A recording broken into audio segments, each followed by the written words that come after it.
The WWE is the biggest wrestling company in the world today. It has given us icons like The Undertaker, Hogan, John Cena, and The Rock, along with countless moments and memories that fans will cherish forever. But the history of the WWE is deeper, richer, and far more complicated than most fans realize. From territory expansions to Monday Night Wars, from legal battles to name changes, the WWE has evolved over 70-plus years to become the mainstream juggernaut it is today. And as a lifelong wrestling fan myself, in this video, we're revisiting the complete 7-decade history of the WWE from its origins in 1953 to the Golden Era boom of the 80s to the insanity of the Attitude Era, all the way to present-day WWE. To understand the history of WWE, first we need to understand what pro wrestling looked like before the WWE. The roots of the sports trace back all the way to the late 19th century, where pro wrestling mostly meant strongman contests and catch wrestlers in carnivals. It was entertainment for the working class and largely unorganized, but people watched. And slowly, something bigger started taking shape as things got more organized and championship belts were introduced. Names like Evan Strangler Lewis and Edwin Bibby emerged as big stars during this era. But the first men to make wrestling feel genuinely important were George Hackenschmidt and Frank Gotch. On April 3, 1908, in front of thousands in Chicago, Hackenschmidt wrestled Gotch in a match that lasted over 2 hours. Their rivalry became mainstream news and gave pro wrestling its first big boom period. But the boom didn't last. By 1920, promoters publicly admitted matches were predetermined. The mystique collapsed, and it would take decades for wrestling to fully recover. That recovery came after World War II. With soldiers home and a country hungry for entertainment, wrestling surged back to life. In 1948, regional promoters across North America came together and formed the National Wrestling Alliance, aka the NWA. The idea was for each promoter to control their own local territory, but they shared one traveling world champion who would defend the title across all regions. Meanwhile, the territory most important to what we now call WWE was taking shape in New York. In 1953, the Capitol Wrestling Corporation was founded by Vince McMahon Sr. They joined the NWA, dominated the Northeastern market, and quickly became one of the most powerful promotions in the country. But in 1963, a dispute with the NWA over the World Championship led them to break away entirely. They rebranded as the Worldwide Wrestling Federation and built their own title around one man, Bruno Sammartino. Sammartino won the Worldwide Wrestling Federation Championship on May 17, 1963, defeating Buddy Rogers in just 48 seconds at Madison Square Garden, and then held it for nearly 8 years straight, a record that hasn't been broken till date. He defended the title against every villain they could throw at him. Killer Kowalski, Fred Blassie, Gorilla Monsoon, George the Animal Steele. He sold out MSG 187 times and became a symbol of strength for immigrant communities across America. When he finally lost the title to Ivan Koloff in 1971, the crowd at MSG went completely silent due to disbelief. After a brief absence, he reclaimed the championship in 1973 and held it for another 3.5 years before finally surrendering the title to superstar Billy Graham in 1977. When Sammartino finally stepped back from the title scene, the company cycled through names like Pedro Morales and Billy Graham before settling on its next long-term champion, Bob Backlund. By then, the company had been renamed to WWF, and Backlund held the WWF Championship for nearly 6 years. He was a fine champion, but the world was changing around him. Pop culture was getting louder, flashier, more electric, and wrestling was about to change with it. By the early 1980s, a new generation of fans wanted something bigger, something that felt less like a local attraction and more like a spectacle. One man saw that gap and decided to fill it. His name was Vince McMahon Jr. In 1982, Vince McMahon Jr. bought the WWF from his father. And from the moment the ink dried, he had a plan that would change the wrestling world forever. The territory system with the NWA that had governed wrestling for decades was built on a gentleman's agreement. Each promoter stayed in his lane, nobody poached anybody else's TV deals or talent, and everyone could thrive in their own corner of the country. But Vince had no interest in any of that. He didn't want to run the New York territory. He wanted to run the entire country, and then the world. So he went to war with all of the territories at once. He started buying TV time slots in other promoters' markets. He raided their rosters, signing away top talent with the promise of national exposure and bigger money. One of the most infamous moments came when Georgia Championship Wrestling's longtime TV slot was suddenly replaced by WWF programming overnight, an incident fans came to call Black Saturday. Promoters across the country were furious, but by the time they realized what was happening, it was already too late to stop it. Vince had also begun assembling his pieces. He signed Roddy Piper, the most naturally gifted heel talker in the business. He brought in Bobby Heenan to manage his top heels. He hired Jesse Ventura to give his commentary a sharper voice. And most importantly, in 1983, he signed Hulk Hogan. Hogan had already made a name for himself appearing in Rocky III alongside Sylvester Stallone, and Vince had found the face for his national expansion. 1 month after arriving back in the WWF, on January 23, 1984 at Madison Square Garden, Hogan defeated the Iron Sheik for the WWF Championship. That moment marked the beginning of Hulkamania and also the start of WWF's Golden Era. But Vince didn't just want to build a wrestling promotion, he wanted to build an entertainment empire. And to reach the widest possible audience, he knew he needed to go beyond the traditional wrestling fanbase. His vehicle was MTV. In early 1985, Vince struck a deal with the Music Network to air wrestling specials. A generation of young people who had never watched wrestling before were suddenly paying attention to the rock and wrestling connection. And the momentum built towards something nobody in the industry had ever attempted before: WrestleMania. On March 31, 1985, at the Madison Square Garden, Vince made his biggest gamble. WWF had gone so far into debt funding the national expansion that their survival completely depended on the success of WrestleMania. If it flopped, the company wouldn't survive. To broaden the appeal beyond wrestling fans, Vince loaded the card with celebrities like Muhammad Ali, Cyndi Lauper, and most crucially, Mr. T, one of the biggest TV stars in America thanks to the A-Team, who teamed with Hulk Hogan in the main event.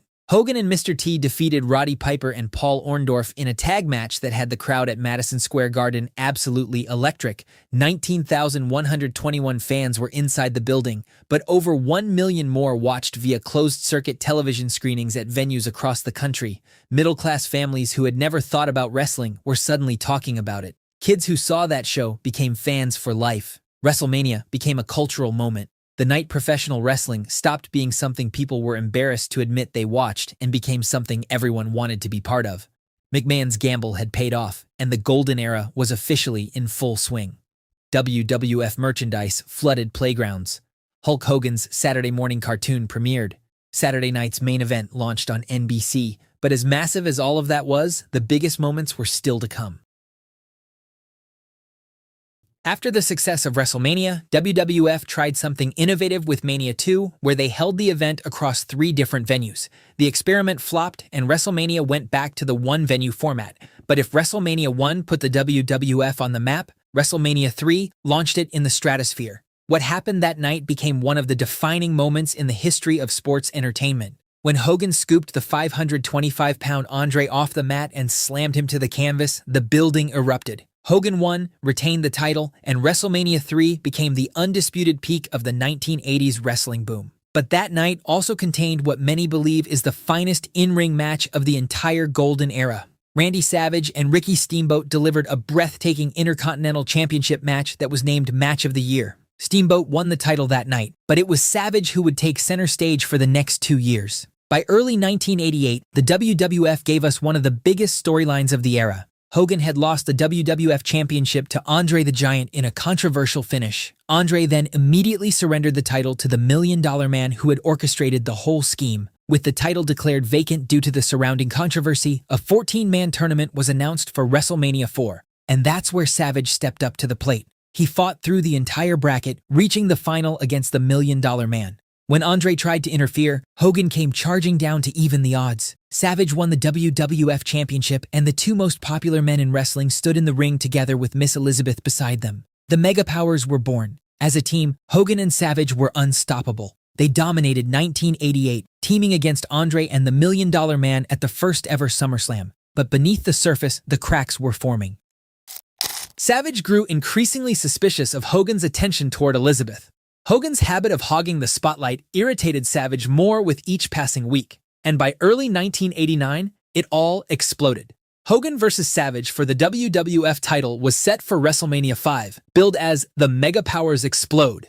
Hogan won the title back after surviving Savage's flying elbow and landing the leg drop. And just like that, the Macho Man's reign was over. Hogan's second title run continued into 1990, but the creative landscape was shifting.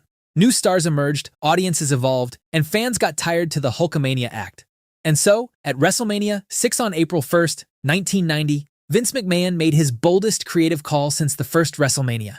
He booked Hulk Hogan against the Ultimate Warrior, Two babyfaces, champion versus champion, both belts on the line. When Warrior pinned Hogan and walked out holding both titles, it looked like the WWF had found its hero for the next decade, but it hadn't. Warrior's popularity couldn't compare to Hogan, and the combination of his backstage attitude along with poor drawing ability served as the foundation for WWF's next major creative step. But before we get into that, we need to give the other major players from the Golden Era their flowers. Because it wasn't just about Hogan, Warrior, and Savage at the top. The entire roster was stacked in a way that has never been replicated. Let's start with Roddy Piper. Nobody in the Golden Era was more naturally gifted on the microphone than Hot Rod. He was the hottest villain for the new WWF, unpredictable, dangerous, and so charismatic that crowds couldn't decide whether to hate him or love him. Then there was Jake the Snake Roberts. Roberts arrived in 1986 bringing a quiet, creeping intensity that made you uneasy. He spoke in a deliberate, literary style during promos, forcing you to lean in and pay attention. His pet cobra Damien was as over as most of the roster. The $1 Million Man may well have been the greatest pure villain of the entire era. His character was simple but devastatingly effective, a filthy rich millionaire who believed everyone had a price. He would pay others to do his dirty work, stuff $100 bills down opponents' throats, and carry his own championship belt because he felt no existing title was worthy of him. It was also he who introduced The Undertaker to the world, bringing him in as his mystery partner at the 1990 Survivor Series. The Undertaker's debut at that Survivor Series was one of the most chilling moments in WWF history. Kids were terrified of him, and he seemed genuinely impervious to pain. He briefly won the WWF title in late 1991, and while his reign was short, it confirmed that the company believed in him as a top guy. On the in-ring side, few performers in the Golden Era were more purely gifted than Ricky Steamboat. Also, Ric Flair arrived in the WWF in 1991 after jumping from WCW. He won the 1992 Royal Rumble, and his feud with Randy Savage during this period produced some of the best work of both men's careers. But by the end of 1992, the Golden Era's roster was beginning to thin. The bigger names like Hogan and Savage were departing or stepping back. The steroid trial was looming over the entire company. And quietly, in the background, a new generation was already starting to rise with names like Bret Hart, Shawn Michaels, Diesel, and Razor Ramon. The era that had run on neon-colored spectacle and cartoon heroism was running out of road. But before it could officially end, there was one last controversial chapter still to come. By 1993, the Golden Era was running on borrowed time. The steroid scandal had been building for years. WWF's house doctor George Zahorian had been convicted back in 1991 of supplying steroids to dozens of wrestlers. Vince McMahon himself was indicted by the Department of Justice in November 1993 with charges that could have made him serve up to 11 years in prison. The trial wouldn't conclude until July 1994, when McMahon was acquitted on all counts. But the damage to WWF's image had already been done. The promotion that had built its entire visual identity on superhero physiques suddenly couldn't afford to have those men anywhere near its television screens. Hulk Hogan, the living symbol of everything that era had represented, had become too closely associated with the whole mess. Quietly and inevitably, the most important performer in company history became a liability. But before Hogan left for WCW, there was one final chapter, and it was one of the most controversial nights in WrestleMania history. After Warrior's flop run at the top, Bret Hart stepped up to the plate and carried the company in the early 90s. At WrestleMania 9 in Las Vegas, Hart was set to defend against Yokozuna in the main event. Yokozuna won the title when his manager Mr. Fuji threw salt into Hart's eyes during the match. That finish alone was controversial enough. But then, seconds after the bell, Fuji issued an impromptu on-the-spot challenge to Hulk Hogan, who was standing at ringside. Hart gave his blessing. Hogan accepted. And 22 seconds later, Hogan was WWF champion for the 5th time. According to Hart, he had been told by Vince McMahon the night before that he needed to drop the title. He was also told Hogan would return the favor by dropping the title back to him months later, but that never happened. The plan pivoted. Hogan dropped the belt to Yokozuna in June and then walked out of the company entirely in 1994. The Golden Era's defining figure was gone, and this time he wasn't coming back for nearly a decade. Vince tried to replicate Hulkamania's success with Lex Luger, but fans weren't interested in a copycat. They wanted something fresh, something new. And this laid the foundation for the WWF's next chapter, the New Generation Era. When stars like Bret Hart and Shawn Michaels took center stage, when The Undertaker's streak started to take a life of its own, when Lex Luger failed to become the next Hulk Hogan, And when stars of the Golden Era jumped to WCW and the WWF nearly went out of business. The new generation is often considered one of the darkest periods in WWF history. With Savage, Hogan, Warrior, and other big names departing, and with a roster full of cartoonish characters and shrunken physiques, the company struggled to find its new identity while WCW started taking over. The story of this era begins in 1993, when WWF was in transition. The biggest symbol of that shift came on January 11th, when Monday Night Raw debuted on the USA Network from the Manhattan Center in New York City. Raw pushed storylines forward week to week and gave fans a reason to tune in every Monday, going on to become the longest-running weekly episodic show on television. In the main event picture, Bret, the Hitman Hart, was the champion, and the company was ready to move forward with a greater focus on technical and athletic wrestling, rather than superhero physiques. At the Royal Rumble, Yokozuna won the Rumble match and earned a WrestleMania title shot. Shawn Michaels also retained the Intercontinental title over his former tag partner Marty Jannetty that night, continuing what was becoming one of the most entertaining IC reigns in years. HBK was arrogant, flashy, and miles ahead of most of the roster. He'd hold that belt until September, when a failed drug test got him suspended and stripped of the title. Razor Ramon was crowned the new champion, setting up a story that would pay off massively the following year. But the bigger story of 1993 was the WWF title picture, and it was a mess. At WrestleMania 9, Hogan defeated Yokozuna in an impromptu match just seconds after Yokozuna had dethroned Bret Hart using underhanded tactics. The crowd went home happy, but the problems started the next morning. Hogan was back on top, but he had no intention of staying long. He had movies to make and commitments elsewhere. The original plan was for him to drop the belt to Bret Hart at SummerSlam, but Hogan reportedly refused. That left Bret out in the cold, and it left a bad taste that wouldn't go away. Yokozuna won the title back from Hogan in June, before Hogan left the company, signed with WCW in early 1994, and the new generation era was finally free to truly begin. In his absence, WWF tried to manufacture its next top babyface. On July 4th, a special event was held on the USS Intrepid where Yokozuna challenged any American to body slam him. After several failed attempts, Lex Luger arrived by helicopter and slammed the champion to a massive reaction.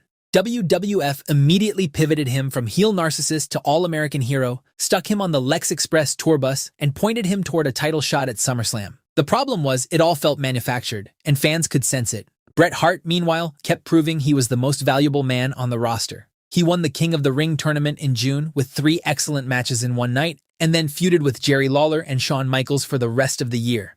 At the Survivor Series, a subplot quietly emerged that would define 1994. Owen Hart, frustrated at being overlooked, was eliminated from his team's match while Bret got the spotlight. Owen was done staying in his brother's shadow, and a storm was coming that would define the next year. It started at the Royal Rumble, where Bret and Owen teamed up to challenge the Quebecers for the tag titles. During the match, Bret suffered a knee injury and refused to tag out, forcing the referee to stop the match. Owen snapped. He kicked Bret's injured leg, stormed off, and one of the best feuds of the decade was born. The Rumble match itself ended in a historic tie when Bret and Lex Luger eliminated each other simultaneously, making them co-winners and giving both men WrestleMania title shots. WrestleMania 10 at Madison Square Garden delivered on almost every level. It opened with Owen defeating Bret in one of the best opening matches in WrestleMania history. Bret then went out later that same night and beat Yokozuna to win the WWF title for the second time. But Owen had already beaten him once that evening, and he made sure everyone knew it. He now had the bragging rights and a clear path to a title shot. Their feud continued through the summer. Owen won King of the Ring in June with Jim Neidhart by his side. And it all came to a head at SummerSlam in Chicago, where the brothers met in a steel cage. Bret retained the title in a classic, but Owen proved that he belonged at the top. That same night at SummerSlam also saw the return of the Deadman. The Undertaker had been written off TV after losing a casket match to Yokozuna at the Royal Rumble and being stuffed into a casket. While he recovered from a back injury, the $1 Million Man claimed he had acquired The Undertaker's services and brought a fake version to TV. Paul Bearer insisted the real one was coming back, and the match between the real Undertaker versus the imposter took place at SummerSlam. On the other side of the roster, Shawn Michaels and Razor Ramon anchored the IC title scene with a ladder match classic at WrestleMania 10. But while all these played out on TV, behind the scenes, 1994 was one of the most stressful years in company history. Vince McMahon spent much of the year in court facing steroid distribution charges. In July, he was acquitted, but the damage to WWF's reputation was already done. Then came more bad news. Randy Savage made his final WWF appearance in the summer and headed to WCW. And in the biggest blow of all, Hulk Hogan, after leaving WWF the year prior, officially signed with WCW in the summer of 1994. For the first time, WWF's competition had a legit mainstream superstar. The Monday Night Wars hadn't started yet, but the pieces were being moved into place. Back in the ring, the Survivor Series in November ended Bret's second title reign in shocking fashion when Owen manipulated his own mother into throwing in the towel on Bret's behalf. 3 days later, at a Madison Square Garden house show, Kevin Nash, known as Diesel, defeated Backlund for the title in 8 seconds. Just like that, a new era had a new face. Diesel was big, cool, and had charisma as an anti-hero. The question was whether Vince McMahon could figure out what to do with him. The answer to that would define much of 1995, and it wouldn't be pretty. Diesel walking into 1995 as WWF champion looked exciting on paper, but his drawing power was limited.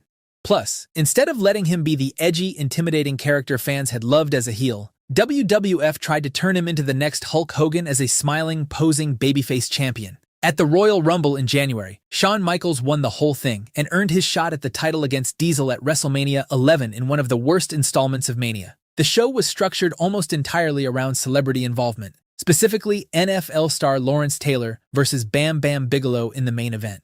Taylor won, the crowd was underwhelmed, and the message it sent was clear. Vince didn't have enough confidence in his own roster to headline his biggest show with them. Diesel and Shawn Michaels actually had the best match on the card, but it wasn't even in the main event slot. Diesel retained the title, but HBK walked out looking like the bigger star of the two. That gap would only grow as the year went on. Diesel's title reign drifted from one uninspiring feud to the next against Bam Bam Bigelow, Psycho Sid, and King Mabel. The Mabel push was its own disaster. WWF had crowned him King of the Ring in June, and when Mabel and Diesel headlined SummerSlam in August, it produced one of the worst matches in company history. And while all this was unfolding on the screen, backstage, a group of 5 wrestlers were quietly running things. The Clique, Shawn Michaels, Diesel, Razor Ramon, the 1-2-3 Kid, and a newly arrived Triple H, wielded enormous influence over creative decisions. They could kill pushes, protect each other from losses, and operate almost above the rules that applied to everyone else. Vince struggled to control them, and the locker room knew it. Shawn Michaels' own 1995 was turbulent in a different way. He'd regained the Intercontinental title but was stripped of it again after getting into a real brawl with a group of Marines in an incident that left him beaten up and unable to compete. He vacated the title, briefly quit the company, and then returned. It became a pattern for HBK. Championships that slipped away without a loss, stints away from TV, and a reputation as someone impossible to manage. But the biggest bombshell of the year came in September, when WCW launched Monday Nitro and immediately made a statement. Lex Luger showed up on the very first episode, having been under WWF contract until days earlier. Nobody inside WWF saw it coming. The Monday Night Wars had officially begun, and WWF was already behind. The year ended on a slight uptick when Bret Hart returned from a hiatus and defeated Diesel at Survivor Series in November, winning the WWF title for the 3rd time. And somewhere in the background, on a December taping of Raw, Steve Austin made his debut as the ringmaster. Nobody knew it yet, but the future of the company had just walked through the door, and the door was about to be kicked down in 1996. 1996 was perhaps the most exciting year of the new generation era, but not just because of what happened in the ring. Key players left, kayfabe took a massive public hit, and by the end of it all, a new star had emerged from the wreckage who would eventually save the company. The story starts in January.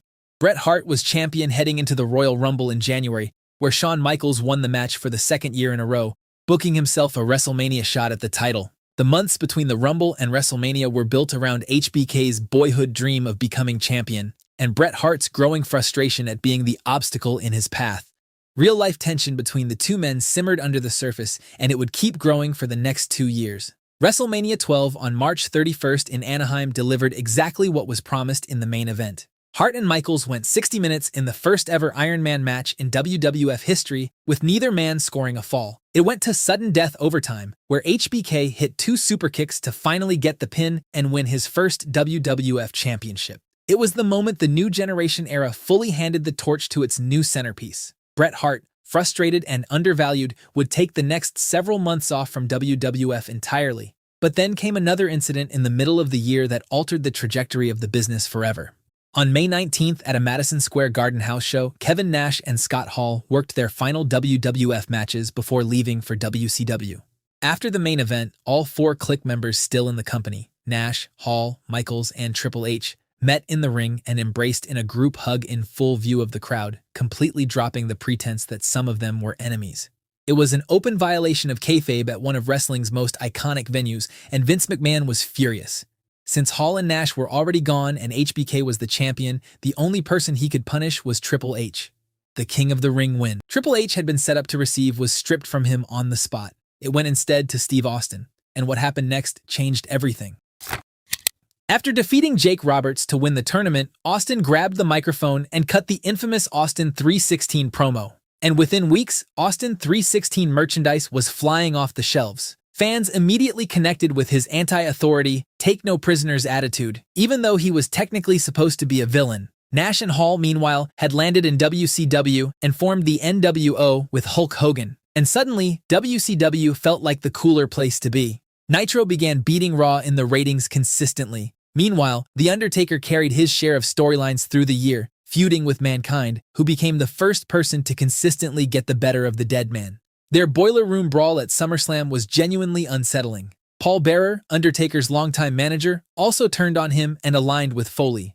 By November, Bret Hart was back after almost signing with WCW, but was lured back by Vince with a better contract. This contract situation would explode next year into a controversy in Montreal that would end up being Bret's last appearance in WWF for years. At Survivor Series, Bret faced Steve Austin in a match that saw the crowd largely cheer the heel Austin and boo the babyface Hitman. On the same night, Psycho Sid dethroned Shawn Michaels for the WWF title, and HBK's first championship run ended. But the real headline wasn't who held the belt. It was a rattlesnake from Texas who still didn't have one and was about to become the most important figure in wrestling history. By the end of 1996, the stage was set. WWF was badly losing to WCW. They were bleeding viewers and talent at the same time. They needed a new edge, a new star, and a new attitude. What they found would define the most exciting chapter of wrestling, which would be known as the Attitude Era. That's gotta be Kane! Damn Triple H! Damn his soul! The Rock has come back! The Attitude Era is considered the greatest era in WWE history. While WCW was hot after Hogan's heel turn, Vince and company found a new edge that redefined wrestling. We saw the rise of The Rock and Stone Cold. We saw the birth of DX. We saw legends like Kane and Undertaker become immortal. We saw wild segments, controversial storylines, memorable matches, and some of the most insane moments in wrestling history. In this video, we're recapping the Attitude Era in its entirety. From its birth in 1997 to the climax at WrestleMania 17 in 2001, we're taking a complete trip down memory lane. So sit back, grab some snacks, and get ready as we revisit the complete history of WWE's greatest era, starting with 1997.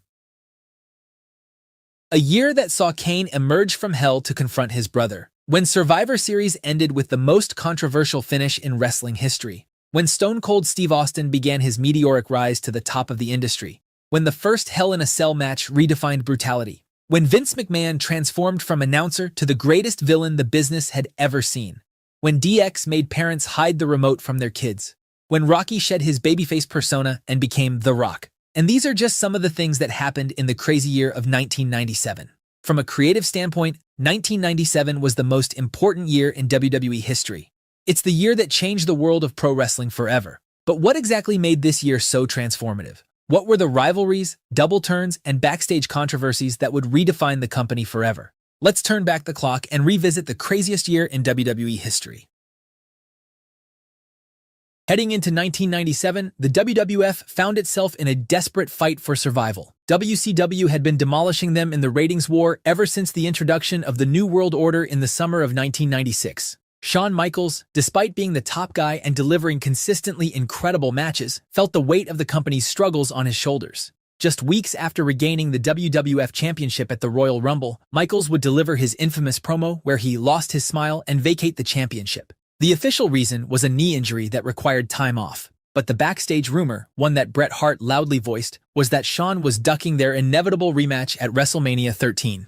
With the Heartbreak Kid out of action, most fans thought this would finally be Bret Hart's time to carry the company as its undisputed top babyface.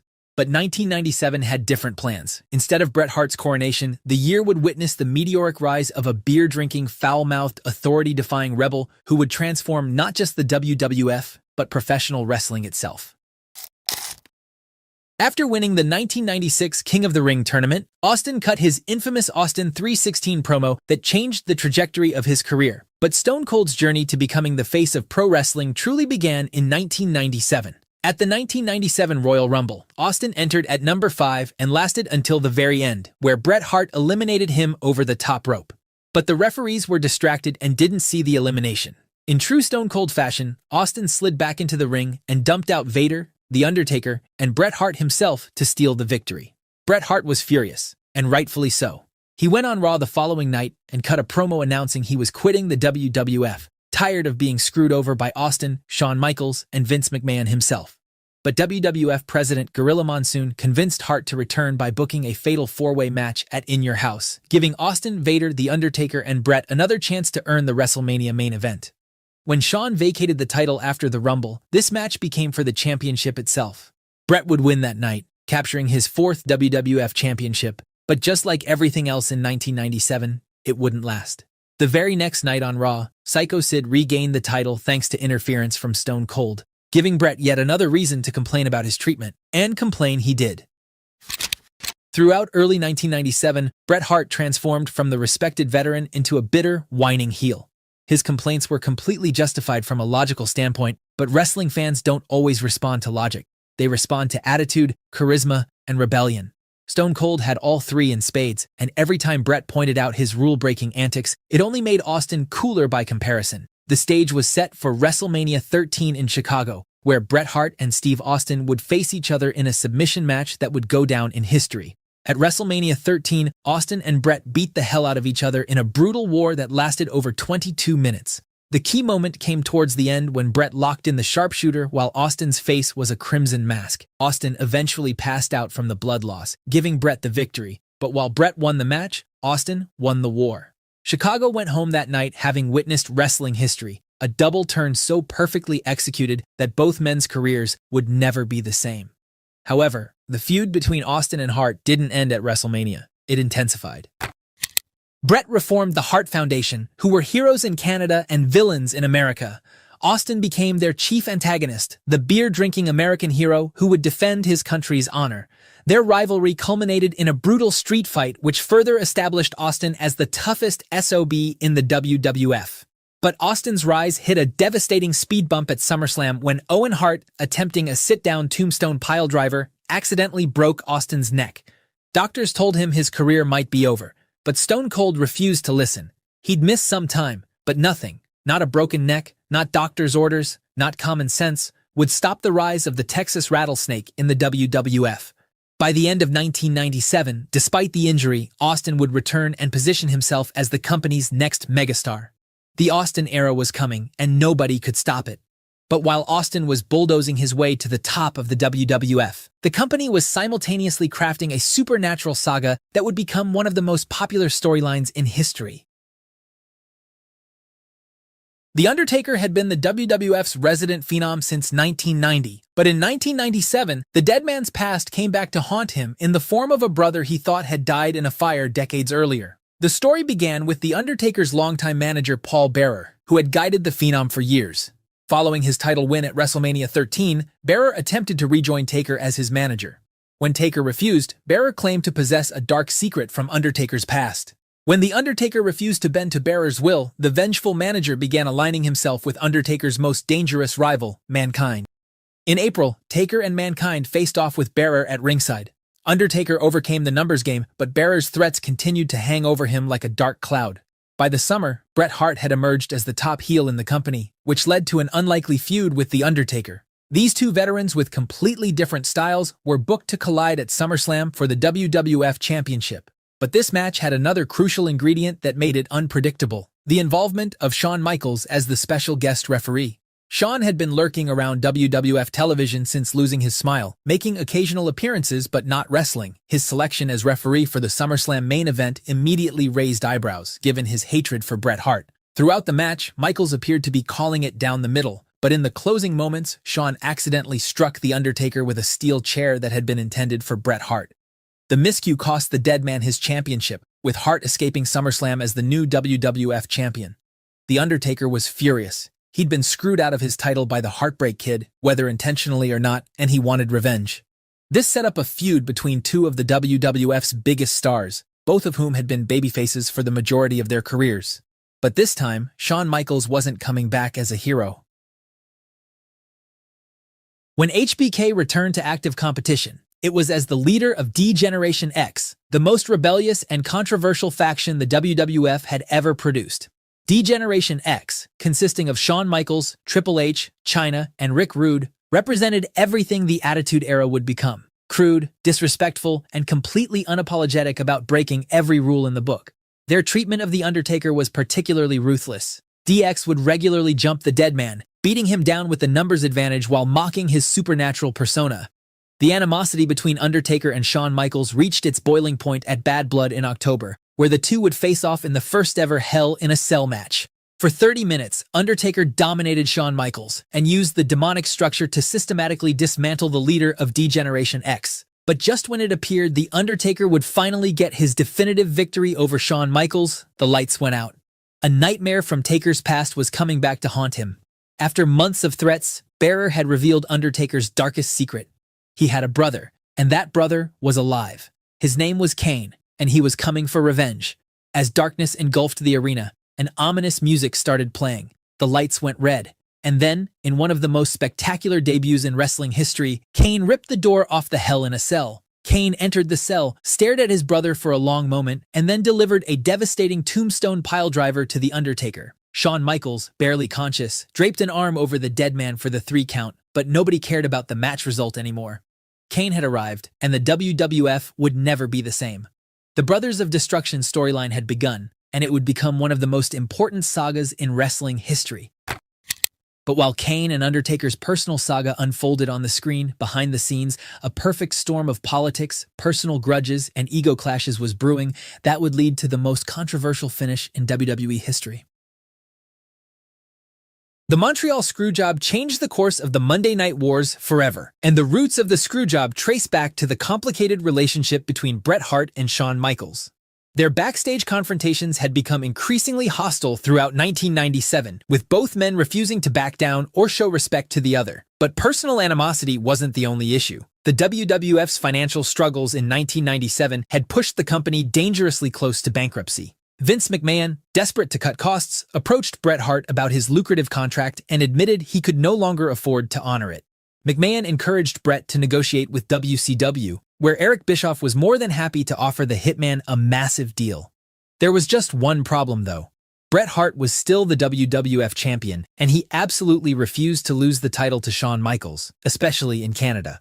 Bret proposed several alternatives. He'd lose the title the next night on Raw. He'd lose it at the next pay-per-view. He'd lose it to anyone except Shawn Michaels. Hell, he'd even forfeit the championship or get disqualified at Survivor Series. Vince McMahon listened to these proposals and, at least outwardly, seemed to agree. Bret was told they'd do a disqualification finish at Survivor Series that would protect both men while setting up a title change down the road. Bret believed he and Vince had an understanding, but Vince McMahon was lying. Behind the scenes, McMahon had already made the decision to take the title off Bret at Survivor Series. The fear, whether justified or paranoid, was that Bret might show up on Nitro with the WWF Championship, humiliating Vince's company on live television the same way Alundra Blaze had done with the Women's Championship. McMahon couldn't risk it, so he devised a plan to legitimately screw Bret Hart out of the championship. At Survivor Series 1997, the main event pitted WWF champion Bret Hart against Shawn Michaels, with the agreed-upon disqualification finish supposedly locked in. For the first 9 minutes, the match unfolded like any other high-profile main event. But then, Shawn Michaels locked Bret Hart in his own finishing move, the sharpshooter, in the center of the ring. Bret wasn't supposed to tap out.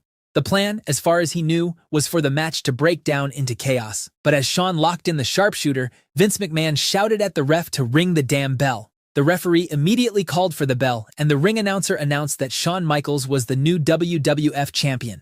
Bret Hart, still in the sharpshooter, hadn't tapped out. He hadn't submitted. He'd been screwed, legitimately and publicly, by the company he'd devoted his entire adult life to. The confusion in Bret's eyes turned to realization, then to fury. Shawn Michaels quickly exited the ring and escaped backstage with DX as chaos erupted. Bret Hart spit in Vince's face while fans in Montreal rained garbage into the ring. In the backstage area immediately following the match, Bret would confront Vince McMahon face-to-face and, according to multiple witnesses, punch the boss square in the jaw, giving him a black eye that would be visible on television for weeks. Bret Hart left the WWF that night and didn't return for almost a decade. The next night on Raw, Vince McMahon sat down for an interview with Jim Ross. Sporting the black eye Bret had given him, Vince delivered his now infamous line, "Bret screwed Bret." The intention was to position himself as a sympathetic authority figure. Instead, Vince McMahon became the most hated man in professional wrestling. Fans didn't buy his justifications. They saw a backstabbing corporate villain who'd screwed over a beloved star, but instead of trying to win fans back, the WWF leaned into it. The Mr. McMahon character was born, an evil billionaire boss who'd do anything to maintain power and control. This character would become the perfect antagonist for Stone Cold Steve Austin's anti-authority rebellion, providing the final ingredient needed for the Attitude Era to reach its full potential. But while the main event scene of 1997 was dominated by Austin, Undertaker, and the Montreal Screwjob, the year was also filled with countless other moments and character transformations that helped shape the WWF's evolution toward the Attitude Era. Perhaps no transformation in 1997 was more important to the WWF's long-term success than the evolution of The Rock. The third-generation superstar had debuted in late 1996 as the ultimate babyface, but was actively rejected by the fans. The turning point came when Rocky embraced the hate and joined the Nation of Domination as a cocky, arrogant heel. As a member of the Nation, Rocky began finding his voice on the microphone and developed the catchphrases and electrifying presence that would eventually make him the most successful crossover star in wrestling history. By the end of 1997, Rocky had shortened his name to simply The Rock and became the leader of the Nation of Domination. But not all of 1997's memorable moments were positive. On October 5th, the day of the Bad Blood pay-per-view, tragedy struck when Brian Pillman was found dead in his hotel room due to an undetected heart condition exacerbated by years of painkiller abuse. What made the situation even more uncomfortable was the way WWF handled it. The very next night on Raw, Vince McMahon conducted a live interview with Pillman's widow, less than 24 hours after her husband's death. The interview came across as exploitative and tasteless, and would be rejected by fans as well as critics. International controversy also plagued the WWF in 1997 when Vader was detained in Kuwait during a tour. The incident occurred after Vader got physical with a Kuwaiti television presenter during an interview when the interviewer asked if wrestling was fake. But the most significant announcement of the year came on December 15th during an episode of Raw, when Vince McMahon acknowledged that the WWF had been losing the Monday Night Wars and that drastic changes were necessary. He told audiences that the company was embarking on a new creative direction. He promised that the WWF would no longer insult the intelligence of its fans with cartoonish characters. The product would become edgier, more realistic, and reflective of the rebellious attitude that defined late 1990s pop culture. The Attitude Era was born, and pro wrestling would never be the same. By the time 1997 ended, every piece was in place for the WWF's resurgence. It was the year the WWF stopped trying to recapture past glory and instead embraced the chaos, controversy, and attitude that would define the next chapter of professional wrestling. A year that saw The Undertaker throw Mankind off the top of the cell, when Austin and Tyson brawled on live TV, when Kane set Taker on fire inside a casket, when the Austin-McMahon rivalry became the hottest story in pro wrestling, when DX invaded WCW, when The Rock became the most electrifying man in sports entertainment. And these are just some of the things that happened in the wild year of 1998. 1998 was the year WWF finally turned the tide in the Monday Night Wars and the Attitude Era became a mainstream phenomenon. But what exactly made this year so explosive? What were the matches, moments, and storylines that elevated the WWF to heights it had never reached before? Let's turn back the clock and revisit the wild year when pro wrestling took over the world. After spending the majority of 1997 chasing the WWF Championship and battling his way through the Hart Foundation, Austin entered 1998 with one clear mission: become WWF Champion and make Vince McMahon's life a living hell. The tension between Austin and McMahon had been simmering since late 1997, but this year it would explode into a full-blown war that would define both men's legacies. The Royal Rumble in January set the stage for this clash. Stone Cold entered the match at number 24, and despite having the target of the entire locker room on his back, the Texas Rattlesnake systematically eliminated every challenger thrown his way. Austin's victory guaranteed him a main event spot at WrestleMania, but it also confirmed Vince McMahon's worst fears. The beer-drinking, authority-defying rebel was one step away from becoming the face of his company. McMahon couldn't stomach the idea. Austin represented everything Vince despised. But the most memorable moment of the Royal Rumble fallout came the following night on Raw when the baddest man on the planet, Mike Tyson, made a special appearance. Tyson arrived on Raw to announce his involvement in WrestleMania as the special guest enforcer for the main event, but what happened next became one of the most iconic segments in Raw history. Stone Cold interrupted Tyson's announcement, marched down to the ring, and got directly in the face of the baddest man on the planet.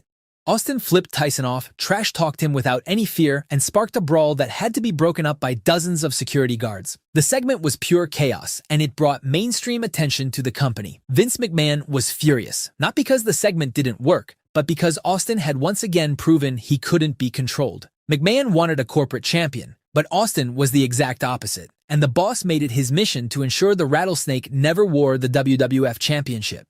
But despite McMahon's best efforts to stack the deck against him, Stone Cold defeated Shawn Michaels at WrestleMania 14 to capture his first WWF Championship. Mike Tyson, in a shocking double-cross, revealed himself to be aligned with Austin rather than DX and raised Stone Cold's hand as the new champion. The Austin era had begun, and WWF had a champion who felt genuinely unstoppable. The night after WrestleMania, Austin made it crystal clear he had no intention of being Vince's puppet. Stone Cold delivered a stunner to McMahon and announced that nobody would ever tell him how to act or who to be. But Vince McMahon wasn't going to give up that easily. If he couldn't control Austin, he'd destroy him. Throughout the spring and summer, McMahon handpicked a series of challengers designed to take the championship away from Stone Cold. But what the boss didn't count on was that Stone Cold Steve Austin thrived in chaos. The more McMahon tried to destroy him, the more popular Austin became. He'd drive a Zamboni to the arena, hold Vince at gunpoint, and even cause the boss to pee his pants. However, by the summer of 1998, Austin was set to face his biggest challenge in the form of two brothers whose personal war had engulfed the entire WWF. While Stone Cold was waging war against corporate authority, The Undertaker and Kane's supernatural saga was starting to pick up. The tension between the brothers had been simmering throughout the early months of the year, with Kane desperate to prove himself superior to The Undertaker, while the dead man remained reluctant to truly unleash his fury on his own flesh and blood. However, that all changed at the Royal Rumble when Kane interfered in The Undertaker's casket match against Shawn Michaels, costing his brother the WWF Championship. But Kane didn't just cost Undertaker the match. He locked the dead man inside the casket and set it ablaze in one of the most shocking moments in WWF history. Flames engulfed the casket as Paul Bearer cackled maniacally at ringside, and when the fire was finally extinguished, The Undertaker was nowhere to be found. For weeks, the WWF treated The Undertaker as if he'd been killed. But you can't kill what's already dead.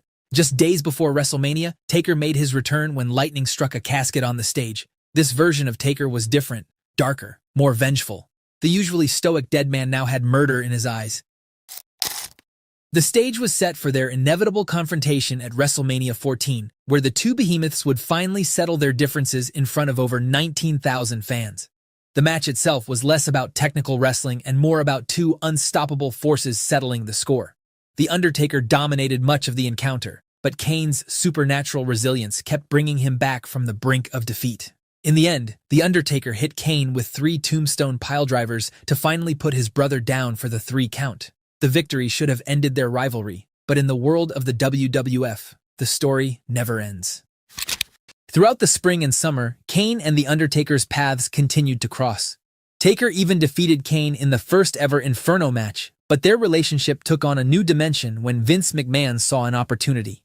The boss saw 2 7-foot monsters who hated each other, and he realized he could weaponize that hatred against Stone Cold Steve Austin. McMahon began playing both brothers against each other while simultaneously pointing them toward the WWF champion. This created a volatile 3-way dynamic that would dominate the main event scene for months. At King of the Ring in June, the tension reached a breaking point when Austin was forced to defend his championship against Kane.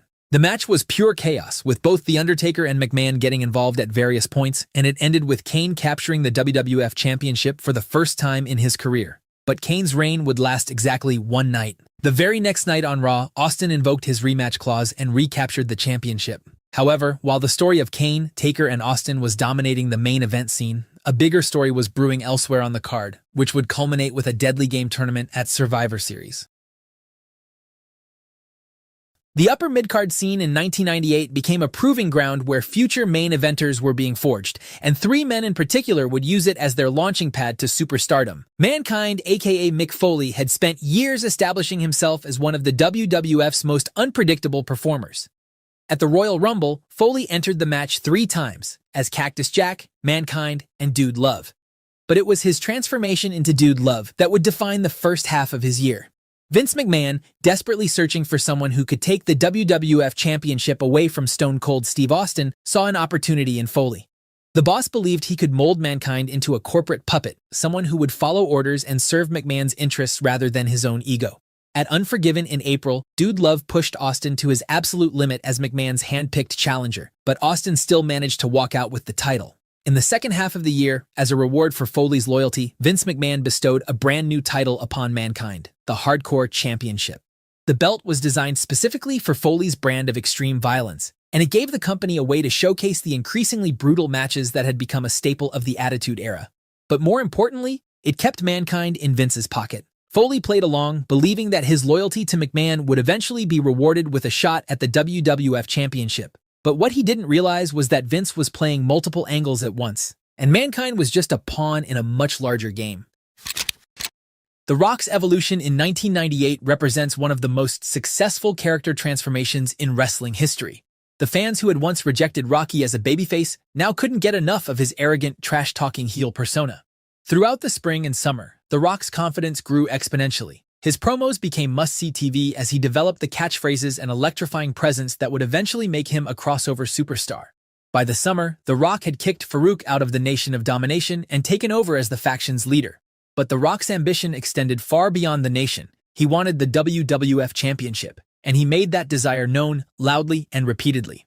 The problem was that Vince McMahon didn't trust The Rock. Despite his growing popularity and undeniable charisma, The Rock had shown too much independence, too much ego, and too much willingness to put himself first rather than following corporate directions. Throughout the fall, McMahon actively worked against The Rock, trying to keep him out of championship contention. Meanwhile, Triple H was experiencing his own transformation in 1998. After Shawn Michaels retired following WrestleMania 14, Triple H took over as the leader of D-Generation X, rebuilding the faction with X-Pac, Road Dogg, and Billy Gunn.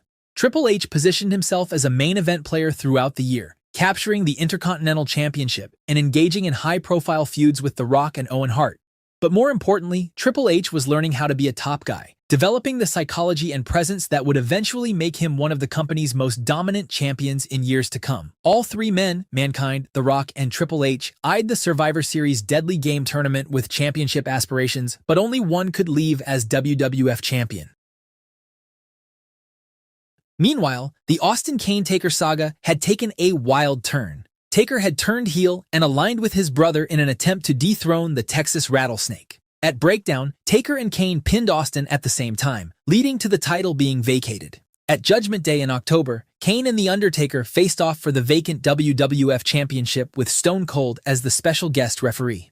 McMahon had threatened to fire Austin if he didn't do his job properly, but the Rattlesnake had no intention of following Vince's orders. When the match reached its conclusion, Austin refused to count the pin for either brother, instead laying both men out with a steel chair and declaring himself the winner. McMahon had no choice but to follow through on his threat and fire Austin. The firing, of course, was temporary. Within weeks, Austin had been rehired by Shane McMahon as a way for Vince's son to stick it to his father. But by then, the damage had been done. The championship remained vacant, and the company desperately needed a solution to crown a new champion.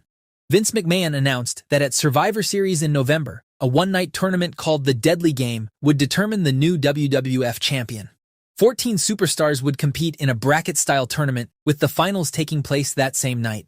Kane and The Undertaker, having already proven they could beat Austin for the title, were both granted first-round byes. Mankind, still believing he was Vince's chosen champion, entered the tournament, and so did The Rock. However, the climax of the tournament led to one of the most shocking twists in wrestling history. In one of the most shocking betrayals of the year, Shane McMahon revealed himself to be aligned with his father all along, screwing Austin out of the tournament and sending Mankind to the finals.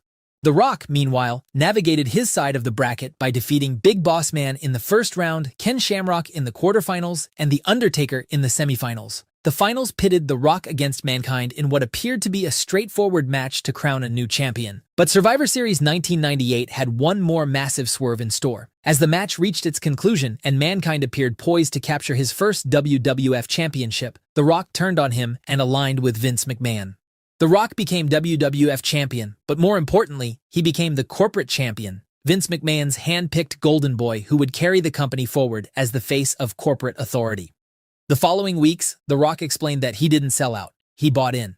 He was proud to be the corporate champion, proud to align himself with the McMahon family, and completely unapologetic about betraying both the fans and Mankind to get to the top. The People's Champion had become the most hated man in the WWF, and the stage was set for his rivalry with Austin that would change the history of pro wrestling forever. But the explosion of the Attitude Era in 1998 wasn't just about the main event scene.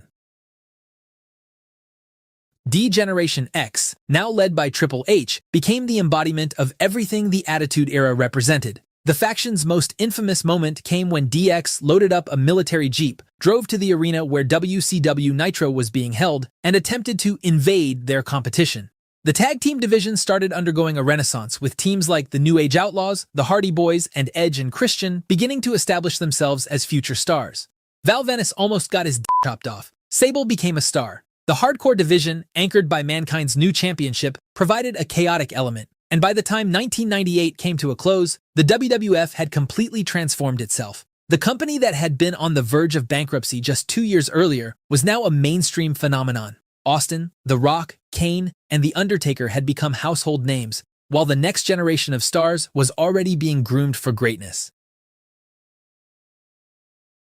A year where Mick Foley finally got his moment, and the whole world switched channels to see it. When wrestling's most powerful family tore itself apart on national television. When The Rock went from a corporate puppet to the hottest act on TV. When Chris Jericho made his iconic debut. When Stone Cold Steve Austin was the most popular man on the planet. When SmackDown was born. And when, on a spring night in Kansas City, the entire industry stopped and grieved together. 1999 was not the cleanest year in WWF history. It was messy, it was chaotic, but it was alive in a way professional wrestling has rarely been. WCW was crumbling, ECW was running on fumes, but the WWF was absolutely on fire. This was the year they buried the competition, launched a second weekly show, and produced some of the most memorable television in the history of the business. These are the stories that made 1999 the most chaotic year of the Attitude Era. Our story starts in January, but to truly understand the significance of what came next, you need to understand what Mick Foley meant to wrestling fans at the time. He wasn't the most athletic guy in the locker room. He wasn't the best looking. He wore a torn flannel shirt and a dirty sock on his hand. But Mick Foley had something that couldn't be manufactured: the genuine love from the fans. Not because he was the coolest guy on the roster or the most jacked, but because he was one of them. A regular person who'd survived an extraordinary amount of pain without ever losing his humanity. Vince McMahon had been using that love against him all through late 1998. McMahon famously screwed Mankind out of the WWF Championship at Survivor Series by crowning The Rock as the corporate champion. The crowd was livid, Mankind was livid, and the stage was set for one of the most satisfying title wins in company history. It happened on the January 4th episode of Raw is War. The main event was Mankind challenging The Rock for the WWF Championship. With interference from DX and Stone Cold Steve Austin himself, Mankind pinned The Rock to win his first WWF title. But here's where it gets legendary. WCW's Monday Nitro was airing live that same night. A WCW commentator, on orders from Eric Bischoff, went on air and gave away the result of the taped Raw main event so that fans would keep watching Nitro without switching the channel. But what happened next is one of the most famous moments in the Monday Night Wars. An estimated 600,000 viewers immediately switched from Nitro to Raw to watch Foley win the title. Bischoff's attempt to spoil the moment had the exact opposite effect. It handed the WWF a ratings victory and became a symbol of everything WCW was doing wrong. Foley's title reign was short. McMahon forced a rematch at the Royal Rumble where The Rock regained the title. But the feud wasn't finished there. On January 31st, during the Super Bowl halftime, the WWF aired a special empty arena match with Mankind challenging The Rock for the WWF title. Mankind won the title by trapping The Rock with a forklift, but he would lose it back on Raw days later. However, by that point, nobody was laughing at Mick Foley anymore. He had become WWF champion and one of the most beloved figures the company had ever produced. Meanwhile, the rivalry that was truly driving the WWF's resurgence was just hitting its stride. Stone Cold Steve Austin and The Rock had been circling each other for the better part of a year, and 1999 was where it all came to a head. These were two generational talents at the exact same time. Austin, the beer-drinking working-class anti-hero, and The Rock, the arrogant, electric, trash-talking corporate champion. Everything about them was a contrast, and everything about them was magnetic. Their WrestleMania 15 collision in Philadelphia was the match the first quarter of the year had been building toward. On the road to Mania, Austin gave the corporation a beer bath, and at Mania 15, Austin won his third WWF championship with a stone-cold stunner, and the Philadelphia crowd went home satisfied. But this wasn't the end of the Austin Rock story. It was barely the beginning. The two would spend the rest of the year, and much of the next, fighting over the soul of the WWF. Every time they shared a ring, something memorable happened, and the audience never, ever looked away. While Austin and The Rock were selling out arenas, the backstage world of the WWF in 1999 was experiencing its biggest power struggle. It started with two separate factions on a collision course. On one side was the corporation, Vince McMahon's army of suits and mercenaries, built to destroy Stone Cold Steve Austin and control the WWF Championship. On the other was the Undertaker's Ministry of Darkness, a cult-like faction draped in black robes and dark symbolism, with the Undertaker operating as a supernatural warlord who wanted something far more dangerous than just a title belt. He wanted the company itself. To break Vince McMahon's will, the Ministry began targeting the one thing he genuinely cared about: his daughter Stephanie. She was kidnapped. Twice.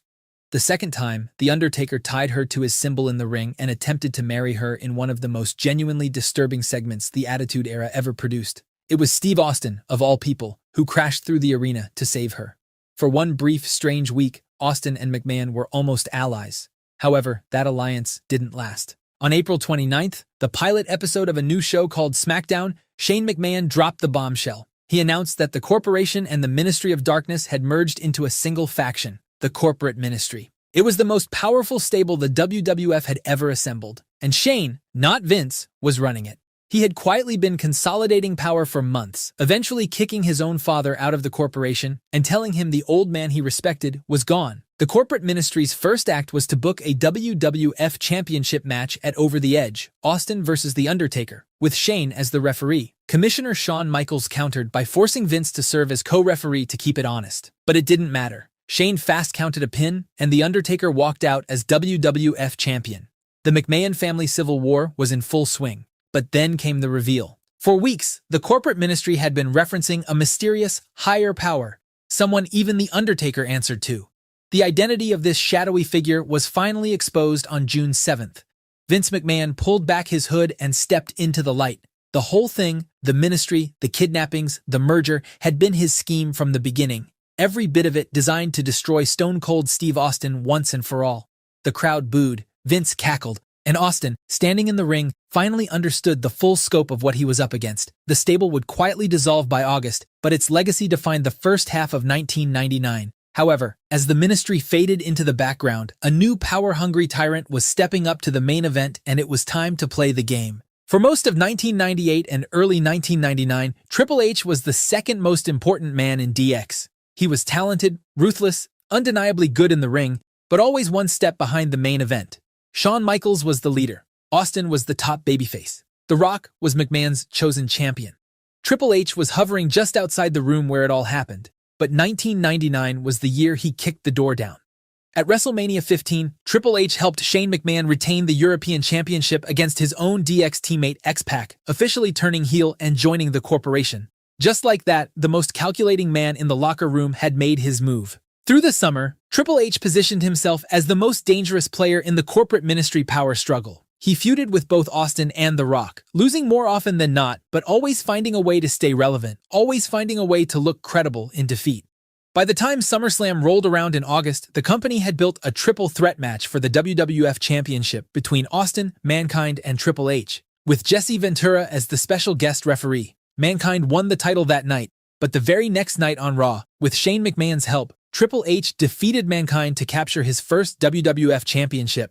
But the real story of Triple H's 1999 wasn't just the title, it was his marriage to Stephanie McMahon. In the fall, a storyline developed where Triple H had allegedly been stalking Vince's daughter. The angle built toward a wedding between Stephanie and Test in November, a genuine, earnest, fairy tale wedding segment on Raw, but Triple H crashed it. He rolled footage of a Las Vegas drive-thru wedding chapel, where a clearly intoxicated Stephanie had married him weeks earlier. Test was devastated. Vince McMahon was pissed, and Triple H stood at the top of the entrance ramp with the most self-satisfied smile in the history of professional wrestling. At Armageddon in December, Vince challenged Triple H to a no-holds-barred match with the stipulation that if Vince won, the marriage would be annulled. Triple H won, with Stephanie herself handing him the sledgehammer to finish the job, revealing she had been working with Triple H all along, plotting revenge against her father. The McMahon-Helmsley era had officially begun, and it would dominate WWF television well into 2000. In the space of 12 months, Triple H had gone from a supporting act in DX to WWF champion to the most powerful man in the company. But while all of this was happening in the ring, a tragic night in Kansas would bring the entire industry to a screeching halt. There are moments in professional wrestling that exist completely outside the world of storylines and championships. Moments that remind you that behind all the spectacle, there are real human beings doing an extraordinarily dangerous job. May 23, 1999. Kansas City. Over the Edge.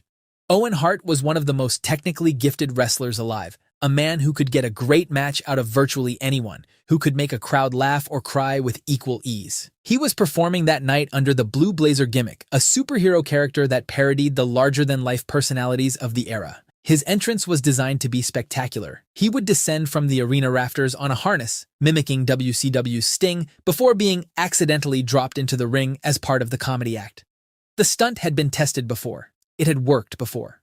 But as Owen began his descent from approximately 90 feet above the ring, a quick-release latch on his safety harness disengaged prematurely. He fell, and his chest struck one of the ring's padded turnbuckles on impact. Paramedics rushed to him immediately. The television feed had been showing a pre-recorded promo package when it happened, and when the cameras returned live, they quickly cut away. Most people watching at home didn't see it, but everyone in that arena did. Owen Hart was rushed to the hospital. He was pronounced dead on arrival. The WWF made the decision to continue the show. It is a decision that has been debated and condemned ever since. The Hart family in particular never forgave it. The fans in the arena weren't told what had happened. Jim Ross had to deliver the news to the television audience mid-broadcast, his voice barely holding together. Wrestlers were visibly shaken. The matches that followed felt like they were happening in a different universe. The next night, Raw ran a tribute show called Raw is Owen. Wrestlers who had been enemies stood side by side and shared their memories. Mark Henry read a poem. Jeff Jarrett, Owen's tag team partner and close friend, spoke through tears. At the end of the broadcast, Steve Austin walked to the ring alone, cracked open 2 cans of beer, drank one, and raised the other toward the Titantron where Owen's photograph was displayed. Professional wrestling lost one of its finest that night in Kansas City. Owen Hart deserved better. A longer career, a bigger spotlight, and an ending that had nothing to do with a stunt gone wrong. His absence left a heart-shaped hole in the industry that was never properly filled, and for one brief, quiet night, the entire WWF stopped performing and simply grieved. Even in the middle of all the chaos and tragedy, 1999 was quietly laying the foundation for the next era of WWF programming. And nowhere was that more visible than on August 9th, when a countdown clock appeared on the Raw is War screen, and a voice started echoing through the arena. Chris Jericho's WWF debut is one of the most electric moments of the entire Attitude Era. He walked out mid-rock promo, interrupting the most electrifying man in sports entertainment at the absolute height of his powers, and held his own from the very first sentence. The crowd didn't know whether to cheer or sit in stunned silence. Jericho had arrived from WCW carrying a reputation as one of the best in the world, and within 60 seconds of stepping on a WWF stage, he proved every word of it. Also debuting that year was Kurt Angle, an Olympic gold medalist turned professional wrestler who showed up on Raw in November with intensity, integrity, and intelligence. Within months, it would become clear the WWF had accidentally stumbled onto one of the greatest in-ring performers they would ever sign. And then there was SmackDown. Launched on UPN on April 29th as a Thursday night show, it became the second pillar of WWF's weekly television empire. It gave the company 5 hours of primetime programming every week, doubled the space for storytelling, and within a year became the preferred show for in-ring quality. Meanwhile, WCW was disintegrating in real time. Eric Bischoff was fired in September. Vince Russo, the man largely responsible for writing the WWF's Attitude Era, jumped ship to WCW in October, attempting to transplant the same chaotic energy that had worked in the WWF, but failed spectacularly. Many fans even whispered that Russo was sent as an insider agent by Vince to spy for the WWF and cause WCW to self-destruct from inside. Russo has denied these accusations, but will never know the actual truth. By December 1999, the Monday Night Wars had a clear winner. The WWF hadn't just survived, it had thrived, innovated, and dominated the fight entirely. It had taken the blueprint of 1997 and 1998 and pushed it to its absolute limit. It had built Austin, The Rock, Triple H, Mankind, and Undertaker into legitimate cultural icons. It had launched a new television show, broken pay-per-view records, and done it all in the middle of the most competitive period in wrestling history. 1999 was messy. It was sometimes brilliant and sometimes baffling. But it was the year the WWF became untouchable, and nobody who watched it will ever forget a single moment. And as 1999 came to an end, it was time for the greatest year in WWE history. A year that saw The Rock cement his position on WWE's Mount Rushmore. A year when Triple H transformed from DX frat boy to the ruthless and calculating cerebral assassin. When The Undertaker went from an undead phenom to the motorcycle-riding American badass. When Kurt Angle had the most impressive rookie year in WWE history. When Shane McMahon risked it all for the love of the game. When Jeff Hardy jumped from insane heights to entertain the fans. When Mae Young got powerbombed off the stage. When divas like Lita, Chyna, and Trish Stratus started leaving their mark on WWE TV. When former WCW stars like Chris Jericho, Chris Benoit, and Eddie Guerrero became a key part of Monday nights. And this all makes up just some of the things that happened in the WWE in the year of 2000. From a business and creative standpoint, 2000 was the absolute peak for the wrestling juggernaut. But what exactly made this year so special? What were the memorable feuds, storylines, and characters that elevated WWE to heights it had never reached before? How does current WWE stack up to WWE in 2000? Let's turn back the clock and revisit the greatest year in WWE history. With Stone Cold Steve Austin sidelined due to neck surgery, WWE found itself in a precarious position heading into 2000. Austin had been the undisputed face of the company since 1997. And that's the bottom line. Driving force behind WWE's victory in the Monday Night War and their most reliable main event draw. When he was forced to take 9 months off for surgery after being written off television at Survivor Series 1999, many wondered if WWE could maintain their momentum without their biggest star. The answer came in the form of The Rock. Originally introduced as the third-generation wrestler, started as a rejected babyface before reinventing himself as the most electrifying man in sports entertainment in 1997. By 1998 and 1999, The Rock had established himself as one of WWE's top talents, but had always played second fiddle to Stone Cold's massive popularity. Austin's absence in 2000 finally gave The Rock the opportunity to step out of the Texas Rattlesnake's shadow and prove he could carry the company as its top babyface. The Rock's natural charisma, What in the blue hell is wrong with you? combined with his unparalleled mic skills A punk-ass son of a bitch! and electrifying catchphrases, Finally, The Rock has come back! made him the perfect successor to Austin's throne. And that's the bottom line. Where Austin was the beer-drinking, chaos-causing rebel, The Rock brought Hollywood star presence and unprecedented swagger to the main event scene. His ability to work both as a heel and face gave WWE creative flexibility that Austin's more rigid character couldn't provide. 2000 became The Rock's defining year. He won the Royal Rumble in January, main-evented WrestleMania, and went on to headline an astounding 10 out of 12 pay-per-views that year, including 8 consecutive events from WrestleMania to No Mercy. Whether he was trading victories with Triple H, defending his title against the likes of Chris Benoit and Kurt Angle, or dealing with the chaos of multi-man main events, The Rock cemented his position as WWE's top star in 2000. More importantly, The Rock's mainstream appeal began to explode during this time, laying the groundwork for his eventual Hollywood career. He appeared on talk shows, became well-known in popular culture, and became a legit celebrity beyond wrestling. By the end of the year, The Rock had not only filled the void left by Austin's absence, but had established himself as a megastar in his own right. However, every great hero needs an equally compelling villain, and the year 2000 gave us the rise of wrestling's most cerebral assassin. Triple H's transformation in 2000 represents one of the most successful character evolutions in wrestling history. Gone was the Connecticut blue blood, and erased was the immature frat boy of D-Generation X. In their place stood The Game, a calculating, ruthless heel who would terrorize WWE for years to come. The catalyst for this transformation was the controversial storyline involving his marriage to Stephanie McMahon. In November 1999, during his feud versus Vince McMahon, Triple H revealed he had married an unconscious Stephanie in a Las Vegas drive-thru chapel. Triple H claimed that he wasn't just the best in the game, he was the game itself. This new cerebral assassin persona was perfect for the year 2000, and it saw Triple H defeat the Big Show to become WWE champion. His feuds with Mick Foley early in the year were career-defining for both men, particularly their Hell in a Cell match where Foley's career was on the line. What made Triple H's 2000 run so effective was his ability to adapt to different opponents while maintaining his core character. Whether he was defending the WWE Championship against the likes of The Rock and Chris Jericho, engaging in the complex love triangle with Kurt Angle and Stephanie, or serving as the final boss for Stone Cold's return storyline, Triple H served as the perfect villain for WWE's babyfaces. The formation of the McMahon-Helmsley faction gave him political power, and by December, Triple H had firmly established himself as WWE's premier heel. But WWE's dominance in 2000 wasn't just about elevating their homegrown talent. The year also saw the slow death of WCW, which led to multiple stars from the rival promotion jump ship to Vince McMahon's company. The arrival of the Radicals in January marked a seismic shift in WWE's roster depth. Chris Benoit, Eddie Guerrero, Dean Malenko, and Perry Saturn had collectively asked for their WCW releases, frustrated by the company's refusal to push them. Chris Benoit made the most immediate impact, capturing the Intercontinental Championship and delivering consistently excellent matches that elevated the entire roster's in-ring quality. His technical style and intensity brought a legit feel to his matches, while his feuds with Chris Jericho showcased the kind of pure wrestling that had been missing during the Attitude Era. Eddie Guerrero's transformation was equally amazing. His Latino Heat character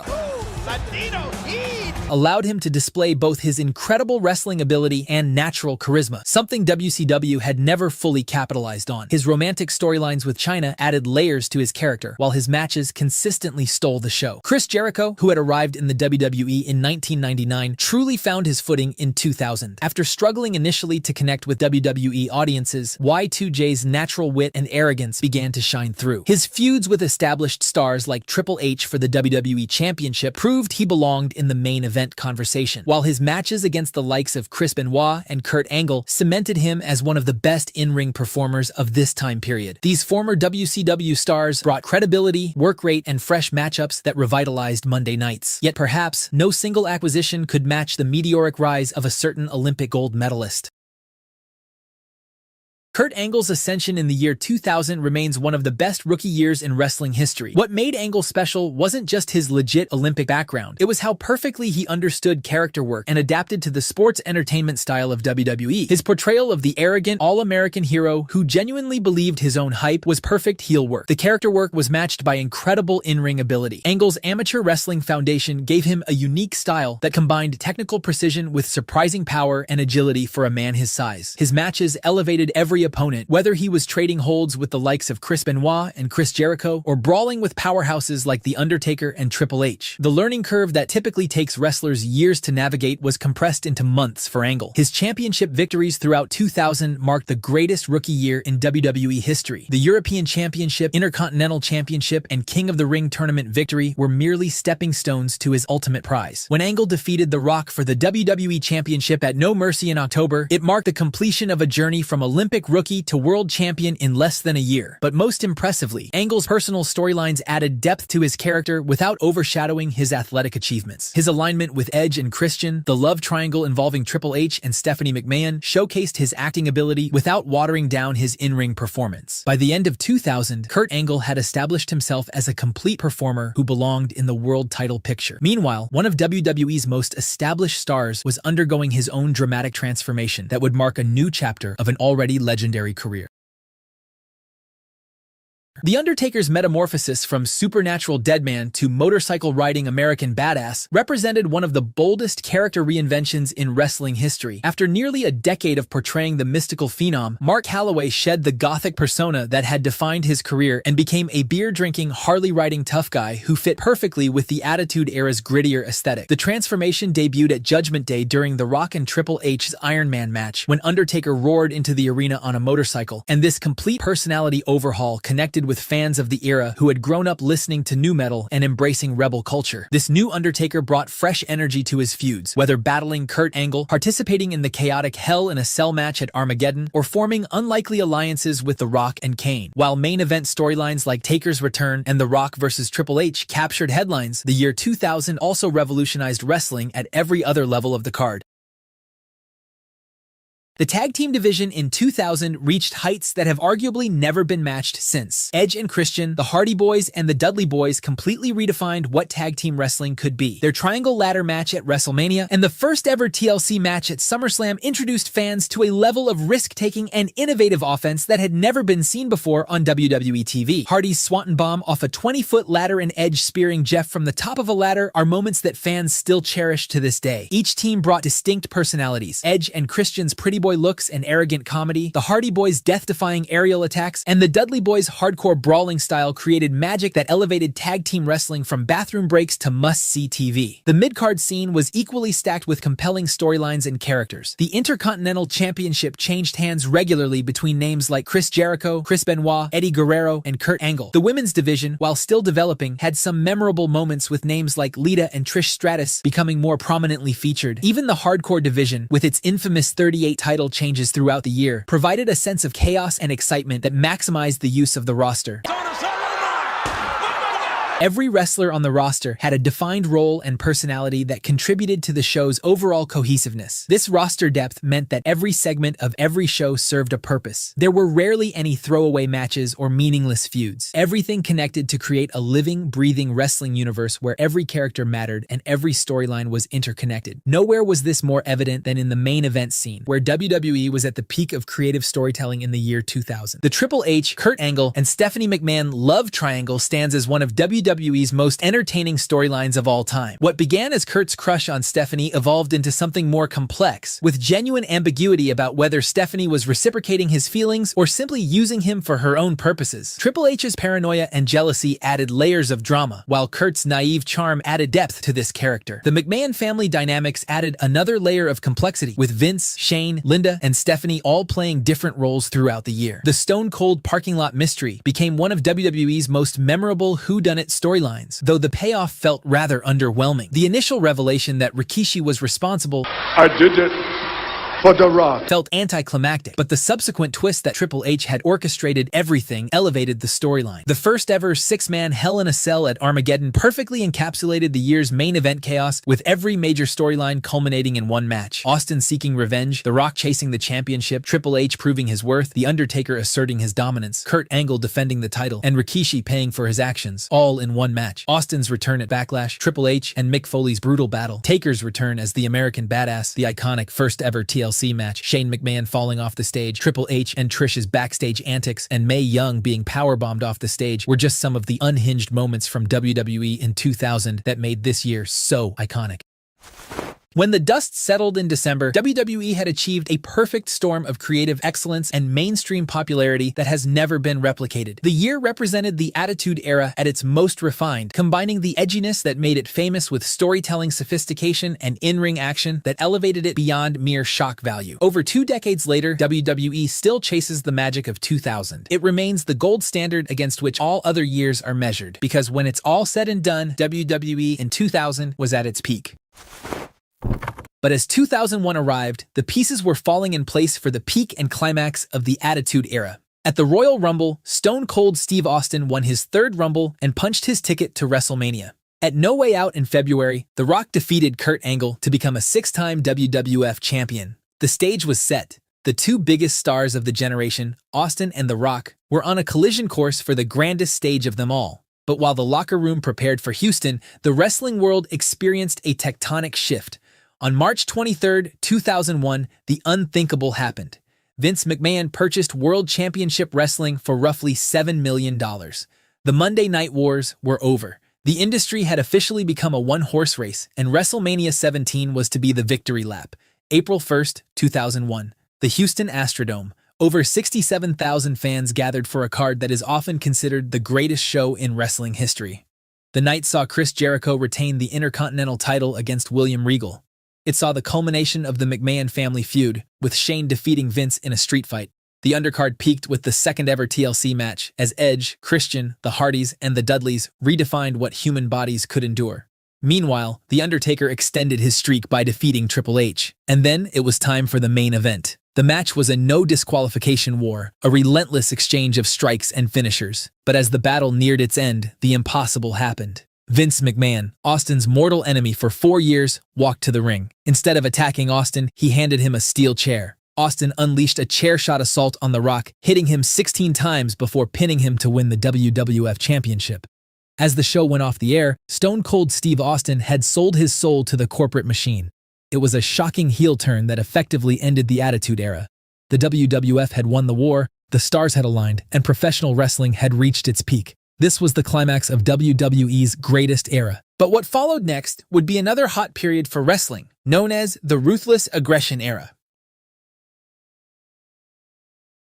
When John Cena became the face of the WWE, when stars like Batista, Randy Orton, Edge, and Brock Lesnar became icons, when The Undertaker was reincarnated as the Dead Man, while Kane took off his mask and gave everyone nightmares, when Edge stole Matt Hardy's girlfriend, while Rey Mysterio and Eddie Guerrero fought over the custody of Dominic, when Chris Benoit reached the peak of the wrestling world and then erased his legacy forever on one dark day in 2007. The Ruthless Aggression Era is widely considered as one of the hottest eras in WWE history. As stars like The Rock and Austin departed, a stacked roster with legends like The Undertaker, Triple H, and Shawn Michaels, along with hungry newcomers, shocking moments, and controversial storylines, injected fresh blood into wrestling and ushered in a new era. So let's take a trip down memory lane and revisit the entire history of the Ruthless Aggression Era, from its origins in 2002, the insanity of 2005, the dark chapter of 2007, all the way to its end in 2009.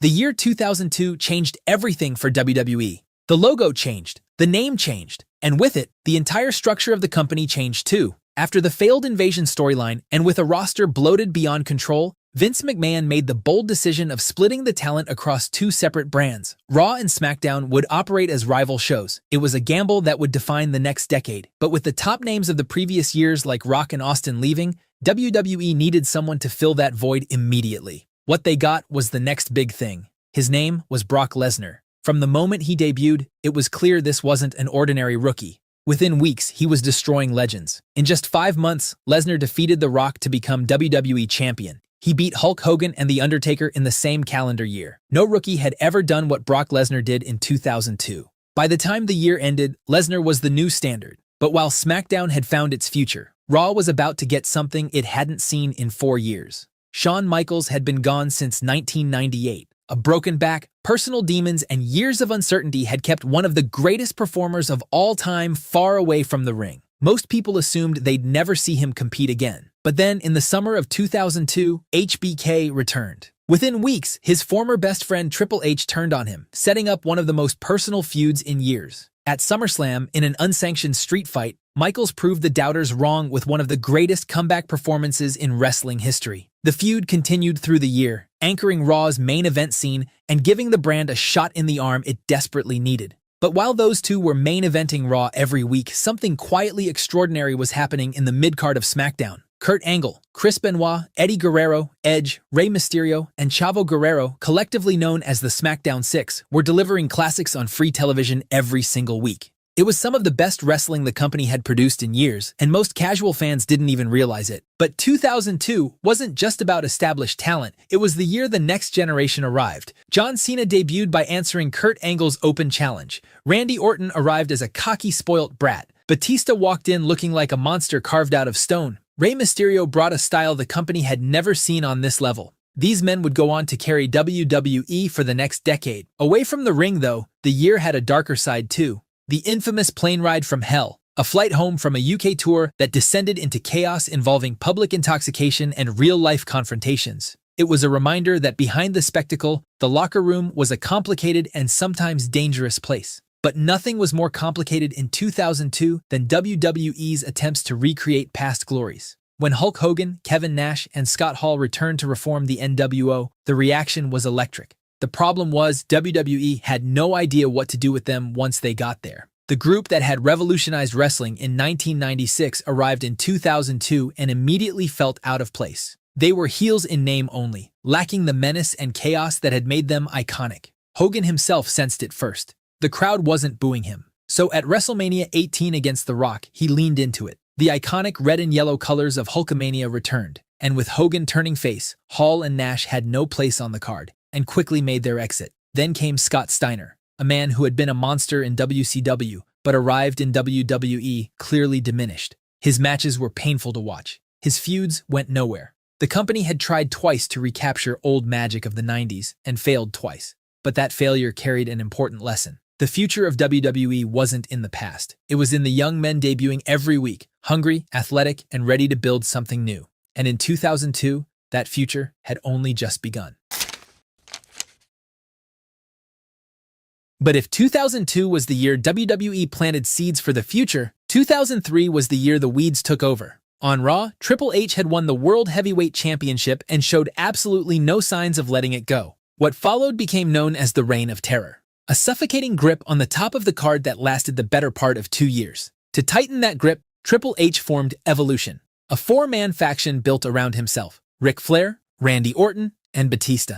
Together, they dominated Raw every single week. Anyone who got close to the title was brushed aside. Scott Steiner, Goldberg, Booker T, nobody could survive the politics of the game. The fans could see what was happening. Raw in 2003 often felt like a show designed to protect one man rather than build new ones. But on the SmackDown side, something completely different was going on. Kurt Angle and Brock Lesnar were at war, and it was glorious. Angle had the amateur credentials and the championship. Lesnar had the size, the youth, and the hunger. Their rivalry played out across the entire year in matches that ranged from excellent to genuinely historic. At WrestleMania 19, Lesnar won the WWE title, despite almost ending his career with a botched shooting star press. Then, on a regular episode of SmackDown, the two had a 60-minute Iron Man match that many still consider one of the greatest matches ever given away on free television. And while those two were redefining what wrestling could look like, Raw was turning into a horror show. Kane had spent years hiding behind a mask. In the summer of 2003, Triple H forced him to remove it,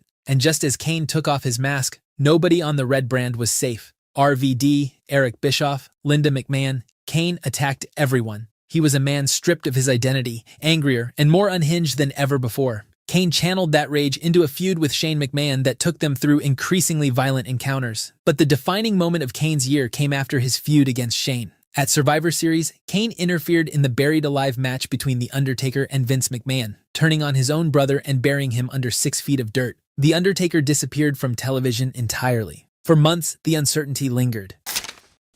But while Kane was burning bridges on Raw, the biggest legends in WWE history were preparing for one final collision. Stone Cold Steve Austin and The Rock had defined the Attitude Era together. They had main-evented WrestleMania twice. They had given fans some of the most electric moments in wrestling history. And at WrestleMania 19 in Seattle, they did it one more time. The Rock won. And when the match ended, it marked the end of an era. With the legends stepping aside, the path was clearing for a new generation, and 2003 gave them room to breathe. John Cena was developing a personality on SmackDown that connected with audiences in ways nobody had predicted. Randy Orton was being carefully positioned inside Evolution, learning from Ric Flair every week and slowly becoming the cocky, dangerous legend killer that would eventually define his career. Batista was growing too, quietly building strength and presence every time he appeared on screen. On the Blue brand, Vince McMahon removed Stephanie from her role as SmackDown general manager in a storyline that felt uncomfortably personal. With Stephanie out of the picture, Paul Heyman replaced her as the GM of SmackDown, and that decision changed everything. Heyman immediately understood what SmackDown needed. Under his watch, SmackDown became the clear superior show, a place where wrestling mattered and the booking made sense. And as 2003 closed, the gap between the two brands had never felt wider. The future was coming, but before it truly arrived, 2004 would see two men finally realize their dream. For years, Chris Benoit and Eddie Guerrero had been told that they would never be world champions. 2004 made liars out of everyone who believed that. At the Royal Rumble, Benoit entered at number 1 and outlasted 29 other men to earn his WrestleMania shot. Meanwhile, on SmackDown, Eddie Guerrero fought his way to a championship opportunity at No Way Out and shocked the entire wrestling world when he beat Brock Lesnar to become WWE champion. For a man who had battled addiction, personal demons, and years of being overlooked, the moment Eddie jumped into the crowd and celebrated with his people was one of the most genuinely emotional scenes in WWE history. Then, at WrestleMania 20, Benoit made Triple H tap out in the middle of Madison Square Garden to win the World Heavyweight Championship. As the show came to an end, Eddie came to the ring, and the two best friends stood together holding their titles. But not every story in 2004 was about underdogs triumphing. Some were about villains rising. John Bradshaw Layfield had spent years as a brawling mid-card tag team wrestler. Then he rebranded as JBL, a loud, arrogant, self-proclaimed wrestling god, and somehow it worked. He defeated Eddie Guerrero for the WWE title in June and held it for nearly a year, generating nuclear heat everywhere he went. But while JBL was becoming the evil tyrant of SmackDown, John Cena was quietly becoming the hero of the blue brand. He won the United States Championship and defended it with a confidence that suggested the main event wasn't far away. On the Raw side, Randy Orton had spent 2003 learning inside Evolution. By 2004, he was ready to graduate. At SummerSlam, he defeated Chris Benoit to become the youngest World Heavyweight Champion in WWE history at just 24 years old. It should have been the beginning of a long reign. Instead, Triple H, furious that his protege had outgrown him, kicked Orton out of Evolution the very next night and took the title back within a month. And then there were the two men who left, Brock Lesnar and Goldberg, two of the most physically imposing performers WWE had ever seen, both departing after WrestleMania 20 in a match that the entire audience turned on the moment it began, having learned beforehand that neither man was staying. What should have been a dream match became a disaster, with both men visibly going through the motions while fans rained down boos.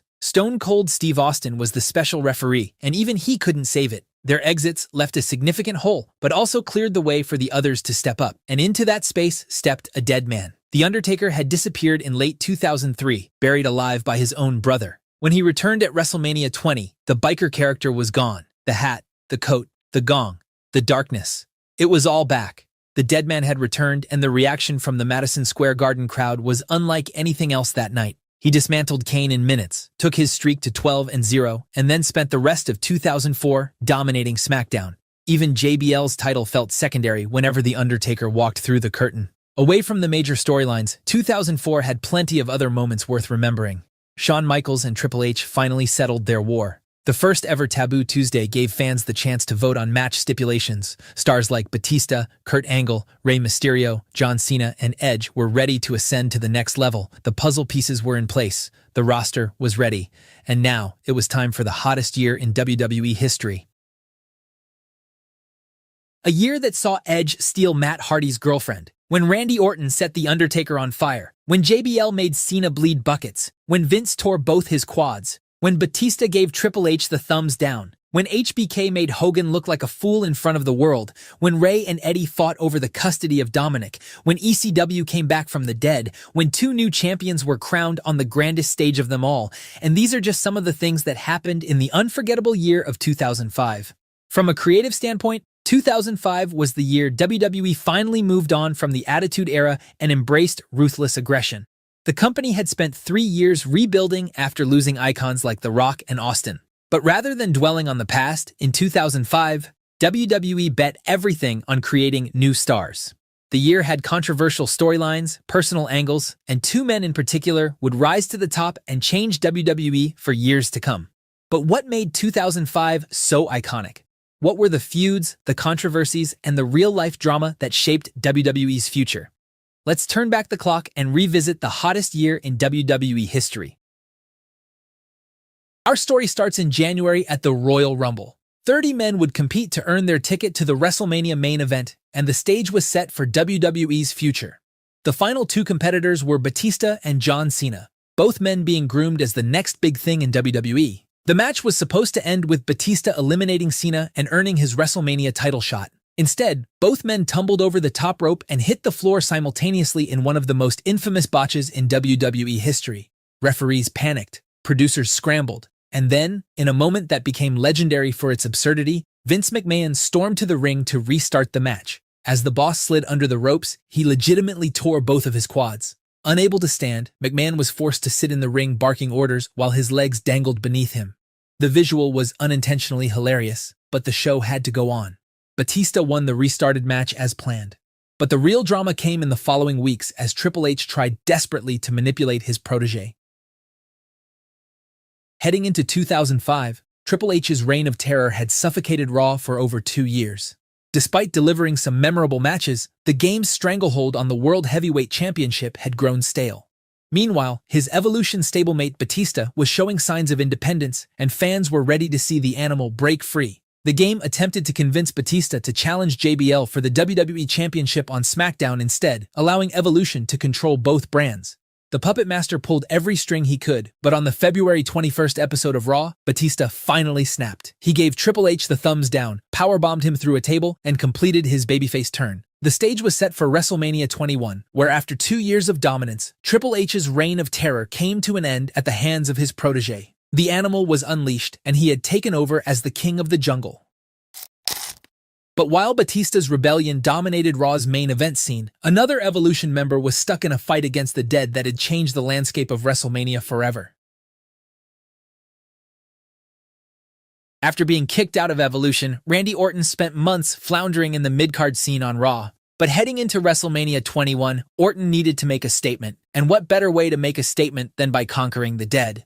The Legend Killer set his sights on the biggest legend of them all, The Undertaker and his undefeated WrestleMania streak. Before this, the streak hadn't always been marketed as the legendary spectacle it would later become. Before this, it was just a number. But heading into WrestleMania 21, WWE made the conscious decision to transform Undertaker's record into a Mania spectacle. Orton was the perfect opponent for this new direction. Young, cocky, and desperate to cement his legacy, the Legend Killer believed he could accomplish what no one else had. He mocked Taker's legacy, RKO'd his own girlfriend, attacked other WWE legends, and at WrestleMania 21 in Los Angeles, Taker and Orton collided in a match that would set the template for every other streak match that followed. For over 14 minutes, Orton threw everything he had at the dead man. But in the end, The Undertaker stood tall and kept his WrestleMania legacy intact. Most rivalries would have ended there, but Orton's obsession with destroying The Undertaker had only just begun. After a brief hiatus due to a shoulder injury, Orton returned to WWE and was drafted to SmackDown, putting him on the same brand as the Dead Man. What followed was a descent into madness that showcased just how unhinged the Legend Killer could become. Orton wasn't content with simply beating The Undertaker. He wanted to end him once and for all. The rivalry escalated with each passing week. Orton and his father attacked the Dead Man at every opportunity. They tricked him at SummerSlam. They mocked him with retirement fund DVDs. They presented him with a casket containing a mannequin. And at No Mercy in October, the Ortons defeated Undertaker in a handicap casket match, stuffing the Phenom inside and sealing him in. But that wasn't enough for Randy Orton. In one of the most shocking moments of the year, Orton drilled holes into the casket and then set it on fire with the Undertaker locked inside. For weeks, Orton reveled in his apparent victory, convinced he had finally ended the Undertaker's career. But the Dead Man doesn't die easily. Throughout the fall, supernatural occurrences began haunting Orton. The Undertaker returned from the grave, more powerful and vengeful than ever, tormenting Orton with mind games that drove the Legend Killer to the brink of a breakdown. The rivalry culminated at Armageddon inside Hell in a Cell, where The Undertaker finally put the feud to rest with a definitive victory. The story of Orton's overconfidence and the Dead Man's resilience was one of the hottest feuds of the year. But more importantly, it cemented The Undertaker's WrestleMania streak as one of the most important narratives in WWE history. But while Batista was conquering Raw and Orton was battling the Supernatural on SmackDown, another megastar was rising who would define WWE for the next decade. John Cena had spent the majority of 2004 climbing the ranks on SmackDown and connecting with younger audiences with his rapper gimmick in ways WWE hadn't seen in years. By early 2005, it was clear that Cena had outgrown the United States Championship. He was ready for the main event, and WWE was ready to give him the ball. At WrestleMania 21, Cena challenged JBL for the WWE Championship, and when the referee's hand hit the mat for the 3 count, a new era had officially begun. But Cena's coronation came with an unexpected problem. Just 6 weeks after winning the title, WWE made a shocking decision. On June 6th, John Cena was drafted from SmackDown to Raw, taking the WWE Championship with him. The move was designed to position Cena as the face of the company on WWE's flagship show. Instead, it exposed him to a much harsher spotlight. On Raw, Cena's character began to shift. The edgy rapper persona was softened into a more superhero-like babyface. He started wearing colorful shirts and promoting hustle, loyalty, and respect. Kids loved it, but the hardcore fans hated it. Throughout the summer and fall, Cena defended his title against Chris Jericho and Kurt Angle in excellent matches, but the crowd reactions kept growing hostile. By the time Unforgiven rolled around in September, Cena was being loudly booed despite being the champion babyface. The company had created a star, but they hadn't anticipated the backlash. But while Cena continued his ascent on Raw, his future biggest rival was stuck in a love triangle that would take personal feuds to a new level.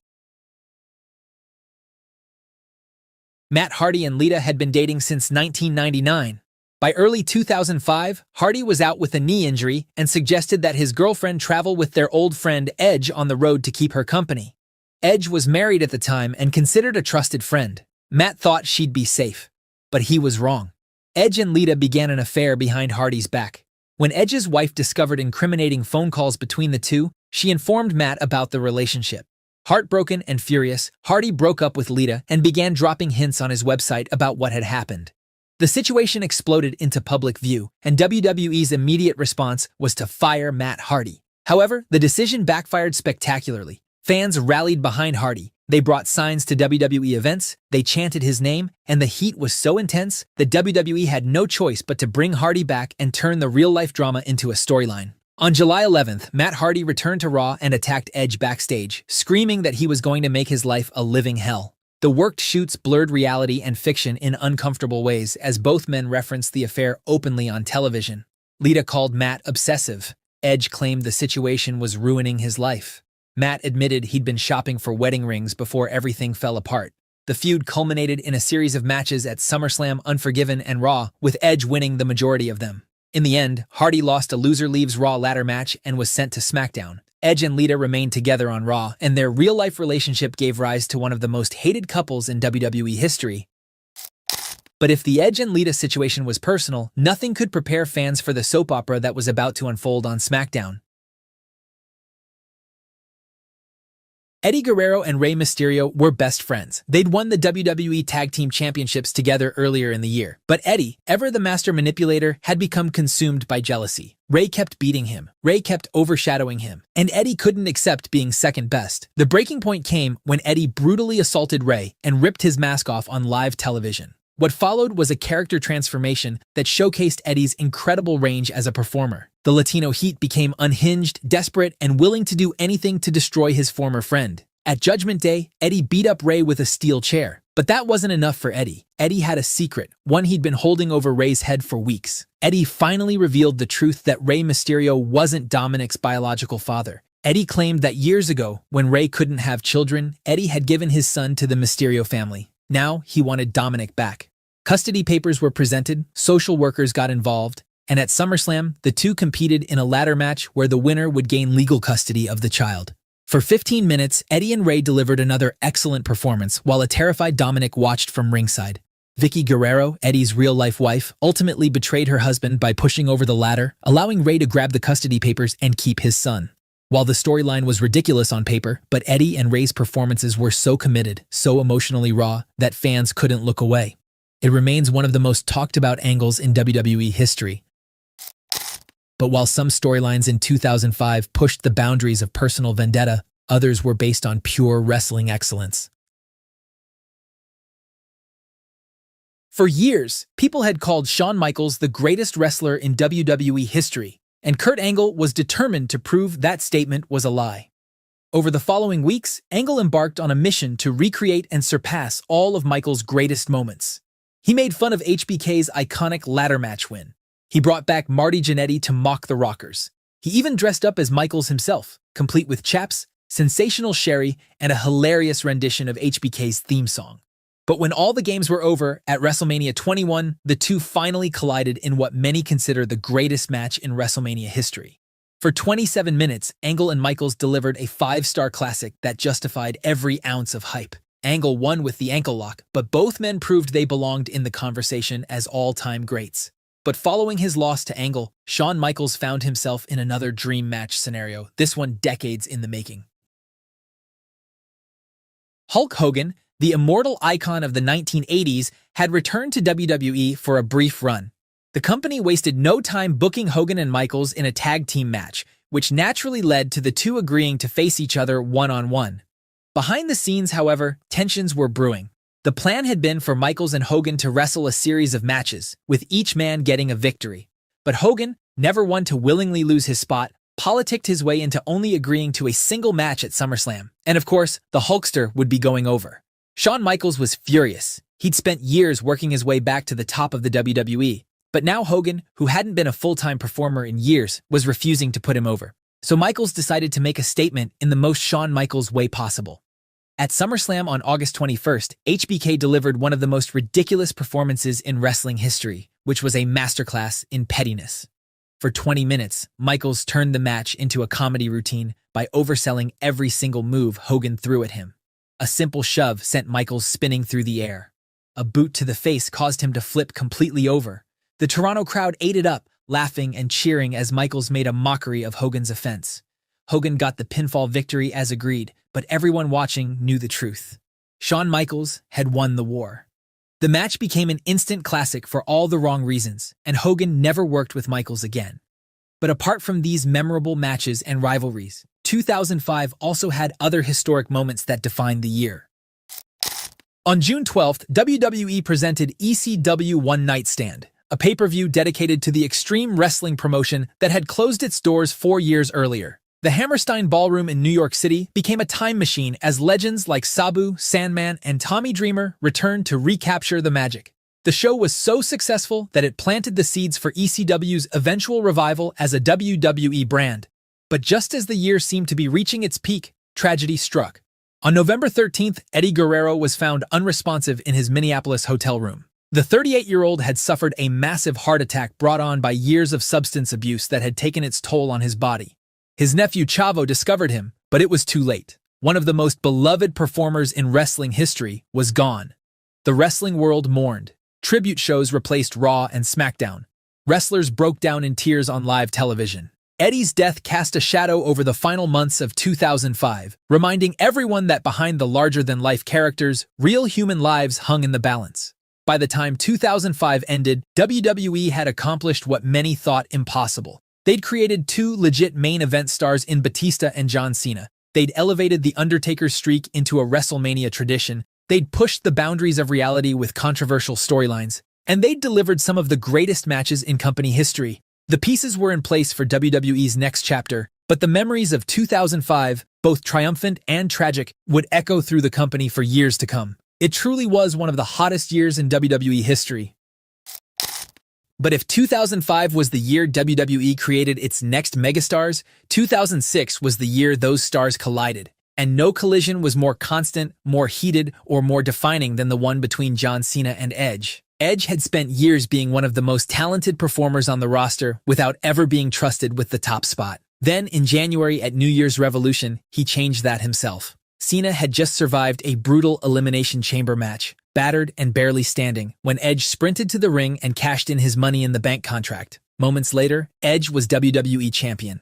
The two would spend the majority of 2006 trading the title back and forth in a rivalry that carried Raw throughout the year. Cena was the superhero the kids adored and the smart crowds increasingly booed. Edge was the calculated, manipulative heel who always seemed to find a way to survive. Their chemistry was undeniable, whether it was standard singles matches, TLC bouts, or chaotic multi-man situations. Every time these two shared a ring, the stakes felt real. But while Cena and Edge were defining Raw, SmackDown had its own dramatic story unfolding. Batista had been the dominant world champion heading into the year until a tricep injury forced him to vacate the title in January. Into that vacuum stepped Rey Mysterio. He had entered the Royal Rumble at number 2 and won the whole thing, dedicating his run to his late best friend Eddie Guerrero, who had passed away just 2 months earlier. At WrestleMania 22, Rey defeated both Kurt Angle and Randy Orton in a triple threat to become World Heavyweight Champion, fulfilling his promise to Eddie in front of the entire world. But what followed was a reign that never got the support it deserved from the people booking it. Vince McMahon never fully committed to Ray as the top guy, and the result was a champion who kept losing constantly and eventually dropped the title to King Booker.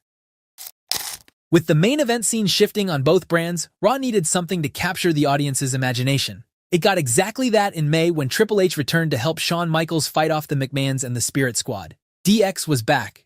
The reunited duo spent the summer tormenting Vince and Shane McMahon in a series of increasingly outrageous segments and an insane battle inside Hell in a Cell. Around the same time, WWE was making an even bigger swing by reviving ECW as a third brand. The groundwork had been laid by the success of ECW One Night Stand in 2005. The return started perfectly when Rob Van Dam cashed in his Money in the Bank contract on Cena at One Night Stand in front of a rabid ECW crowd and won the WWE title to a reaction that shook the building. For one night, it felt like the real ECW was back. Then the weekly show started and reality set in fast. Because the ECW that appeared on television every week wasn't the outlaw, dangerous promotion fans remembered. It was a watered-down third brand with corporate polish all over it. But away from the ECW disappointment, Raw had other stories worth following. Randy Orton and Edge formed Rated RKO. Umaga arrived as a terrifying undefeated monster and bulldozed through opponent after opponent on his way toward an inevitable collision with Cena. And after years of carrying the women's division on their backs, both Trish Stratus and Lita walked away from WWE within months of each other. Away from the headline stories, 2006 had other moments worth remembering as Jeff Hardy returned to WWE after a short stint in TNA. Mr. Kennedy had a breakthrough year on SmackDown, feuding against The Undertaker and positioning himself as a future main event star. And at December to Dismember, WWE produced a show so badly received that Paul Heyman left the company shortly after. It was a rough ending to what had otherwise been a year full of memorable moments. But if you thought the ending of 2006 was dark, 2007 was about to give us the darkest year in WWE history. WWE in 2007 was off to a hot start.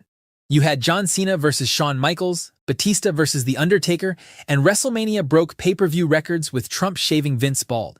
It seemed like the company had finally found its footing in the post-Attitude Era landscape. But then, everything went downhill. What followed was an unprecedented cascade of real-world tragedies, career-ending scandals, devastating injuries, intense media scrutiny, exploding limousines, and government investigations that all culminated in the darkest period WWE had ever experienced. While the product on television still remained decent with stars like Cena, Batista, Edge, and Randy Orton leading the charge, behind the scenes, WWE was fighting for its very survival as controversies mounted week after week. So what exactly made 2007 the darkest year in WWE history?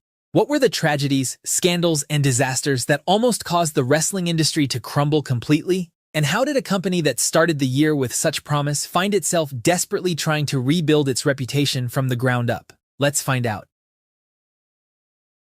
Let's start by talking about the darkest tragedy in WWE history that changed everything. The weekend of June 24, 2007 began like any other pay-per-view weekend for WWE. WWE Vengeance was set to take place in Houston, and one of the most anticipated matches on the card was Chris Benoit defending his ECW championship against the up-and-coming CM Punk. But when showtime arrived, Benoit was nowhere to be found. Initially, WWE officials were told that Benoit couldn't make it due to a family emergency involving carbon monoxide poisoning at his home. While the news was concerning, these things happened occasionally in wrestling, and the show had to go on.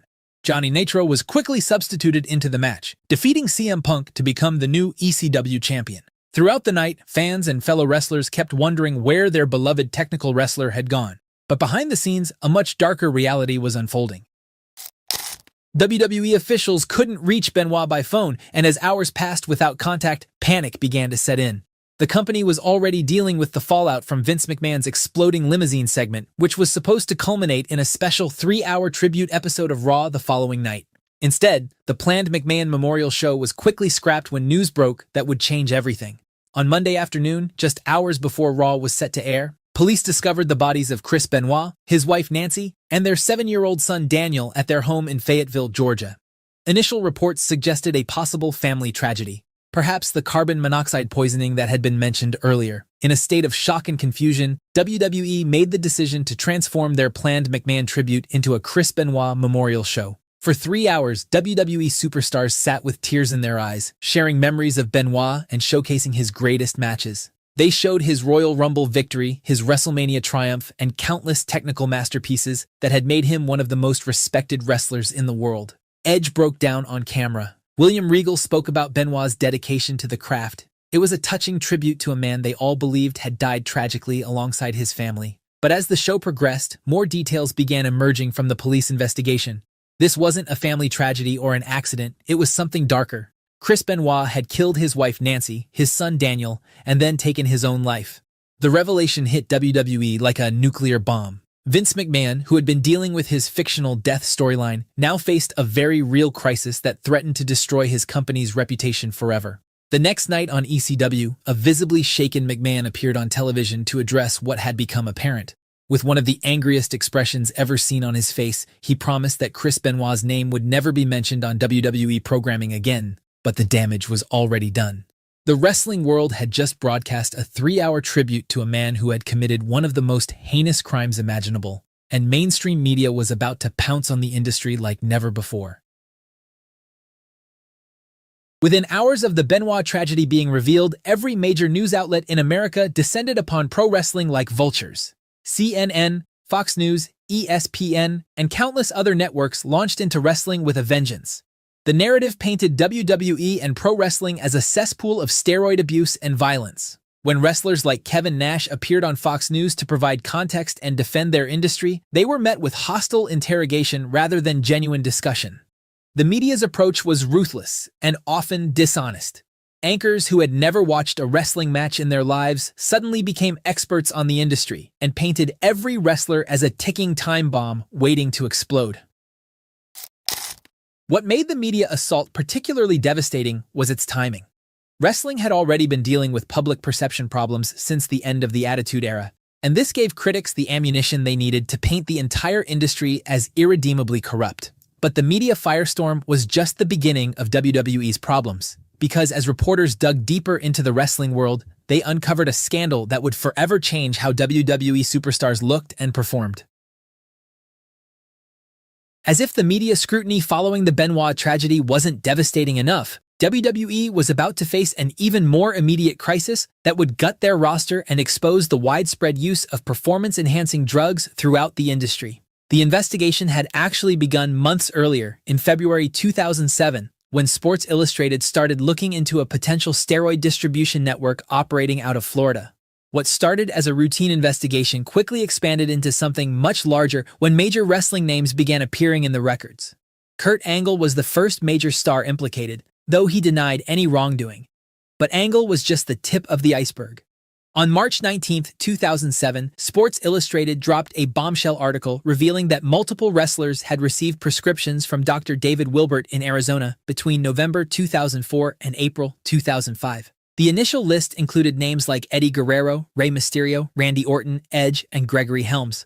Edge's response was particularly damaging to WWE's credibility. Rather than denying the allegations, he admitted to using steroids after his neck injury, explaining that they were prescribed to help the bones grow back around the screws and plates in his neck.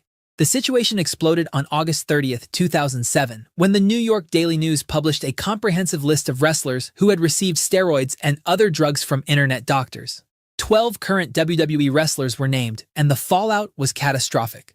Chavo Guerrero, Shane Helms, Randy Orton, John Morrison, Mr. Kennedy, Funaki, Charlie Haas, Umaga, William Regal, Edge, and several others were suspended for violating WWE's wellness policy.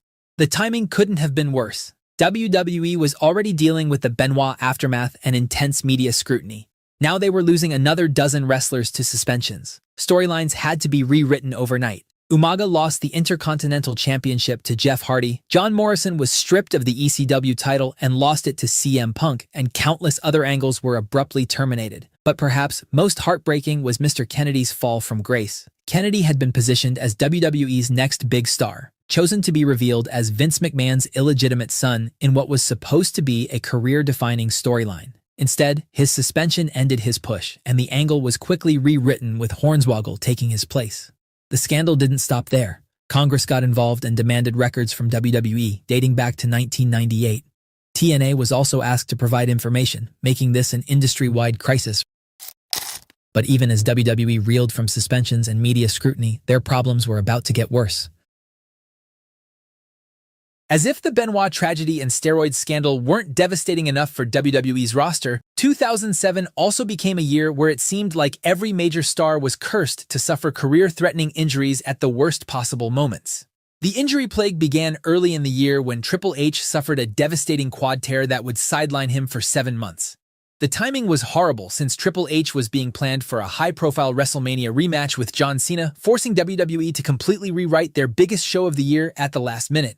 Shawn Michaels stepped into Triple H's spot, creating one of the best matches in WrestleMania history with Cena, but losing HBK's original opponent meant further reshuffling of an already complicated card. The domino effect of a single injury was already causing problems, but this was just the beginning of WWE's medical nightmare. The Undertaker, who had been having a career renaissance with his world title run and matches against Batista, went down with a torn bicep that forced him out of action for months.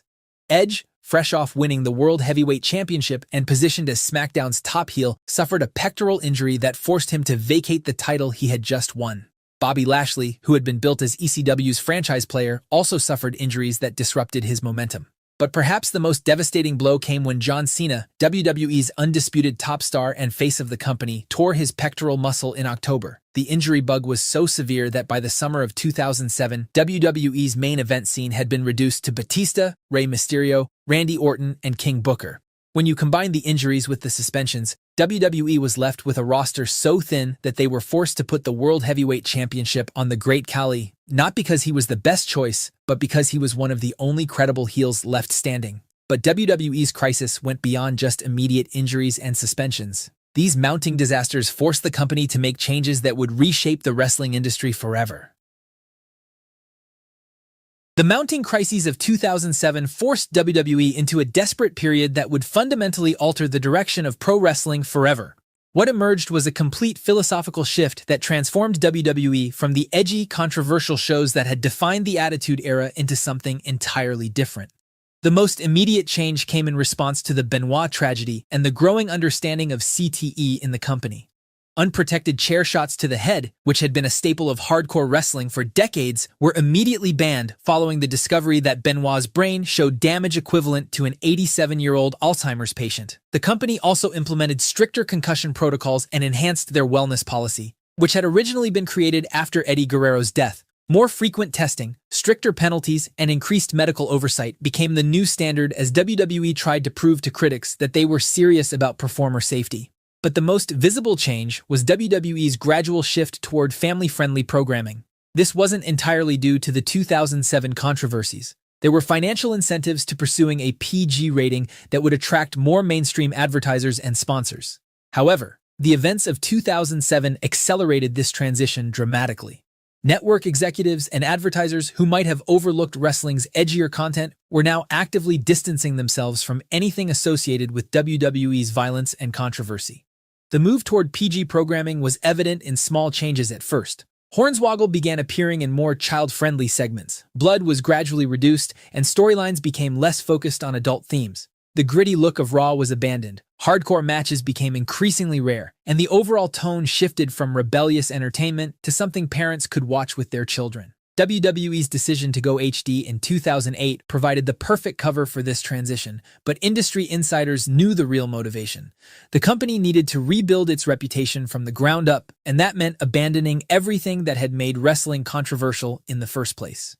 Kelly couldn't do her provocative, extreme expose segments anymore. Storylines became less personal, and the general atmosphere had to become more sanitized. WWE was moving away from the crash TV mentality that had defined their success in the late 1990s toward something that could survive mainstream scrutiny.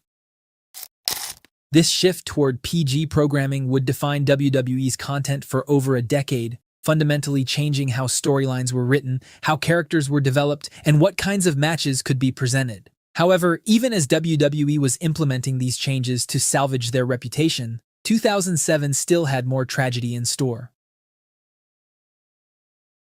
What had already been the darkest period in WWE history became even more devastating as a cascade of wrestler deaths created an atmosphere of genuine fear. The year saw the deaths of Bam Bam Bigelow and Mike Awesome within a month of each other in early 2007. Bigelow was just 45 years old when he died from a drug overdose, while Awesome was only 42. In March, Bad News Brown and Ernie Ladd died within the same week. creating an eerie pattern that had wrestlers genuinely worried about who might be next. June brought the death of Sherry Martel from a drug overdose. The media used each death as evidence of wrestling's toxic culture, creating a narrative that painted the entire industry as a death trap. August brought yet another tragedy when Bryan Adams, known to fans as Crush, died at age 43 from mixing prescribed medications. Beyond the deaths, WWE was dealing with a host of other problems that would have been major crises in any normal year, but seemed almost minor compared to everything else happening. ECW was on life support after Vince McMahon's comedy championship reign killed whatever credibility the brand had left. The cruiserweight division became such a joke that WWE actually put the title on Hornswoggle. Creative teams were constantly rewriting shows due to suspensions, injuries, and other real-world crises interrupting their storylines. The threat of federal intervention loomed over every decision, making company executives paranoid about every aspect of their operation. Looking back at 2007, it's remarkable that WWE survived at all. Any one of these crises could have ended a smaller company. The combination of all of them should have been fatal. Yet, Vince McMahon and the WWE managed to survive the darkest year in history. But as the calendar turned to 2008, the Ruthless Aggression Era would write a new chapter. When Jeff Hardy finally captured his childhood dream, when John Cena defied medical science and made his epic Royal Rumble return, when The Undertaker chokeslammed Edge to hell, when Randy Orton started kicking people in the head, when Chris Jericho put on a suit and transformed into the best villain WWE had seen in years, when Ric Flair said goodbye, when CM Punk won Money in the Bank, when the two biggest stars of the Ruthless Aggression Era collided in a dream match. And these are just some of the things that happened in the wild year of 2008. When most people think of the greatest years in WWE history, they think of the late 90s or the early 2000s, but WWE in 2008 delivered unforgettable rivalries, shocking returns, and career-defining moments for multiple superstars. New champions were crowned, legends retired, and some of wrestling's greatest feuds unfolded on screens every week. So what made WWE in 2008 so special, yet so underrated? What were the matches, the moments, and the storylines that shaped WWE's future? Let's rewind the clock and relive one of the spiciest years in WWE history. Our story begins at the Royal Rumble. The Undertaker and Shawn Michaels, the final two from the previous year's Rumble, kick off the road to WrestleMania as the first two entrants this year. What follows is a blend of returns, nostalgic moments, and amazing performances from guys like CM Punk, Triple H, and Taker. However, the real show stealer of the night comes at number 30. In October 2007, John Cena suffered a torn pectoral muscle during a match on Raw. The injury was devastating, and initial estimates put his recovery time at 7 months minimum, potentially keeping him out of action until after WrestleMania. But 2008 Cena wasn't a normal human being. This was Super Cena. While most athletes would use an injury like this as an excuse to rest and recover slowly, Cena approached his rehabilitation like a Terminator. Cena was determined to return to the ring as quickly as humanly possible.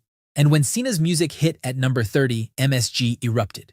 John Cena stepped through the curtain with a sly smirk on his face. The final moments came down to Cena and the game.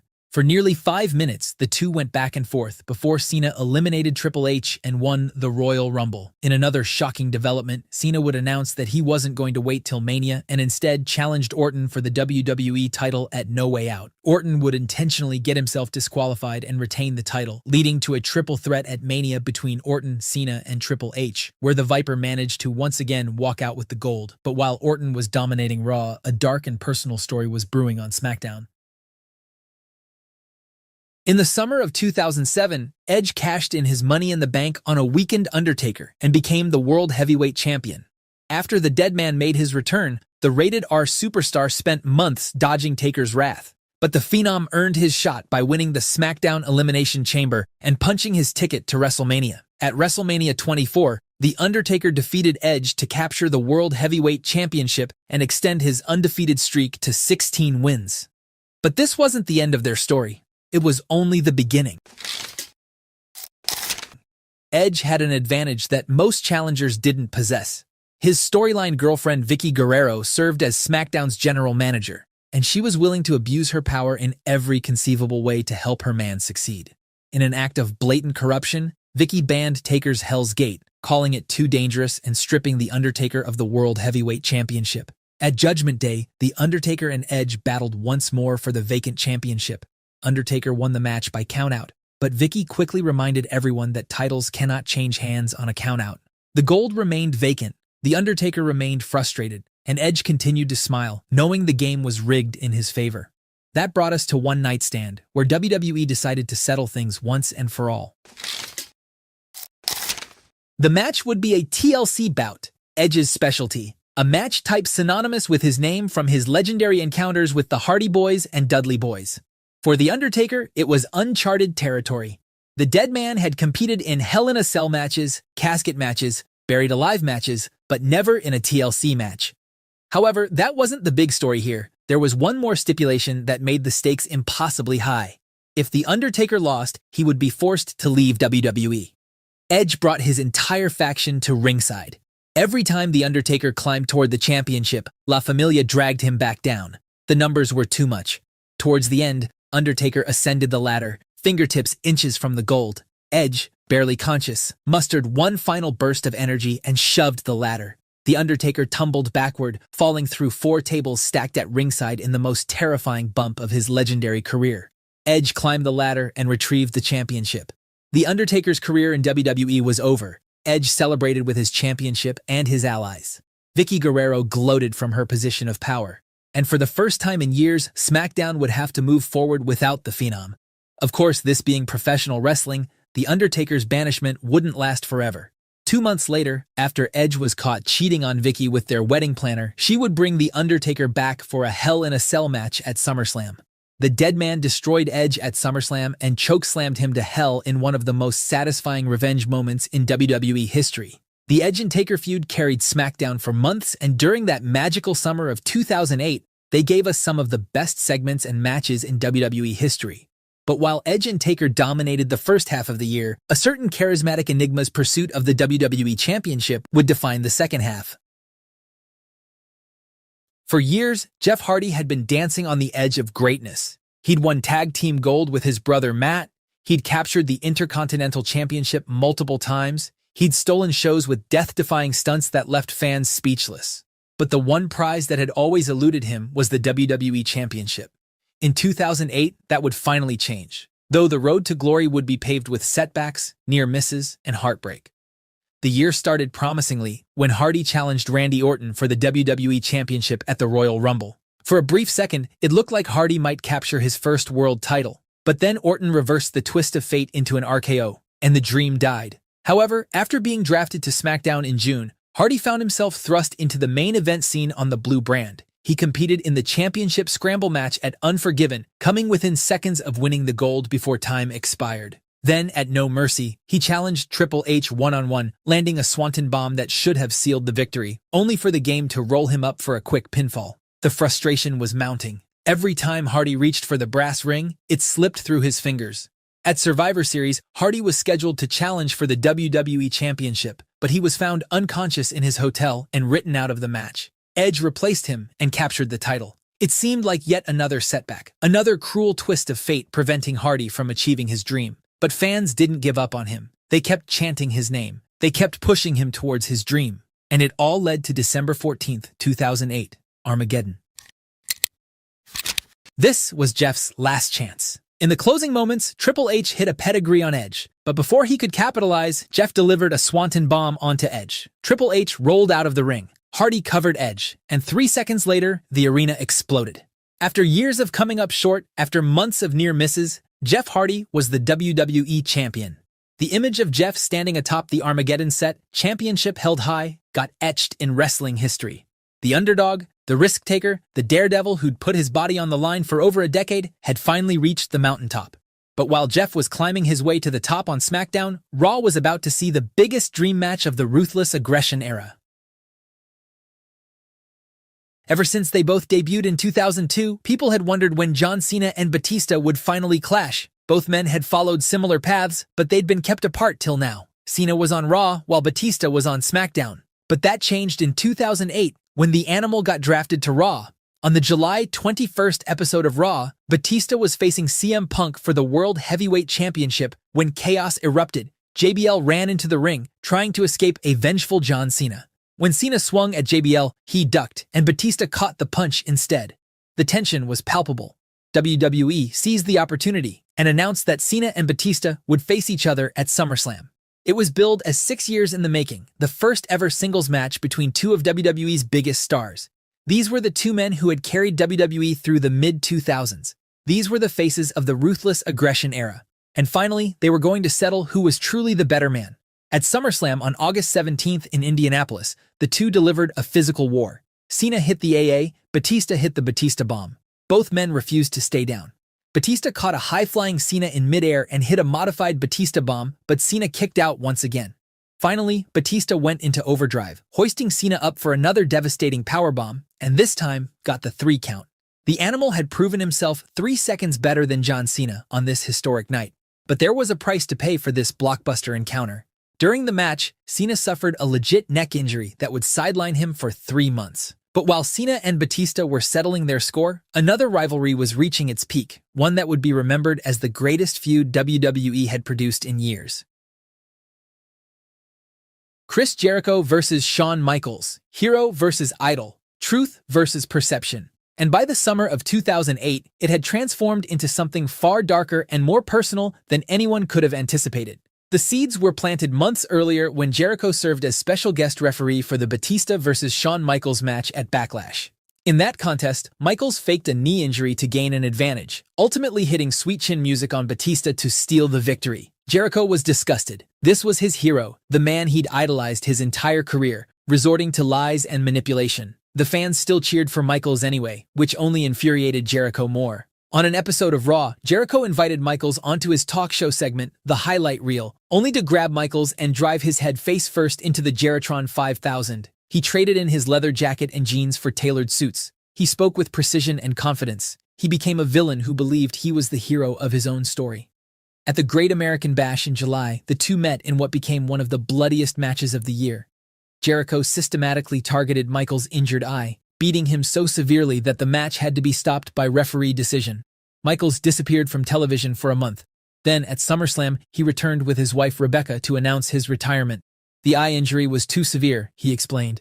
His career was over. But Jericho interrupted the emotional moment, demanding that Michaels admit it was all Jericho's doing. Words were exchanged, tempers flared, and when Jericho swung at Michaels, HBK ducked, and Rebecca took the punch. Jericho had crossed a line that shouldn't be crossed. Michaels' retirement was forgotten. He was coming back for revenge.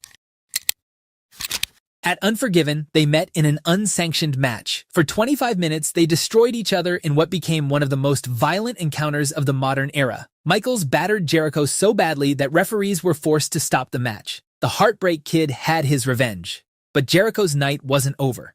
Later that evening, after CM Punk was attacked and unable to compete in the World Heavyweight Championship Scramble match, Jericho took his place, and despite being beaten within an inch of his life earlier, he won the championship. In a single night, Chris Jericho had gone from the lowest point of his career to the highest. The feud culminated at No Mercy in October with a ladder match for the World Heavyweight Championship. Jericho retrieved the championship, proving once and for all what he'd been saying all along. He wasn't Shawn Michaels. He was better. The Wrestling Observer would later name their ladder match as Match of the Year. Jericho won Wrestler of the Year, and the feud itself was recognized as Feud of the Year. Both Michaels and Jericho have since called it some of the best work of their careers. But while these major storylines dominated the headlines, 2008 was also defined by several other memorable moments that shaped WWE's landscape. Like CM Punk winning the Money in the Bank briefcase and cashing in on Edge to become World Heavyweight Champion, only for Randy Orton to punt him in the head and make him vacate the title. The year also saw the emotional WrestleMania match between HBK and Ric Flair when Shawn Michaels kicked the Nature Boy into retirement. Santino was comedic gold, William Regal won King of the Ring, and Big Show got punched by Floyd Mayweather. When the calendar flipped to 2009, WWE had fundamentally changed. The transition to the PG era was complete. But 2008 proved that WWE could still tell compelling stories, create new stars, and deliver unforgettable moments even with the PG era restrictions. From John Cena defying medical science to The Undertaker versus Edge, to Jeff Hardy finally capturing his childhood dream, to Chris Jericho versus Shawn Michaels, 2008 was a year that was emotional as well as unpredictable. Looking back now, it stands as one of the most underrated years in WWE history, a transitional period that successfully bridged the gap between the Ruthless Aggression and the PG era, building wrestling's future while honoring its past. But as we entered 2009, it was time to say goodbye to the Ruthless Aggression Era. When Randy Orton became a menace to society, when The Undertaker and Shawn Michaels gave us the greatest match in WrestleMania history, when Big Show chokeslammed John Cena to the Shadow Realm, when Jeff Hardy's sudden exit broke everybody's heart, when Chris Jericho unmasked Rey Mysterio, when CM Punk became the most hated man on SmackDown. And these are just some of the things that happened during the crazy year of 2009. Most wrestling fans hate this year because they remember 2009 as the year WWE fully transitioned into the PG era. However, despite the PG restrictions, 2009 was filled with personal rivalries, shocking title changes, and career-defining performances that fans still rewatch to this day. So what made 2009 so special yet so underrated? What were the matches, feuds, and moments that defined WWE's dive in the PG era? Let's rewind the clock and relive the chaos of WWE in 2009. By the end of 2008, Randy Orton was already an established main event star. He'd won world championships, feuded with legends like The Undertaker, and the Legend Killer was one of the top stars in the company. However, in 2009, Randy Orton went full-on psycho mode and terrorized the entire wrestling world. His first target was none other than Vince McMahon. After a heated standoff, the Viper straight up kicked the chairman in the skull and established himself as the company's top heel. Randy then went on to win the 2009 Royal Rumble, punching his ticket to the main event of WrestleMania.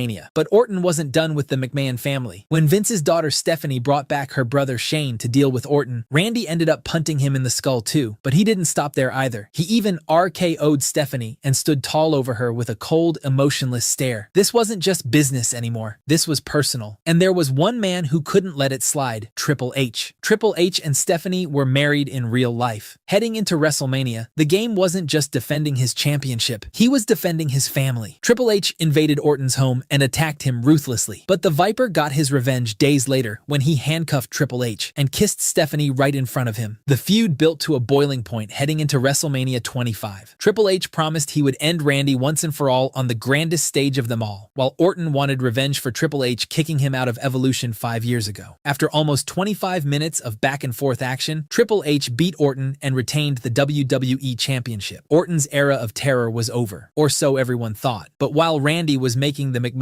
life a living hell on Raw, another iconic rivalry was gearing up for its final chapter.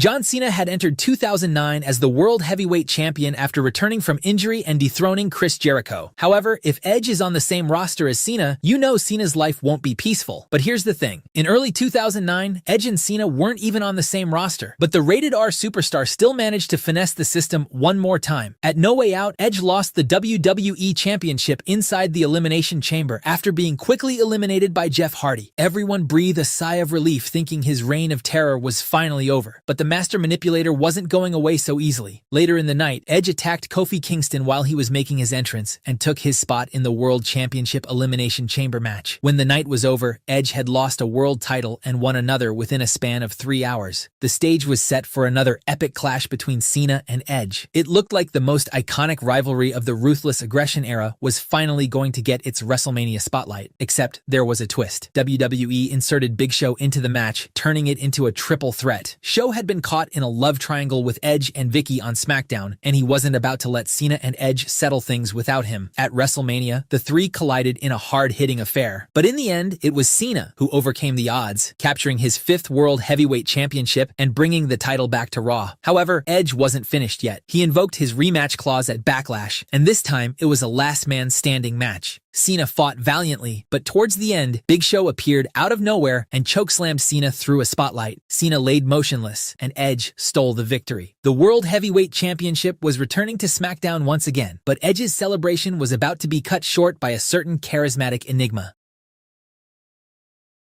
Jeff Hardy had ended 2008 on top of the world, finally capturing his childhood dream when he won the WWE Championship at Armageddon. But 2009 would prove that staying on top was far harder than getting there. Hardy's first major challenger was none other than Edge. The rated R superstar wanted to reclaim what he believed was rightfully his, and at the Royal Rumble, he got his chance. In a shocking turn of events, Hardy lost the championship when his own brother Matt interfered and cost him the match. The betrayal was gut-wrenching. The Hardy brothers had been fan favorites for over a decade. They'd won tag team gold together, stolen shows with ladder matches, and shared countless memorable moments. But jealousy had been eating away at Matt. He was tired of living in his younger brother's shadow, tired of watching Jeff get all the glory while he fought for scraps. At the Royal Rumble, that jealousy exploded. Their brother versus brother feud consumed the first few months of the year. Matt claimed Jeff was selfish, reckless, and undeserving of his success. Jeff just wanted to understand why his own flesh and blood would stab him in the back. The Hardys collided multiple times throughout the spring. Matt got the win at WrestleMania, but Jeff got his revenge at Backlash. However, Jeff couldn't focus solely on his brother. He still had championship aspirations, and Edge was now holding the gold after defeating Cena. At Judgment Day, Hardy challenged Edge for the title, and just when it looked like Jeff might recapture the gold, Matt Hardy interfered again. The assist allowed Edge to retain, leaving Jeff frustrated once more. Finally, at Extreme Rules, everything came together. Jeff defeated Edge in a brutal ladder match, his specialty, to win the big gold. The charismatic Enigma was back on top, but his celebration lasted all of about 30 seconds. CM Punk's music hit. The Second City Saint walked down the ramp with his Money in the Bank briefcase, the same one he'd won at WrestleMania months earlier. Hardy was exhausted, broken, barely able to stand. Punk cashed in and within minutes became the new World Heavyweight Champion. Jeff's moment of glory had been ripped away in the cruelest fashion possible, and this led to the most heated rivalry of the summer on SmackDown.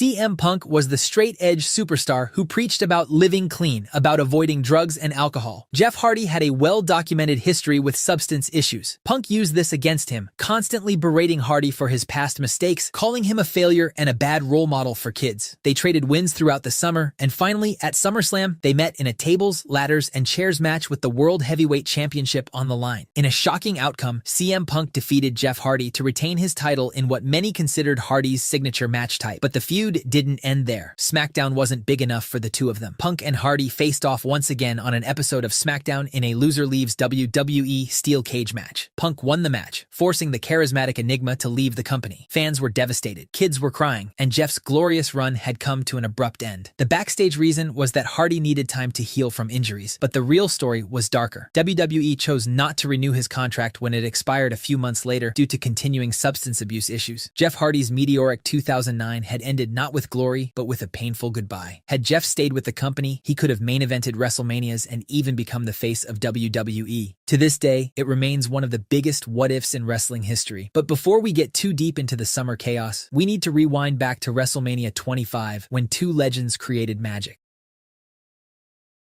The Undertaker's WrestleMania streak stood at 16 wins. For nearly 2 decades, nobody had been able to defeat the dead man at the Showcase of Immortals. Legends had tried and failed. Champions had fallen before him. The streak had become as iconic as WrestleMania itself. But now The Undertaker faced his most dangerous challenge yet, the Heartbreak Kid, Shawn Michaels. This wasn't just another match. This was symbolic. Heaven versus hell. The showstopper versus the phenom. It was a dream encounter between two of the greatest performers in WWE history, and somehow it exceeded every expectation. Leading up to Mania, HBK had outsmarted the dead man at every step. Taker had never defeated Michaels one-on-one in a big match situation. It looked like HBK had the psychological advantage. But when it's the night of WrestleMania, The Undertaker becomes something absolutely mythical. For 30 minutes, the two legends delivered perfection. Near falls had the crowd on their feet. Signature moves were countered. Finishers were kicked out of. At one point, The Undertaker attempted a dive to the outside, but the move went horribly wrong. He came dangerously close to landing directly on his head in what could have been a career-ending situation. Michaels nearly won by countout as the dead man struggled to make it back into the ring. Michaels hit sweet chin music flush, but Undertaker kicked out. Taker hit the tombstone, but it wasn't enough. Every 2 count felt like it could be the one to end the streak. The Houston crowd was losing their minds with every passing moment. In the closing sequence, Michaels attempted a moonsault, but The Undertaker caught him midair and drove him down with a thunderous tombstone piledriver. As Michaels lay motionless in the ring, The Undertaker slowly rose to his feet. Both men had left everything they had out there. The match match received universal praise from critics and fans alike. It set an impossible standard for every Mania match that followed. Even today, many fans consider it the greatest WrestleMania match of all time. But while Taker and HBK were stealing the show, Randy Orton was trying to literally end careers.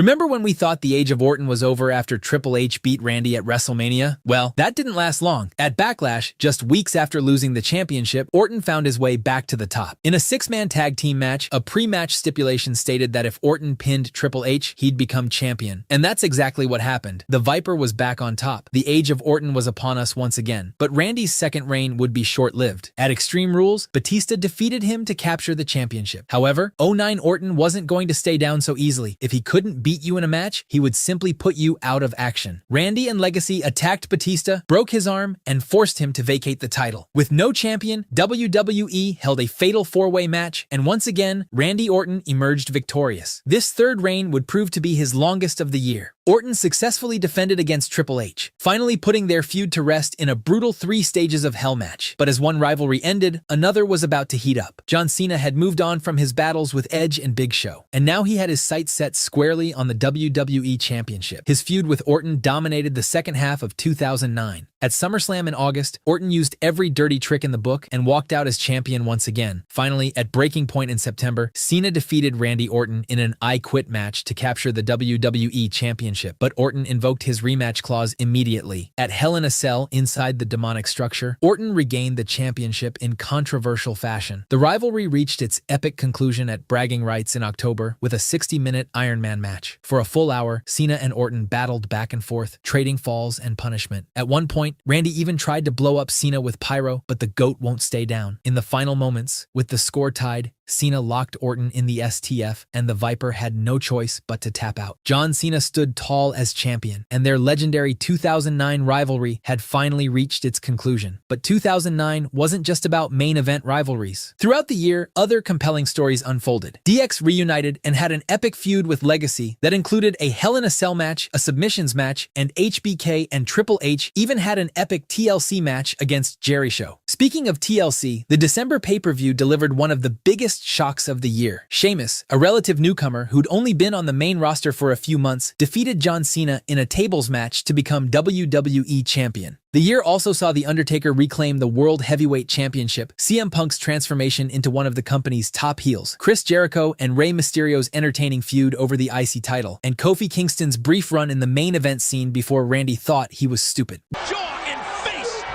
While fans remained divided about 2009, the year proved that WWE could still deliver great stories, shocking moments, and unforgettable matches even with the PG restrictions. But after this in 2010, the PG era truly took over and WWE changed forever. Our story begins at the Royal Rumble, where Shawn Michaels entered the match with one thing on his mind: getting back to The Undertaker.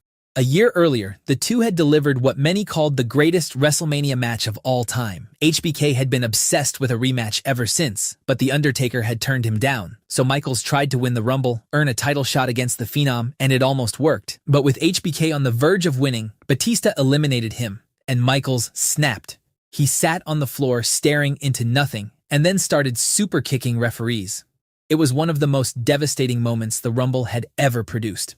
With the conventional route closed, HBK chose Plan B. At the Elimination Chamber, he crawled out from underneath the chamber structure and super-kicked The Undertaker, costing him the world title. He didn't care about the consequences. He just needed The Undertaker angry enough to accept the rematch, and it worked. The Undertaker agreed, but on one condition: if Michaels lost, his career was over. Streak versus career. At WrestleMania 26, they delivered another masterpiece. For over 20 minutes, Michaels threw everything he had at the dead man. And when he slapped The Undertaker across the face and dared him to finish it, you could feel the entire building hold its breath. The streak survived, and Shawn Michaels' career was over. But while Michaels was writing his final chapter, John Cena was about to face something he'd never dealt with before. Cena came into 2010 as the face of WWE, and his road to WrestleMania was a hero's journey. He defeated Batista for the WWE Championship at Mania 26, but after Cena wrapped up his feud against the Animal at Over the Limit, something far more explosive arrived. On June 7th, the rookies from the first season of NXT decided to make their presence known in the most violent way possible. Led by Wade Barrett, 8 men stormed the Raw set, dismantled the ring, destroyed the announce table, and left John Cena lying in the rubble. It was one of the most shocking endings to a Raw episode in years. For weeks, the group terrorized Raw with a level of unpredictability that the PG era desperately needed. Barrett made it clear that Cena was the target. The collision course was set. And heading into SummerSlam, the Nexus faced a Team WWE lineup that included Cena, Edge, Chris Jericho, Bret Hart, John Morrison, R-Truth, and in a massive surprise, the recently fired and rehired Daniel Bryan. The match needed to be the moment where the Nexus became legit main event threats. Instead, Cena single-handedly dismantled the Nexus and ruined their momentum. Barrett continued feuding with Cena through the fall. There was even a brief stretch where Cena was forced to join the Nexus against his will. But the steam had leaked out of the angle. By December, Cena had quite literally buried Barrett under a pile of steel chairs at TLC. The hottest faction in years had been dismantled almost as quickly as it was built. But while all of that was happening on Raw, the SmackDown World Heavyweight Championship was being passed around like hot potato. The year started with The Undertaker holding the belt, but losing it at Elimination Chamber to Chris Jericho after interference from HBK. Heading into WrestleMania 26, Chris Jericho versus the Royal Rumble winner, Edge was the main feud for the title. Jericho retained, but just 2 nights later on SmackDown, Jack Swagger cashed in his Money in the Bank briefcase and pinned Jericho to become World Heavyweight Champion. His reign struggled to generate real heat as champion, and by June, Rey Mysterio had taken the belt from him. Then, after Mysterio retained the title against Swagger at Money in the Bank, Kane cashed in his own briefcase and won the belt in under a minute. Kane's reign tied into a personal feud where he was convinced someone had attacked his brother The Undertaker and left him in a vegetative state, and he was determined to find out who. It was eventually revealed that Kane was the attacker all along, and the two brothers collided inside Hell in a Cell. Kane held the title all the way to December when Edge dethroned him, winning his 10th World Championship and ending 2010 on top of the blue brand. Apart from this, 2010 also gave us the return of Bret Hart, burying the hatchet with Shawn Michaels on live TV. Meanwhile, Daniel Bryan spent the year going from NXT rookie to US champion at warp speed by defeating The Miz. The Miz himself ended the year by cashing in his Money in the Bank briefcase on a beaten Randy Orton and becoming WWE champion for the first time. But as 2010 came to an end, it was time for the weirdest year in WWE history. A year that saw the WrestleMania main event end in a countout, when Raw would regularly be interrupted by this. It doesn't matter what you think! When Mark Henry and Big Show broke the ring.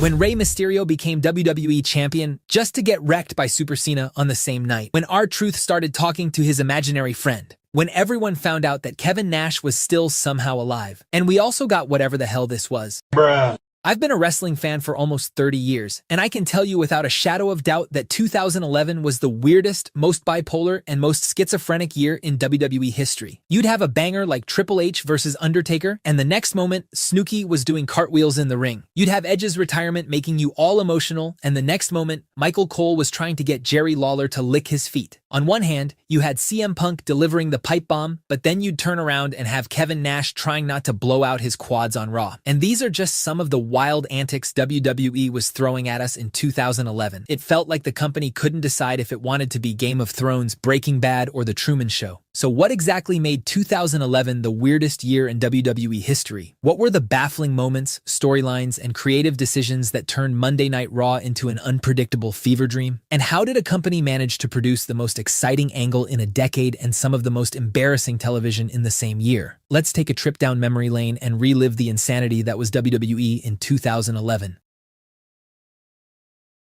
The year kicked off with WWE building toward WrestleMania 27, and right from the start, something felt off. The Rock had returned to host WrestleMania, which should have been a huge deal on its own, but instead of letting that moment breathe, WWE immediately jumped the gun. Rock and Cena immediately started tearing into each other, and the seeds were planted for their Mania encounter, which was more than a year away. This meant the actual WWE Championship match at this year's show was treated like a meaningless obstacle in the way of the real story. The Miz was the champion heading into WrestleMania 27, and WWE made him feel like such an afterthought that most fans probably forgot he was even in the main event. The entire build focused on Rock and Cena trading insults, while Miz stood awkwardly in the background like a third wheel on a date. But when WrestleMania finally arrived, the main event somehow managed to be even worse than the build-up. The biggest show of the year, the main event for the most prestigious championship in wrestling, ended with both guys lying outside the ring while the referee counted to 10. But wait, it gets worse. The Rock, serving as guest host, restarted the match to give the fans a proper ending. Except his idea of a proper ending was hitting John Cena with a rock bottom, allowing The Miz to crawl over and pin the company's top babyface to retain the championship. So not only did the main event end in a non-finish, but when it was restarted, the face of the company got screwed in the middle of the ring to set up a match that was more than a year away. The message was clear. This WrestleMania didn't matter. The Miz's reign didn't matter. All that mattered was planting the seeds for Rock versus Cena next year, and everything else was just filler.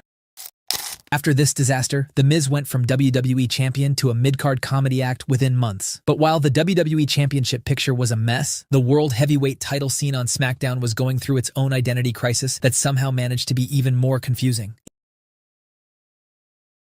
In 2011, we got the biggest Rumble the company had seen to date. Instead of 30, you had 40 men in the Rumble, and honestly, it was pretty dope. You had John Morrison becoming Spider-Man, you had some cool returns, and in the end, it was Alberto Del Rio winning the Royal Rumble, earning himself a shot at Edge's World Heavyweight Championship at WrestleMania. This should have been a straightforward story, but in 2011's WWE, nothing could be that simple. Edge successfully defended his title against Del Rio at WrestleMania, which was fine, but then, just days later on April 11th, Edge came out on Raw and dropped a bombshell that nobody saw coming. After years of neck problems and multiple surgeries, doctors told him that one more bump could leave him paralyzed or dead. Just like that, one of the greatest performers of the generation was gone. The announcement came out of nowhere, and it left SmackDown without a World Heavyweight Champion. WWE decided to hold a ladder match at Extreme Rules between Christian and Alberto Del Rio for the vacant title. And in a feel-good moment, Christian, Edge's best friend and longtime tag team partner, finally won his first World Heavyweight Championship after 16 years in the business. It was a beautiful story. Fans were happy for Christian. It felt like WWE was rewarding his dedication and giving a deserving veteran his moment in the sun. And then Vince McMahon killed it 5 days later. On a random episode of SmackDown, just 5 days after winning the championship, Christian lost the title to Randy Orton. No build, no story, just Vince apparently deciding that Christian wasn't championship material and taking the belt off him immediately. What followed was months of Christian begging for one more match against Orton, getting title shots, losing, begging for another one, losing again, turning heel out of desperation, and still losing. Christian and Orton had good matches together, but the whole angle felt like WWE was punishing Christian for having the audacity to win the championship in the first place. The whole SmackDown title scene in 2011 perfectly captured WWE's inability to commit to anything. Edge retired, Christian became champion, then Randy dethroned him, then Mark Henry dethroned Randy, and by the end of the year, we had half a dozen title changes.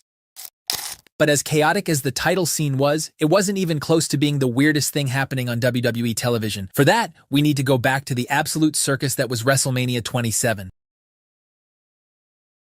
WrestleMania 27 wasn't just bad because of the main event. The entire show felt like WWE had completely lost the plot on what their biggest event of the year should look like. Michael Cole, the commentator for Raw, had turned heel months earlier and started feuding with Jerry Lawler. At WrestleMania 27, this feud somehow got almost 20 minutes of ring time. Daniel Bryan versus Sheamus for the United States Championship got cut from the main show entirely and relegated to the pre-show because WWE needed time for Cole versus Lawler. Stone Cold Steve Austin was the special guest referee, which should have made it fun, but instead it was just painful to watch. Two commentators took up a quarter of an hour on WrestleMania, while actual talented performers either got bumped to the pre-show or didn't make the card at all. But the feud didn't end there. At Extreme Rules and Over the Limit, Cole and Lawler continued their rivalry with more bizarre stipulations and more mind-numbing matches. But somehow, this wasn't even the most bizarre part. Snooki from Jersey Shore, a reality TV star who had never trained as a wrestler, got a prominent spot on the WrestleMania card. She teamed with John Morrison and Trish Stratus against Dolph Ziggler and Lay Cool. And not only was she on the show, but she got the winning pin. WrestleMania 27, which was dubbed as the biggest WrestleMania of all time, ended up being an absolute clown show with just 2 good matches. The anonymous Raw general manager was still a thing too, with a laptop that would ding and send emails to Michael Cole. That was until the latter half of 2011, when this buffoon took over as Raw GM. GM. Over on SmackDown, Cody Rhodes broke his nose and became undashing. Kane and Big Show were goofing around. You had a fake Obama show up at Capitol Punishment. Sin Cara kept botching his entrance. And between Cole's glass cube, a laptop running the show, and Hornswoggle dancing with the Great Khali, early 2011 felt like WWE had become a full-blown cartoon show. But then, something happened that changed everything. In June 2011, a disgruntled wrestler sat down cross-legged at the top of a ramp and delivered a promo that would make everyone forget about Michael Cole's glass cube and remember why they loved wrestling in the first place.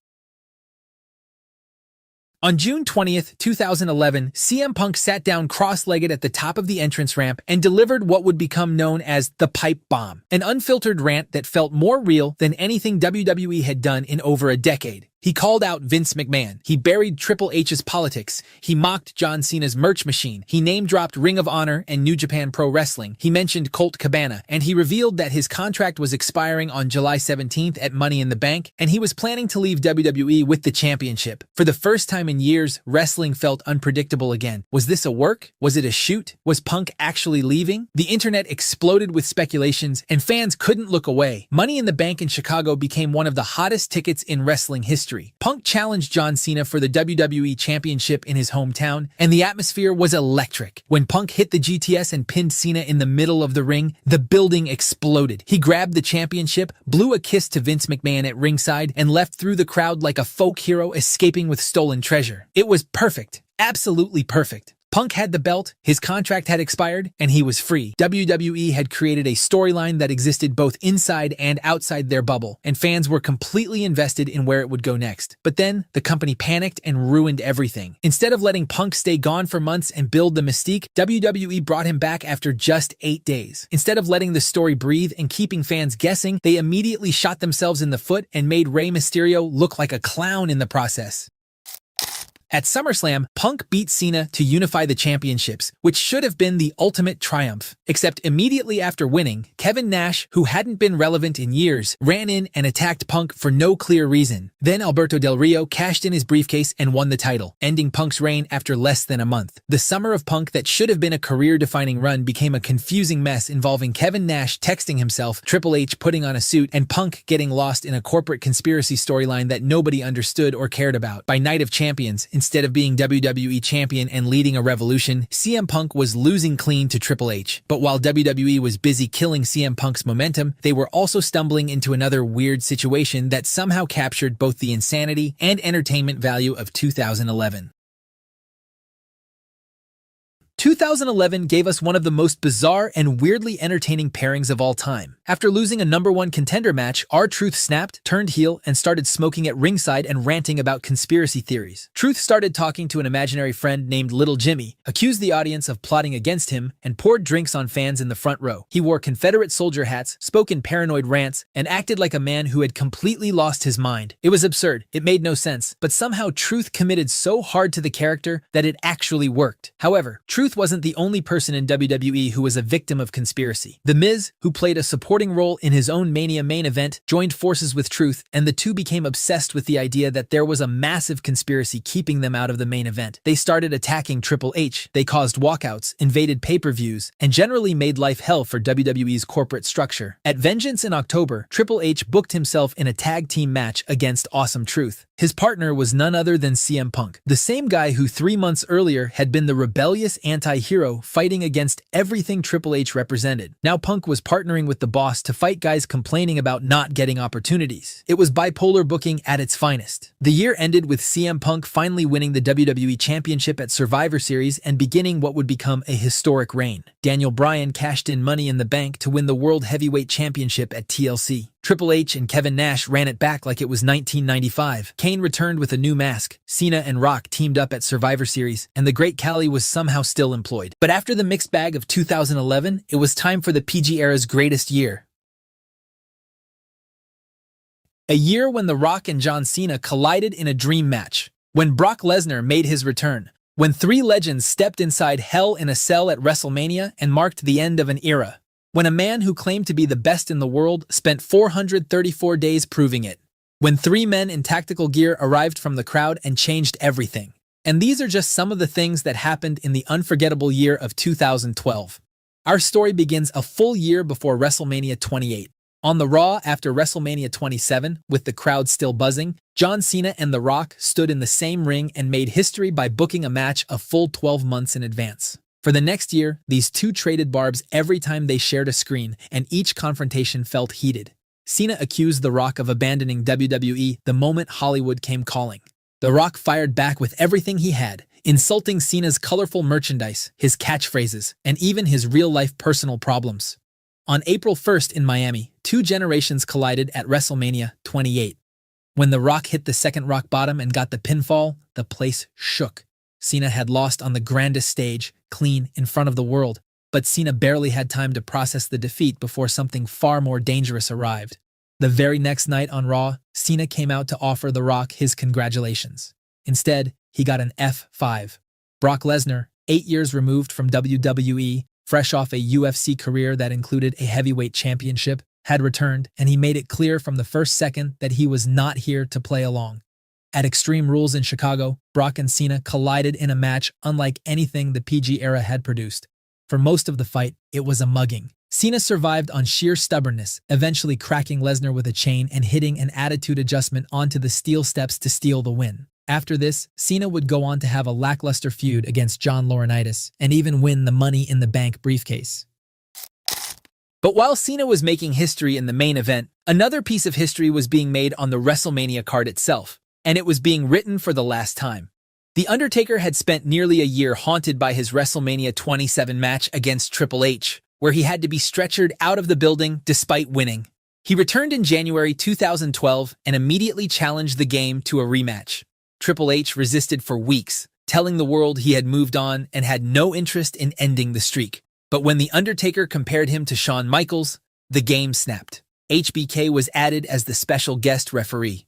What followed at WrestleMania 28 was closer to a war than a wrestling match. Both men were broken by the end, and at several points, Shawn Michaels looked genuinely conflicted about whether to stop the whole thing. Michaels ultimately called it straight, and The Undertaker won, extending his streak to 20 wins. When it was over, all three men helped each other out of the arena, and the crowd understood that they were watching the end of an era. But while those legends were closing chapters, one man was determined to start a new one. CM Punk had entered 2012 as WWE Champion, his reign already several months old after defeating Alberto Del Rio. He was the hottest act in wrestling, and for the first half of the year, the booking kept pace. He feuded with Chris Jericho and Daniel Bryan, but as the months ticked by, the frustration began to creep in. Punk was holding the most important title in the company, but The Rock and Cena were eating up every major headline. Then came milestone 1000th episode of Monday Night Raw. Punk retained his title against Cena in the main event, but after the match, The Rock appeared and saved Cena from an attack by Big Show.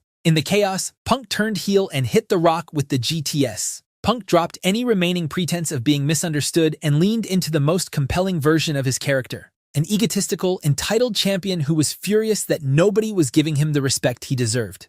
He aligned with Paul Heyman shortly after, and the two became one of the great manager-wrestler pairings in modern WWE. Together, they spent the rest of the year daring anyone to take the title, and nobody could. But while Punk was dominating Raw, the American Dragon was rising on SmackDown. Daniel Bryan had started the year as World Heavyweight Champion and a brilliant villain.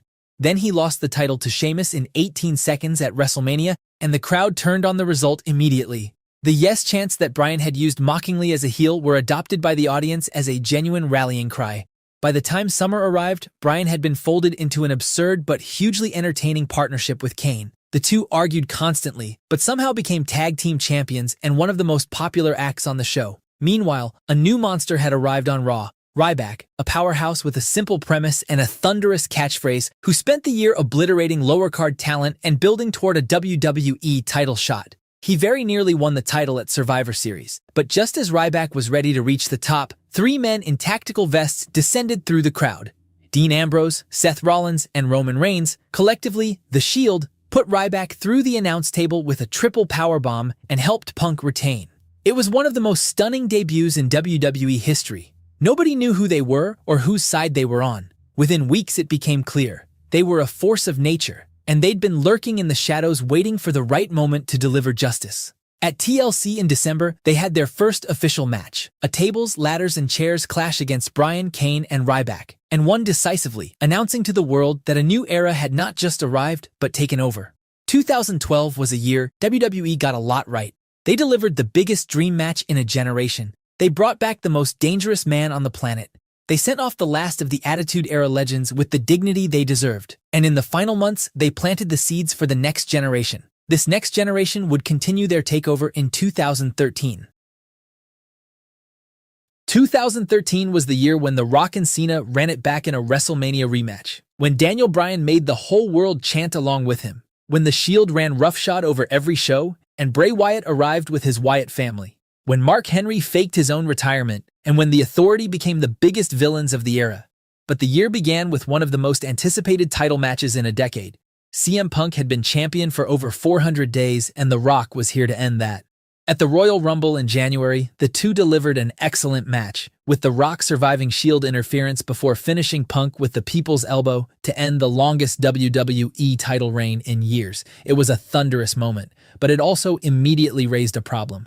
John Cena had won the Royal Rumble match that same night, which meant the only logical opponent for him at WrestleMania was the new champion. And so, WWE ran back Rock vs. Cena for a second time, despite the once-in-a-lifetime tagline from the year before. The build was quieter, but more intense. At WrestleMania in New Jersey, Cena defeated The Rock with an attitude adjustment to win his 11th WWE Championship. The two embraced afterward, and the rivalry that had defined two WrestleMania main events came to a quiet, respectful close. Meanwhile, the WrestleMania undercard had delivered the best match of the night. CM Punk, fresh off losing the title, had earned his streak shot by winning a fatal four-way on Raw. And then Paul Bearer, The Undertaker's longtime manager, passed away in real life just days before Mania. Punk and Heyman exploited the tragedy in one of the most sinister angles of the year, with Punk mocking Bearer's memory and carrying his iconic urn to the ring. It was genuinely uncomfortable, and it gave the match an emotional weight that the main event couldn't match. At WrestleMania, Punk came closer than almost anyone of his era to ending the streak. He hit the GTS, he cracked Taker with the urn, he kicked out of tombstones. The crowd was fully invested in every near-fall, but The Undertaker got the win and walked away with his dignity and his record intact. But while all of this was happening on the big stage, the most important story of 2013 was quietly building on Monday nights. Daniel Bryan had spent the first half of the year as a beloved babyface. John Cena, heading into SummerSlam as champion, made the decision to put Bryan up against him. At SummerSlam in Los Angeles, with Triple H as the special guest referee, Bryan and Cena had an excellent match. Bryan won clean with a running knee to the skull. The crowd erupted, confetti fell, and then, in seconds, his win was ripped away. Triple H attacked Bryan with a pedigree, and Randy Orton cashed in his Money in the Bank briefcase to win the title. The Authority had been born. From the next night on Raw, Triple H and Stephanie McMahon openly declared Orton the face of WWE, the corporate champion, the hand-picked golden boy. And Bryan, he was told he was too small and too unconventional to be the face of a global company. The Authority weaponized the Shield as their enforcers and spent the rest of the year systematically beating Bryan down at every turn. Every time Bryan got close, the machine found another way to take it from him. But the crowd never stopped chanting. The Yes movement only grew louder with every injustice. And by year's end, it was obvious that Bryan was the most organically over superstar in the company.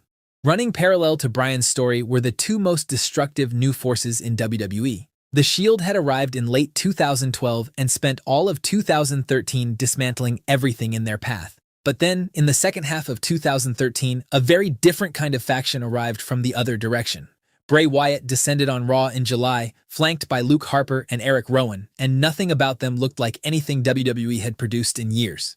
Wyatt sat in a rocking chair at ringside, spoke in riddles and parables, and preached to an audience that had no idea what to make of him. His entrance, the lights cutting out, the crowd holding up phone screens like fireflies, was one of the most amazing things on Raw. They dismantled Kane, and by November, the Wyatt family and the Shield were orbiting the same space. The night they finally collided in a six-man tag, it was electric, because two great acts with real creative momentum had finally met in the ring. Away from those two big storylines, 2013 gave us plenty of individual moments worth remembering. The night after WrestleMania, Dolph Ziggler cashed in his Money in the Bank briefcase on a beaten Alberto Del Rio and won the World Heavyweight Championship to one of the loudest crowd reactions of the year. The right crowd, the right moment, the right superstar. It was everything a cash-in should be. Then there was Mark Henry, who stood in the middle of the Raw ring in June and delivered what sounded like the most emotional retirement speech in years, even getting Cena to come to the ring to congratulate him, before dropping Cena with the world's strongest slam and declaring he had a lot left in the tank. It was one of the great swerves of the year, and Twitter absolutely lost its mind. CM Punk and Brock Lesnar met at SummerSlam in a war that many considered the match of the year. Also, the Rhodes brothers became unlikely fan favorites after Cody was fired by The Authority and Goldust, and Dusty Rhodes reunited to help win his brother's job back. 2013 was not a perfect year. The rematch nobody needed headlined WrestleMania. The Authority storyline ran circles around its own ending for months. But it was also the year the entire audience found a new superstar. The year two new factions permanently changed how WWE built characters. And the year the machine creaked loudly enough that everyone could hear it starting to break. The PG era was slowly transitioning into a more reality-focused era. WWE could no longer ignore the voices of the fans, and 2014 would be the year that sped up this movement. When the Shield imploded, when CM Punk's walkout changed the entire WrestleMania card, when the most sacred record in wrestling history was finally broken, and when a bearded underdog made an entire arena erupt in tears of joy on the same night, when Batista made his return to a chorus of boos. And these are just some of the things that happened in the chaotic year of 2014. In many ways, it was the year WWE was forced to listen to its fans, whether it wanted to or not. From the grandest stage of them all to the brutal summer heat of SummerSlam, 2014 reminded everyone that in professional wrestling, nothing ever goes exactly according to plan. Our story begins in late January at the Royal Rumble. Batista, the returning Hollywood action star, was supposed to win the Rumble match and march to WrestleMania as the conquering hero, but WWE had badly misread the room. For months leading into the event, one name had been on every fan's lips: Daniel Bryan. The scrappy, bearded underdog had become the most organically over performer in the company. Every arena he walked into turned into a sea of yes chants. He was everything the crowd wanted, and the Authority seemed determined to give him everything but the spotlight. When Batista's music hit at the Rumble, the boos were immediate. The crowd rejected anyone who wasn't named Daniel Bryan. Even Rey Mysterio, one of the most beloved performers in company history, got booed mercilessly when he entered as the final participant. The Rumble ended with a loud negative reaction as Batista celebrated his win.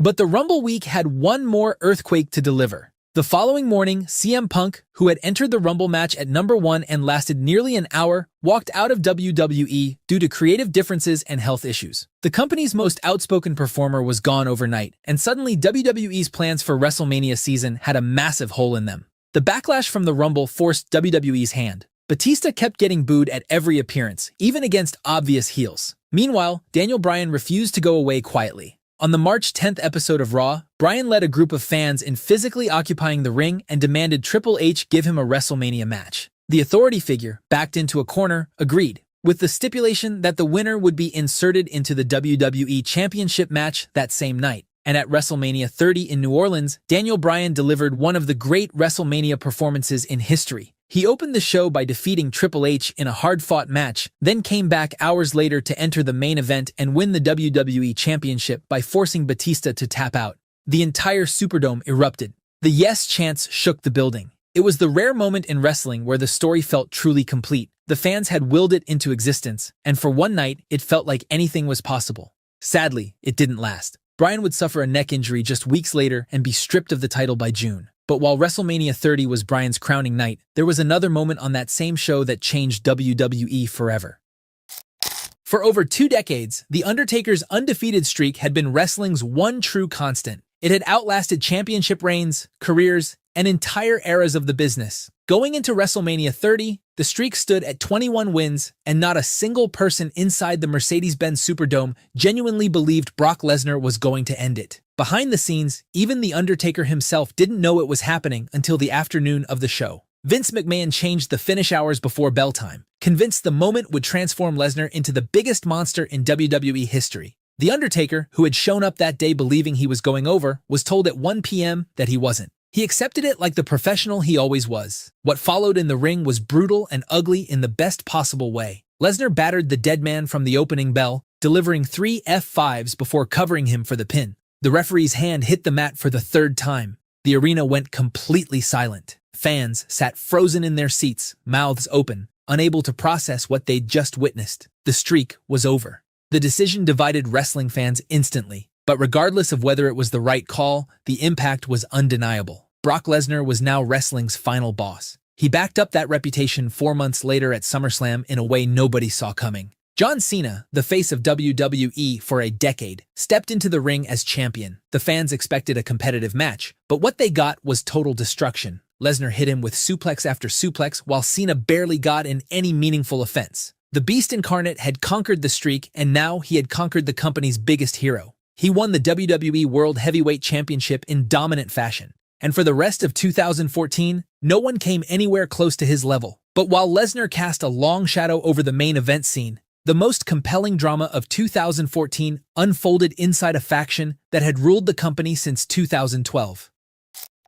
The Shield had spent nearly 2 years as one of the most dominant stables in company history. By early 2014, the fans had fallen in love with them, and the Shield had become the coolest act in the entire company. After WrestleMania, Triple H reformed Evolution with Randy Orton and Batista and set them on a collision course with the Shield. What followed were two of the most exciting multi-man matches ever. The Shield beat Evolution at Extreme Rules, then beat them again at Payback in a brutal no-holds-barred elimination match where not a single Shield member was eliminated. In back-to-back pay-per-views, three younger guys had completely dismantled one of the most legendary stables of all time. They were untouchable. They were on top of the world. And then, on the June 2nd episode of Raw, it all came crashing down. Triple H announced his Plan B. Seth Rollins smashed both Ambrose and Reigns with a steel chair without hesitation. He shook Triple H's hand and walked away from his brothers. The crowd sat in stunned silence. Nobody saw it coming. The betrayal was so shocking that it immediately became one of the great heel turns in modern WWE. The Shield was over, and what came next split into two separate, equally compelling stories. Dean Ambrose became a man possessed. He called Rollins a cancer, a sellout, and spent the summer hunting him down at every opportunity. The feud was raw and ugly in the best possible way. Ambrose was the unhinged underdog chasing the corporate snake. Rollins, meanwhile, traded his Shield gear for polished suits and the full backing of the Authority. Their feud ran through SummerSlam and Hell in a Cell, though Ambrose was repeatedly denied his revenge. Meanwhile, Roman Reigns was being carefully positioned as the next top babyface. The guy could move, he had the look, and crowds were beginning to react to him as a star. But another plot twist came at Survivor Series, and it belonged to someone nobody expected to see in the WWE. As Triple H's team was on the verge of winning and cementing the Authority's control, a figure emerged from the darkness wearing a black trench coat and face paint. A man who had spent his entire career in WCW and TNA, a man who had never once set foot in Vince McMahon's company, came down that ramp and changed the outcome of the match. Sting had finally arrived in WWE, and the wrestling world lost its mind. However, not every defining moment of 2014 happened in a main event. Some of the year's most important developments were quietly laying the foundation for the next decade of wrestling. The night after WrestleMania, a young woman with pale skin and dark hair walked out to the ring, congratulated AJ Lee on her championship victory, and immediately got slapped in the face for it. AJ, figuring this newcomer was no threat, agreed to defend her title on the spot. Within minutes, Paige had defeated AJ Lee to win the Divas Championship on her very first night on the main roster. And speaking of NXT, 2014 was the year it stopped being just a developmental show and started becoming a third brand. In February, NXT held its first ever live special on the brand new WWE network called NXT Arrival. And in May, the first takeover event followed. These were gritty and intense hours of wrestling featuring names like Sami Zayn, Neville, Charlotte, and Sasha Banks. By December, NXT produced one of the most celebrated moments of the year when Sami Zayn finally won the NXT Championship. On that same night, a new signing by the name of Kevin Owens made his debut, and he ended the celebration by brutalizing Zayn. In the span of one night, NXT produced a feel-good moment and a chilling new villain. It was better storytelling than most of what was happening on Raw. And as 2014 drew to a close, WWE found itself in an interesting position. It had a terrifying champion in Brock Lesnar who barely showed up. It had a destined for the top babyface in Roman Reigns who the fans weren't quite sold on yet. It had Seth Rollins emerging as one of the best heels in years. It had a developmental brand producing better wrestling than the flagship show. And it had just debuted the last major WCW icon leading to its biggest stage. The pieces were all on the board. 2014 was chaotic, unpredictable, and sometimes outright messy. But in that chaos, WWE built the future and set the stage for the madness of 2015. When Seth Rollins pulled off the heist of the century, when a WCW icon made his WrestleMania debut, when the dead man came back from the grave, when John Cena made the US title rival the WWE title, when NXT stopped being the B show. And these are just some of the things that happened in the wild, unpredictable year of 2015. Coming off the chaos of 2014, WWE had a new champion who barely showed up and an upcoming star that the fans hadn't fully accepted. The result was a year full of moments nobody saw coming that shaped the next era of the business. The year kicked off in Philadelphia with a Royal Rumble that felt uncomfortably familiar. A year after the Pittsburgh crowd had rejected Batista's coronation, WWE walked right back into the same trap, just with a different name. Roman Reigns had been positioned all through 2014 as the next face of the company, and while the crowd didn't hate him the way they'd hated Batista, they certainly didn't love him the way WWE wanted. When Daniel Bryan, the man the fans had moved mountains to get to WrestleMania the previous year, entered the Rumble match and was eliminated relatively early, the Philadelphia fans made their feelings known immediately. Bryan's exit sucked the air out of the building. Reigns won the match, got his arm raised by The Rock, and was met with a chorus of boos. But here's the thing about 2015. Unlike 2014, WWE didn't scramble to rewrite the WrestleMania card. They committed to Roman Reigns versus Brock Lesnar at WrestleMania 31, and what followed was one of the most unpredictable main events in recent memory. Just not for the reason anyone expected. Lesnar ran through Reigns for most of the match. Reigns kept fighting back, refusing to stay down in a performance that was impressive regardless of what anyone thought of the booking. And then, right at the moment the crowd started to actually get behind him, the music hit. Seth Rollins sprinted to the ring, briefcase in hand. The Authority's Golden Boy cashed in Money in the Bank mid-match, turning the whole thing into a three-way scramble. Within minutes, Rollins hit his curb stomp on a battered Reigns, covered him, and became the first person in WWE history to successfully cash in his briefcase at WrestleMania. The crowd erupted for the sheer audacity to pull off such a heist in the Mania main event. Rollins had stolen the title, stolen the show, and stolen the spotlight from both men in the ring. It was the heist of the century, and it set the tone for everything that followed. John Cena had been destroyed by Lesnar the year before at SummerSlam, and failed to recapture the world title ever since. But heading into 2015, Cena stepped away from the main event scene for the first time in almost a decade, and got into a program for the US title. At WrestleMania, Cena beat Rusev for the US title, and what followed was one of the greatest mid-card title runs of all time. The US Open Challenge was simple in concept. Every Monday on Raw, Cena would walk to the ring and offer anyone in the locker room the chance to take the title from him. Week after week, credible opponents answered: Neville, Sami Zayn, Cesaro, and the matches were excellent. The United States Championship, a belt that had become an afterthought for years, suddenly felt important again. Cena was working like a man with something to prove, delivering the best in-ring performances of his late career. The challenge reached its peak in May when Cena issued his open invitation. The crowd waited, and then Kevin Owens walked out. The reigning NXT champion stepped up to Cena, grabbed a microphone, told Cena exactly who he was, and laid Cena out in the middle of the ring.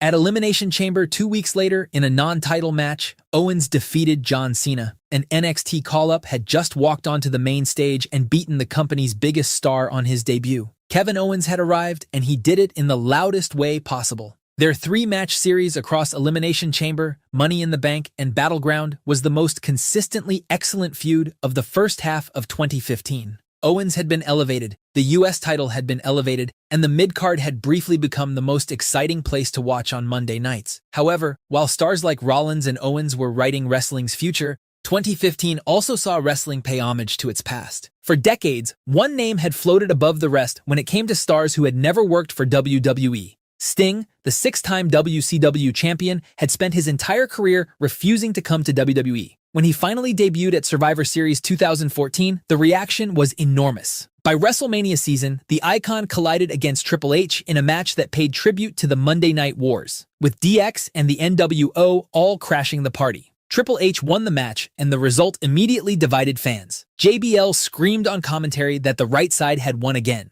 WWE wanted one final victory lap over a company it had purchased 14 years earlier. Sting, who had waited his entire career for this moment, was handed a loss in his only WrestleMania match. It remains one of the most debated booking decisions in Mania history. Fans wanted a fairy tale. Instead, they got another taste of Triple H's golden shovel and corporate pettiness. But later that same night, something more emotionally satisfying happened. Bray Wyatt had spent months taunting The Undertaker. For the first time since losing his streak the year before, The Undertaker returned to WrestleMania. The match wasn't a classic, but the result was never really in question, and it didn't need to be. The Undertaker winning was the point. After the humiliation of losing the streak to Lesnar, this was a first step toward rebuilding the legend. The Deadman walked out of Mania 31 with his head held up again, but But The Undertaker wasn't done getting his revenge. The real business was still unfinished with Brock Lesnar, and both men knew it. At SummerSlam in August, they finally got their rematch. Undertaker won via Hell's Gate submission, though not clean, as the timekeeper rang the bell prematurely, thinking The Undertaker had tapped, creating a confusing finish that gave the win a tainted feeling.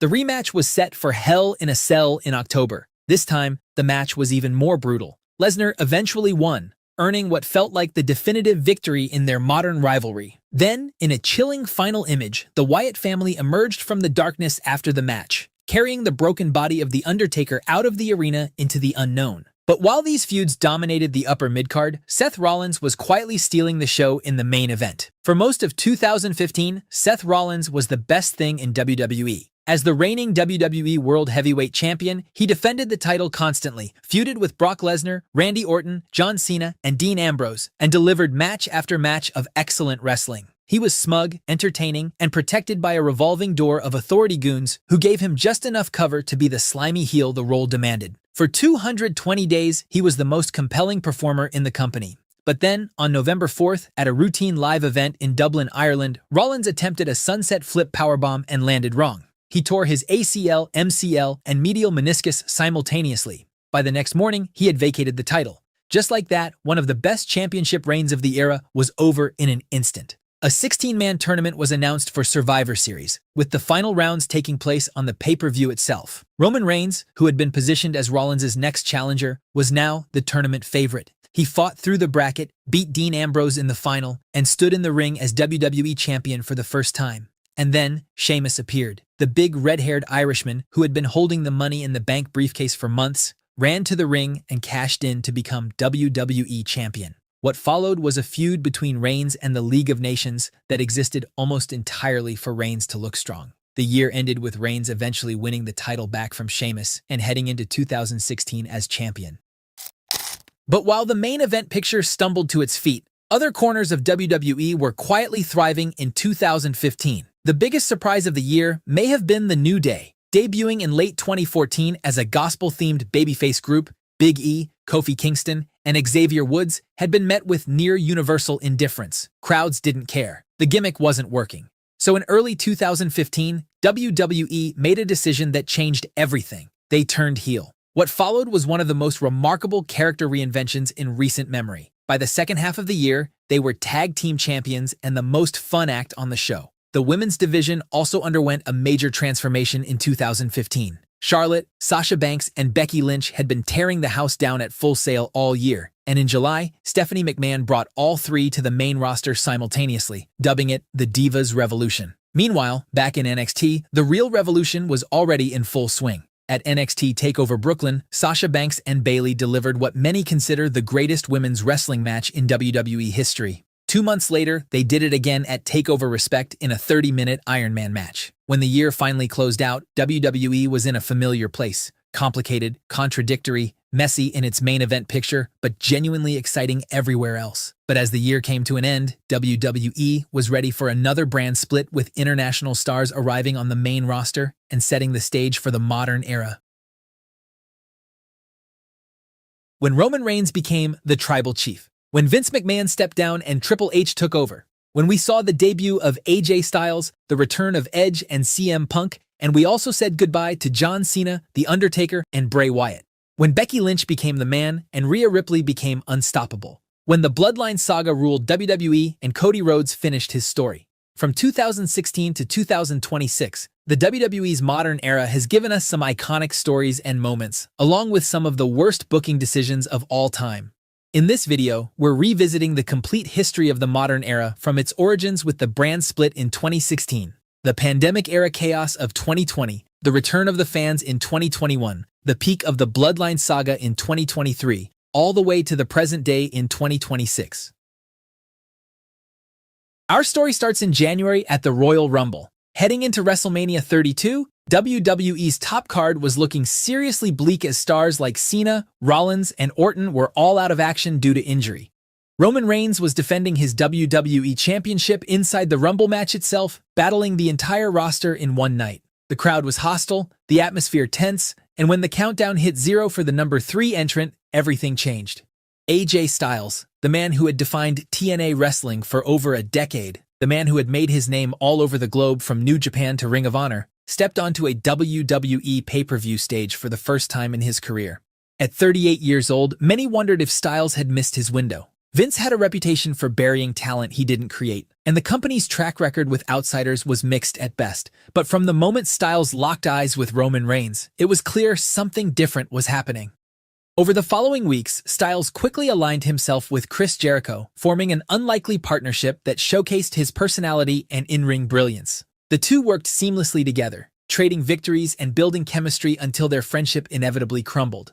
At WrestleMania 32, Styles and Jericho collided in a match that, while solid, left fans worried. Styles lost clean, and the whispers began about whether this was another case of Vince refusing to elevate an outsider. But those fears were quickly erased. Just one night after WrestleMania, Styles won a fatal four-way #1 contenders match, earning himself a shot at Roman Reigns' championship. Suddenly, the Phenomenal One was in the main event picture. At Payback, Styles and Reigns delivered a hard-hitting encounter that proved Styles belonged at the top of the card. He lost, but the performance mattered more than the result. The rematch came at Extreme Rules, this time under no-holds-barred rules with the help of Luke Gallows and Carl Anderson looming. Once again, Reigns retained, but the matches had accomplished something crucial. They'd established Styles as a legit main event player in the WWE, and then came the feud that would define Styles' year. John Cena returned from shoulder surgery in June, and when he crossed paths with the Phenomenal One, the reaction was deafening. These were two men from completely different worlds. Cena, the PG superhero. Styles, the indie darling who had conquered every territory except this one. Styles mocked Cena's corporate image and questioned his passion for the business. Cena fired back, claiming Styles had spent his entire career in the minor leagues. At Money in the Bank, the two finally met in the ring, and Styles did the unthinkable. He beat John Cena. The win felt monumental. A passing of the torch moment that legitimized everything Styles had accomplished outside WWE. But more importantly, it proved that WWE was willing to invest in him. Following the brand split in July, Styles was drafted to SmackDown, and his rivalry with Cena continued at SummerSlam. Once again, Styles emerged victorious in what many considered the best match of the night. By the time the referee's hand hit the mat for 3, AJ Styles had cemented himself as one of WWE's top stars. But Styles wasn't finished. In September at Backlash, he defeated Dean Ambrose to capture the WWE Championship within 8 months of his debut. For the remainder of 2016, Styles carried SmackDown on his back, defending the title against Ambrose and Cena in a series of excellent matches that proved his reign was no fluke. What made Styles' 2016 run so remarkable wasn't just the speed of his ascent, it was the fact that WWE allowed him to be himself. The company didn't try to change his moveset, his personality, or his presentation. They trusted him, and he repaid that trust by delivering at every opportunity. By year's end, AJ had gone from an uncertain debut to WWE champion, proving that he was what he always claimed to be, simply phenomenal. But while Styles was conquering new territory, 3 former brothers were on a collision course that had been building since 2014. The Shield had been unstoppable. Roman Reigns, Seth Rollins, and Dean Ambrose had dominated WWE as a unit before Rollins turned his back on his brothers, shattering the Brotherhood with a chair shot heard around the world. For 2 years, the three had traveled separate paths. Rollins became a corporate champion before injury took his title away. Reigns was pushed as the face of the company despite fan resistance. And Ambrose, the scrappy underdog, had clawed his way into relevance through sheer determination and charisma. At Extreme Rules, after Reigns retained his championship against Styles, the arena fell silent. Rollins made his return from his devastating knee injury and made his intentions clear immediately, laying out Reigns with a pedigree. The architect had returned, and he wanted what he'd never lost. What followed was a slow-burning build to the match everyone had been dreaming about since 2014. At Money in the Bank in June, Reigns and Rollins went to war in a near 30-minute classic that showcased their chemistry. Rollins won the title back, reclaiming what injury had stolen from him. But the celebration was short-lived.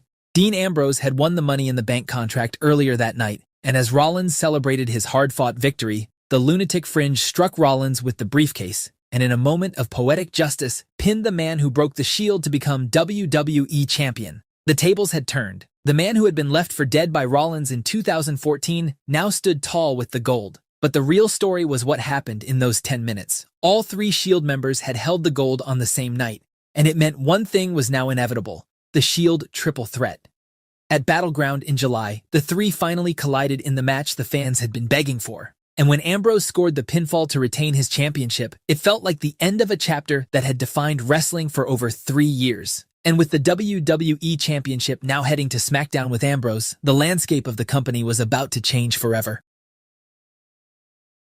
On July 19th, WWE pulled the trigger on an idea they hadn't touched in 5 years, the brand split. Raw and SmackDown would once again operate as separate entities with exclusive rosters, championships, and creative directions. The draft saw Stephanie McMahon and Mick Foley take control of Raw, selecting stars like Roman Reigns, Seth Rollins, former NXT champion Finn, and Charlotte Flair. Meanwhile, Shane McMahon and Daniel Bryan built SmackDown around Dean Ambrose, AJ Styles, John Cena, Bray Wyatt, and Randy Orton. The split immediately injected new life into the weekly television shows. For the first time in years, both shows mattered.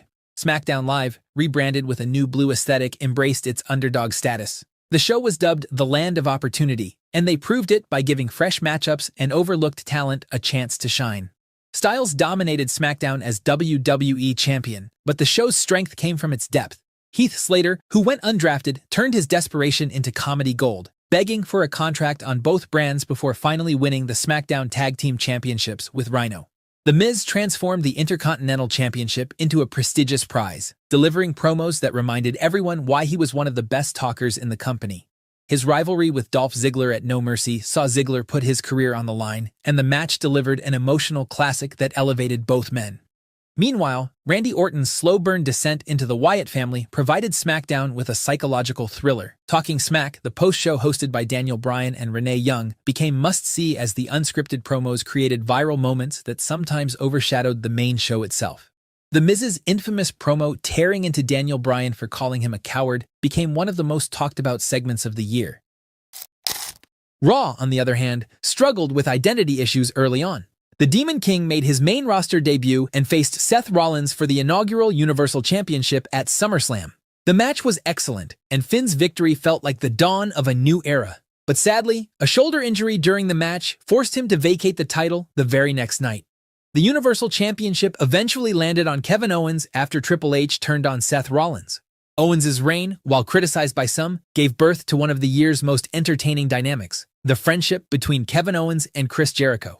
The two became inseparable, finishing each other's sentences and creating comedy gold with the List of Jericho. What started as a gimmick with a clipboard and a pen became one of the most overacts in the company. The Red brand also reintroduced the Cruiserweight division, hoping to recapture the magic of the Cruiserweight Classic tournament that had aired earlier in the year. TJ Perkins became the inaugural champion, and stars like Rich Swann, Cedric Alexander, and Neville joined the roster. Unfortunately, the division struggled to connect with live crowds, often treated as a bathroom break rather than a showcase of athleticism. The women's division on Raw became defined by the rivalry between Sasha Banks and Charlotte Flair. The two exchanged the Raw Women's Championship multiple times throughout the year, even delivering the first ever Women's Hell in a Cell match in October. By the time Survivor Series arrived in November, both brands had established distinct identities. The pay-per-view was built around brand supremacy, with Raw and SmackDown going head-to-head in a series of matches. The men's traditional 5-on-5 match was chaotic, with SmackDown pulling off the victory. But the real shock came in the main event. Goldberg had returned to WWE after 12 years away, and his opponent was Brock Lesnar, the beast who had ended The Undertaker's WrestleMania streak. The build promised violence. Instead, it delivered stunned silence. In 86 seconds, Goldberg destroyed Lesnar with 2 spears and a jackhammer, ending the match before it truly began. The man who had dominated WWE for the last 2 years had been squashed in under 90 seconds. But while the main roster was experiencing its renaissance, WWE's developmental brand was having the best year in its history. NXT had already proven itself as a legit third brand by 2015, but 2016 was the year it truly became must-see. As stars like Finn, Sammy, Owens, Bayley, and Sasha Banks graduated to the main roster, new faces arrived to fill the void, and NXT didn't miss a beat. On April 1st at TakeOver Dallas, the wrestling world witnessed something special. Shinsuke Nakamura, the king of strong style from New Japan Pro Wrestling, made his WWE debut against Sami Zayn in a match that is still replayed to this day. The entrance alone, with Nakamura's theatrical charisma, set the tone. When Nakamura hit the Kinshasa for the victory, it was clear NXT had just signed its next megastar. Bobby Roode debuted with his glorious entrance that became an instant phenomenon. Samoa Joe, already established as a monster, captured the NXT Championship and began a reign of terror that saw him become the brand's first two-time world champion. The women's division, led by Asuka's seemingly unstoppable run, delivered classic after classic, but perhaps no match in 2016 better exemplified NXT's commitment to wrestling excellence than DIY versus The Revival at TakeOver Toronto. The 2 out of 3 Falls tag team match felt like it was pulled straight from the dream of a wrestling purist. Other stars like Austin Aries, Andrade, Ty Dillinger, and Sanity brought their own unique flavor to the delicious recipe of the black and gold brand. NXT in 2016 wasn't just about great matches, though. It was about purpose. Every storyline made sense. Every character had clear motivations. The shows were tight, efficient, and never wasted a moment. While the main roster sometimes stumbled with overproduced segments and questionable booking, NXT felt like pure wrestling. It was a reminder that sometimes less really is more. It's a shame that Triple H hasn't been able to replicate the same magic on the main roster. But in 2016, NXT had firmly established itself as more than just a developmental territory. It was a proving ground for the future, a haven for wrestling fans who craved quality, and a brand that could stand shoulder to shoulder with Raw and SmackDown in terms of importance. But beyond the headlines and championship reigns, 2016 was filled with moments that reminded fans why they loved wrestling in the first place. Shane McMahon came back after 7 years away and immediately threw himself off the Hell in a Cell at WrestleMania because, well, that's what Shane does. His partnership with Daniel Bryan as SmackDown's leadership became one of the year's most enjoyable dynamics. Enzo and Cass brought their infectious energy to Raw, Braun Strowman emerged from the Wyatt family's shadow and began his transformation into a monster. The New Day continued their record-breaking reign as tag team champions, Becky Lynch won the SmackDown Women's title, the Usos finally turned heel, and most importantly, wrestling felt fun again. But after the excellence of 2016, 2017 was about to be chaotic. A year that saw two best friends tear each other apart. When Goldberg and Lesnar went to war, when the Hardy Boys made their return, when The Undertaker walked into WrestleMania and never walked out the same, when three brothers reunited to remind everyone who ran the yard. 2017 wasn't just another year in WWE, it was the year the company leaned hard into dream matches, personal vendettas, and nostalgia, and somehow made all of it feel fresh. Our story starts with the most entertaining bromance WWE had seen in years. Kevin Owens and Chris Jericho had been inseparable since the 2016 brand split, running roughshod over Raw together as the self-proclaimed best friends in the world. Owens held the Universal Championship. Jericho had his list. Together, they ruled Monday Night Raw. But friendships built on convenience rarely last. When Jericho, without consulting Owens, accepted a Universal Championship challenge from Goldberg on his behalf, Owens quietly began plotting his exit. The axe fell on the February 13th episode of Raw during the Festival of Friendship, a segment Jericho had planned as a celebration of everything they'd built together. And then Owens handed Jericho a gift. A new list, but Jericho's name was already on it. What followed was a vicious beatdown that sent Jericho out on a stretcher. The score was settled at WrestleMania 33, where Owens captured the United States Championship in a hard-hitting match that closed the chapter on one of the most compelling partnerships in years. The fallout from the Festival of Friendship led directly to the next great collision.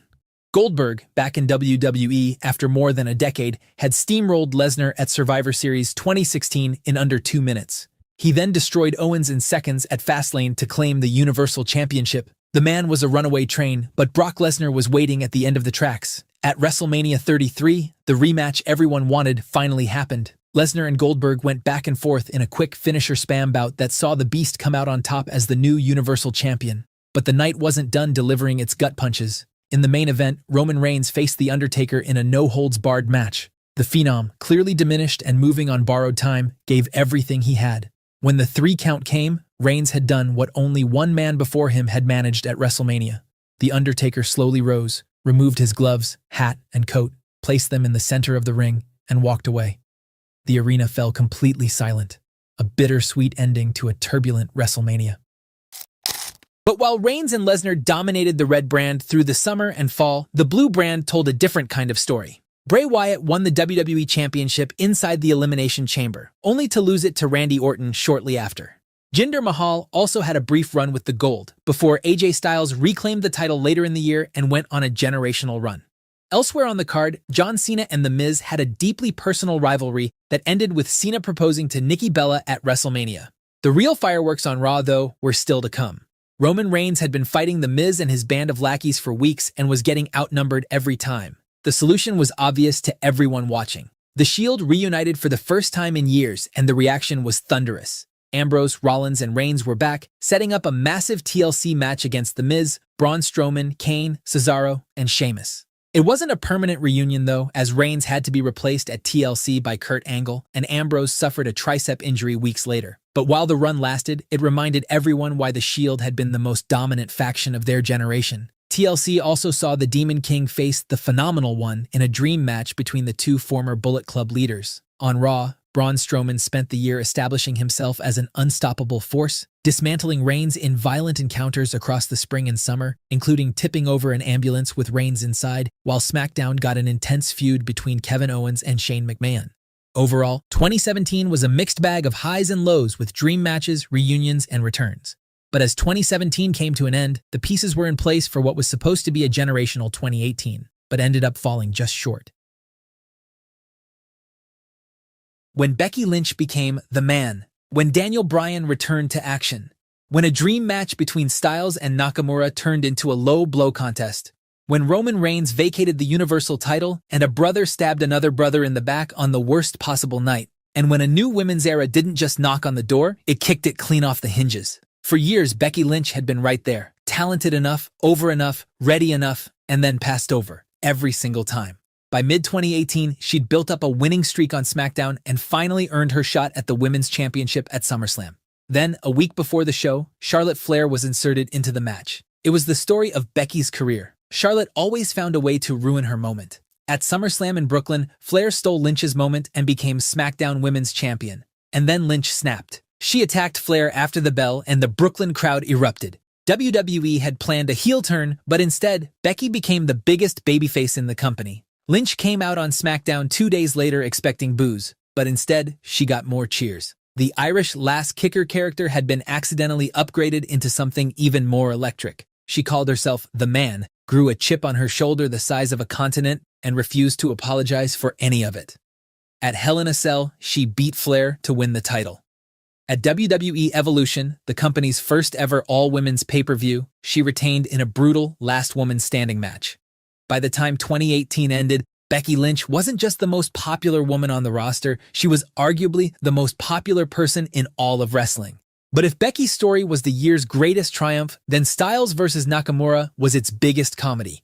Styles and Nakamura had been New Japan legends. Their match at Wrestle Kingdom is considered one of the greatest matches in history. When Nakamura won the Royal Rumble and pointed at the WrestleMania sign, fans were ready to see them run it back on the grandest stage of them all. However, the actual match at WrestleMania 34 was a disappointment. It was slow and cautious, where it should have been explosive.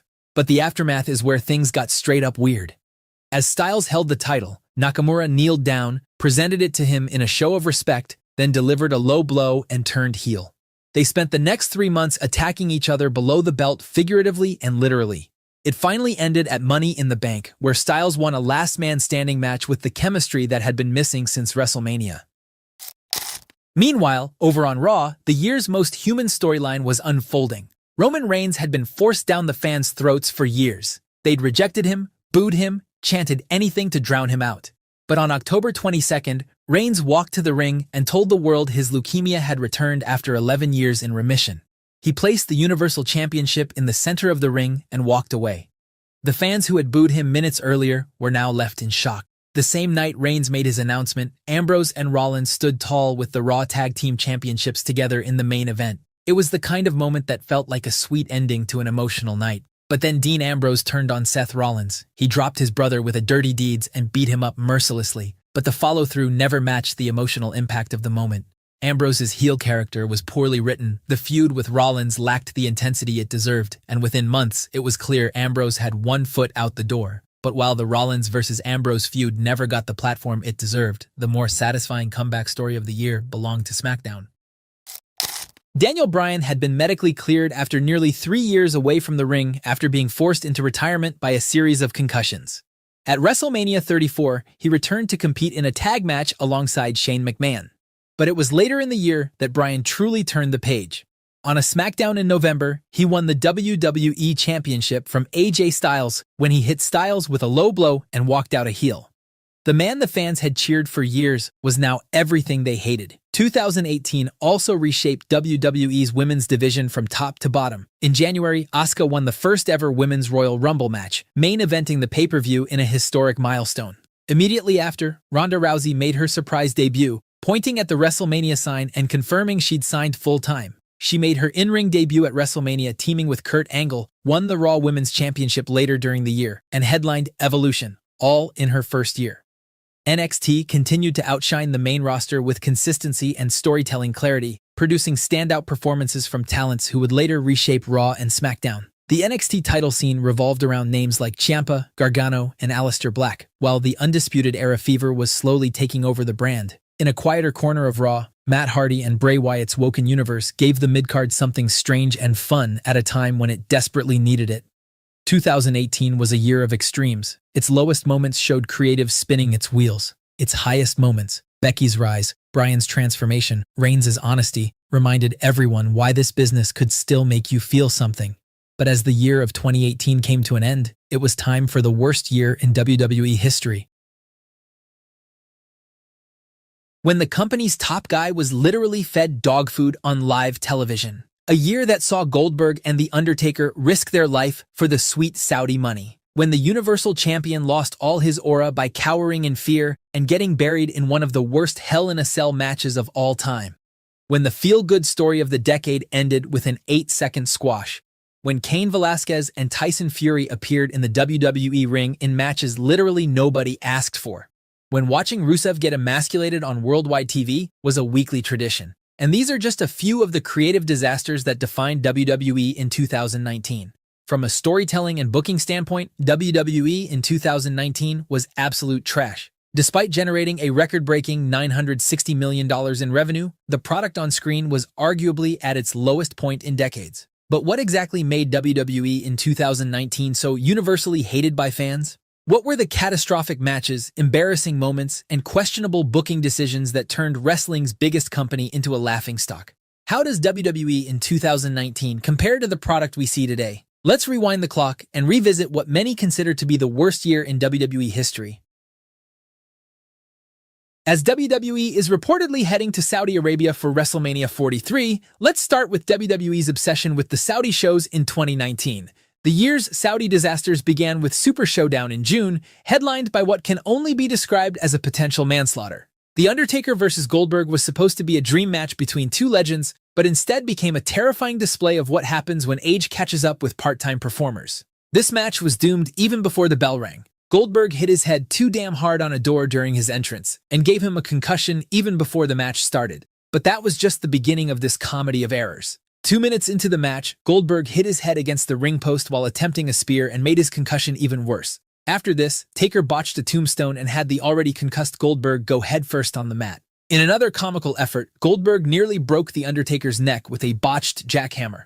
The match dragged on for nearly 10 agonizing minutes, with both men stumbling around the ring like they were competing in a retirement home. Even the finish looked weird with a weak chokeslam, and Undertaker's face told the entire story. Two legends almost lost their life in the ring on that night. But the Saudi shows didn't stop there. Crown Jewel in October brought us even more nonsensical booking decisions. Cain Velasquez, the guy from UFC, was given a world title shot against Brock Lesnar after just one WWE match. The contest lasted barely 2 minutes and served no purpose other than to give Saudi audiences a mainstream name and make quick money. Even worse was the Tyson Fury vs. Braun Strowman spectacle, which ended in countout. These Saudi shows represented everything wrong with WWE's approach in 2019. They prioritized celebrity cameos and part-timers over actual storytelling, threw together random matches with zero build-up, and consistently put performers in dangerous situations just to make bank. You can see the same reliance on celebrities and part-timers continuing in the company even today. The worst part was that these events actively damaged ongoing feuds and characters. The Saudi shows felt completely disconnected from ongoing storylines, and it looked like the matches existed in a bizarre parallel universe. This created a disjointed viewing experience for the few fans who were actually invested in the weekly product. Speaking of disjointed storylines, the Saudi shows were just the tip of the iceberg. Back on the main roster, WWE's inability to book meaningful feuds became glaringly obvious. Seth Rollins, fresh off his triumphant WrestleMania victory, was about to enter a chapter of his career so bad that he had to undergo a complete gimmick change. If you wanted a perfect example of how WWE could take their hottest babyface and completely kill his momentum, look no further than Seth Rollins in 2019. Coming out of WrestleMania 35, Rollins was on fire. He just conquered Brock Lesnar in a dominant performance, and Raw finally had a full-time world champion that fans could rally behind.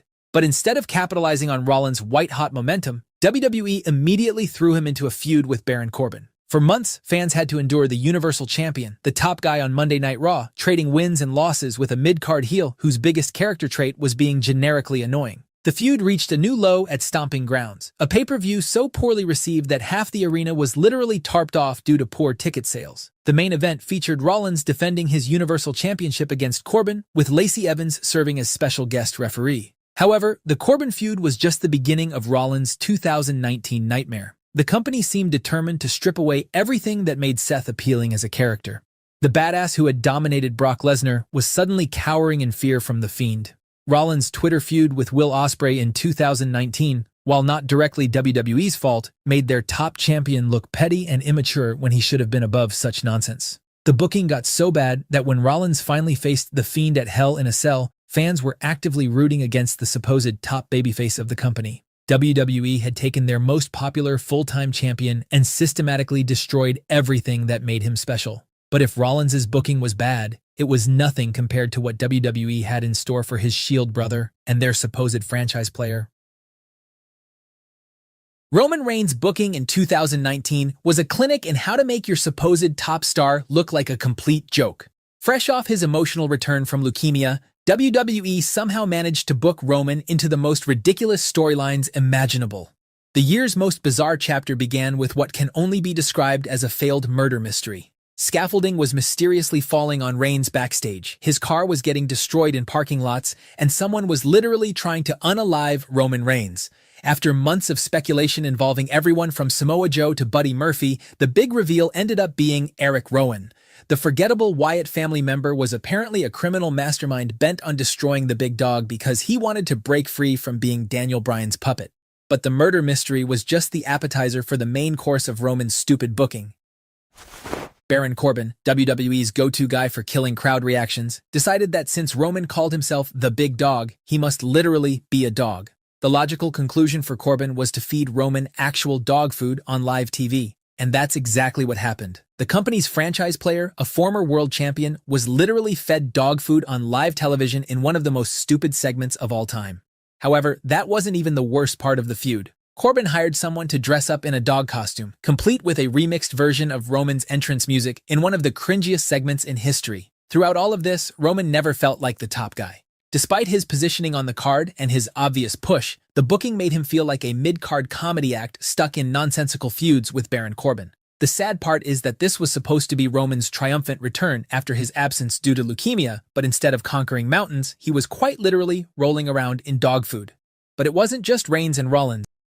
Ambrose's booking got so bad he literally quit the company. As if WWE wasn't doing enough damage to their current roster, 2019 also marked the end of one of the most successful factions in modern wrestling history. Dean Ambrose's departure from WWE became another example of the company's pettiness when stars decided to leave. Rather than giving Ambrose a proper send-off, WWE spent his final months systematically burying him. They had him lose meaningless matches, cut promos about how much he hated the WWE Universe, wear a goofy Bane mask, get injections in his butt on live TV, and generally treated him like damaged goods on his way out the door. The Shield's final chapter special on April 21st felt more like a funeral than a celebration. And by the time Ambrose walked away, his character had been so thoroughly damaged that he had to morph back into Jon Moxley when he signed with AEW. But even after Ambrose's departure, the real disasters of 2019 were just getting started. The Hell in a Cell match between Seth Rollins and The Fiend wasn't just bad, it was historically awful. The red lighting made it impossible for fans to see what was happening, and the booking made no sense. The Fiend could use mallets and other weapons, but when Seth retaliated with a sledgehammer, the referee called for a stoppage in Hell in a Cell, a structure specifically designed for no disqualification battles. The match ended in a no contest, with frustrated fans literally chanting for refunds and AEW. But perhaps the most heartbreaking moment of 2019 was what happened to Kofi Kingston. After the feel-good story of Kofi Mania captivated audiences at WrestleMania, WWE decided to end his 180-day WWE Championship reign in the most deflating way possible. Kofi Kingston's journey to WWE Champion was the kind of organic, feel-good story that wrestling fans live for. His 6-month reign saw him defend the title against names like Daniel Bryan, Samoa Joe, Randy Orton, and others. The New Day member had finally reached the mountaintop after 11 years of hard work, and fans were genuinely rooting for his success. He could have went on to turn heel. He could have feuded against his New Day brothers. He could have gone on to become a key player on the main event scene, but instead, WWE decided to end his reign in the most soul-crushing way imaginable. On SmackDown's 20th anniversary special in October, Brock Lesnar squashed Kofi Kingston in 8 seconds so that WWE could book Lesnar vs. Cain Velasquez in Saudi and make quick money. Over a decade of hard work ended with one F5 and a pin. The worst part is that Kofi never got his rematch. WWE moved on as if Kofi Mania had never happened, and the New Day member fell back into the tag team division. But if Kofi's story was heartbreaking, the fumbling of Becky Lynch versus Ronda Rousey was straight up infuriating. This should have been the easiest money match in WWE history. The man versus the baddest woman on the planet in a dream one-on-one encounter that fans had been clamoring for since Rousey's debut. Instead, WWE managed to overcomplicate the story by throwing Charlotte Flair into the mix. The build was a masterclass in how not to book a marquee match. They added unnecessary stipulations, convoluted storylines, and turned what should have been a straightforward war between two badass women into a confusing mess. The WrestleMania 35 main event, while historic for being the first women's match to headline the show, felt underwhelming compared to what could have been. Even Kurt Angle's retirement match became a disappointment when WWE decided that Baron Corbin, yes, Baron Corbin again, should be the one to retire the Olympic hero. One of the greatest wrestlers of all time deserved better than a forgettable send-off against WWE's least charismatic performer of the year. But speaking of performers who ruined great moments, no discussion of 2019's failures would be complete without addressing the Shane McMahon problem. If 2019 had an unofficial MVP for Worst Performer, Shane McMahon would win by a landslide. After winning the meaningless Best in the World tournament in 2018, Shane descended into absolute madness and became the most overexposed non-wrestler in WWE history. What started as occasional appearances by the boss's son turned into a nightmare scenario where entire episodes of Raw and SmackDown revolved around Shane's ego-driven storylines. The Shane McMahon Show reached its peak absurdity when he began entering every arena to the sounds of Greg Hamilton nearly passing out while announcing him as the Best in the world! The crowd reactions weren't cheers or even traditional heel heat. They were groans of exhaustion from fans who were sick of seeing the same nonsense week after week. His storylines made no logical sense. He had a rivalry with The Miz that somehow lasted months. He hired Drew McIntyre and Baron Corbin as his personal enforcers. And most bizarrely, he decided to target Roman Reigns in a feud that did nothing but waste everyone's time. But perhaps the most terrifying aspect of Shane's 2019 dominance was the backstage rumor that WWE seriously considered putting the WWE Championship on him. But even Shane's overexposure paled in comparison to the more bizarre personal storylines that WWE inexplicably decided to air on national television. Just when you thought WWE couldn't possibly make Raw and SmackDown more uncomfortable to watch, 2019 delivered some of the most cringe-inducing personal storylines in wrestling history. The year was littered with awkward relationship angles that made fans reach for their remote controls, but none were more painful than the love triangle between Rusev, Lana, and Bobby Lashley. The storyline began with Lana announcing on live television that she wanted a divorce from Rusev because she had fallen in love with Bobby Lashley. What followed was weeks of uncomfortable segments featuring Lana and Lashley making out in the middle of the ring and celebrating their relationship while Rusev played the role of the helpless ex-husband. The feud kept getting worse with a wedding segment that saw Liv Morgan get involved and profess her love for Lana. But the Rusev-Lana debacle wasn't the only relationship angle that made fans uncomfortable. The Mike Kanellis and Maria storyline somehow managed to be even more bizarre.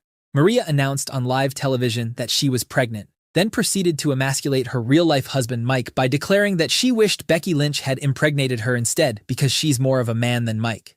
The angle continued with Maria berating Mike for being weak and unsuccessful while she was pregnant with their child. WWE in 2019 was a year that tested the loyalty of even the most dedicated wrestling fans. The most frustrating part was that WWE made nearly $1 billion that year, proving that financial success doesn't always translate to good television. At first, it looked like WWE in 2020 would be just another normal year. I mean, we got the epic return of Edge. Drew McIntyre won the Royal Rumble. The Undertaker won some random trophy at the Saudi show. But apart from that, it seemed like business as usual. But then, the pandemic hit, and WWE straight up turned into Bizarro World. Suddenly, you had Seth Rollins literally trying to make Rey Mysterio go blind. The Undertaker and AJ Styles gave us this legendary meme.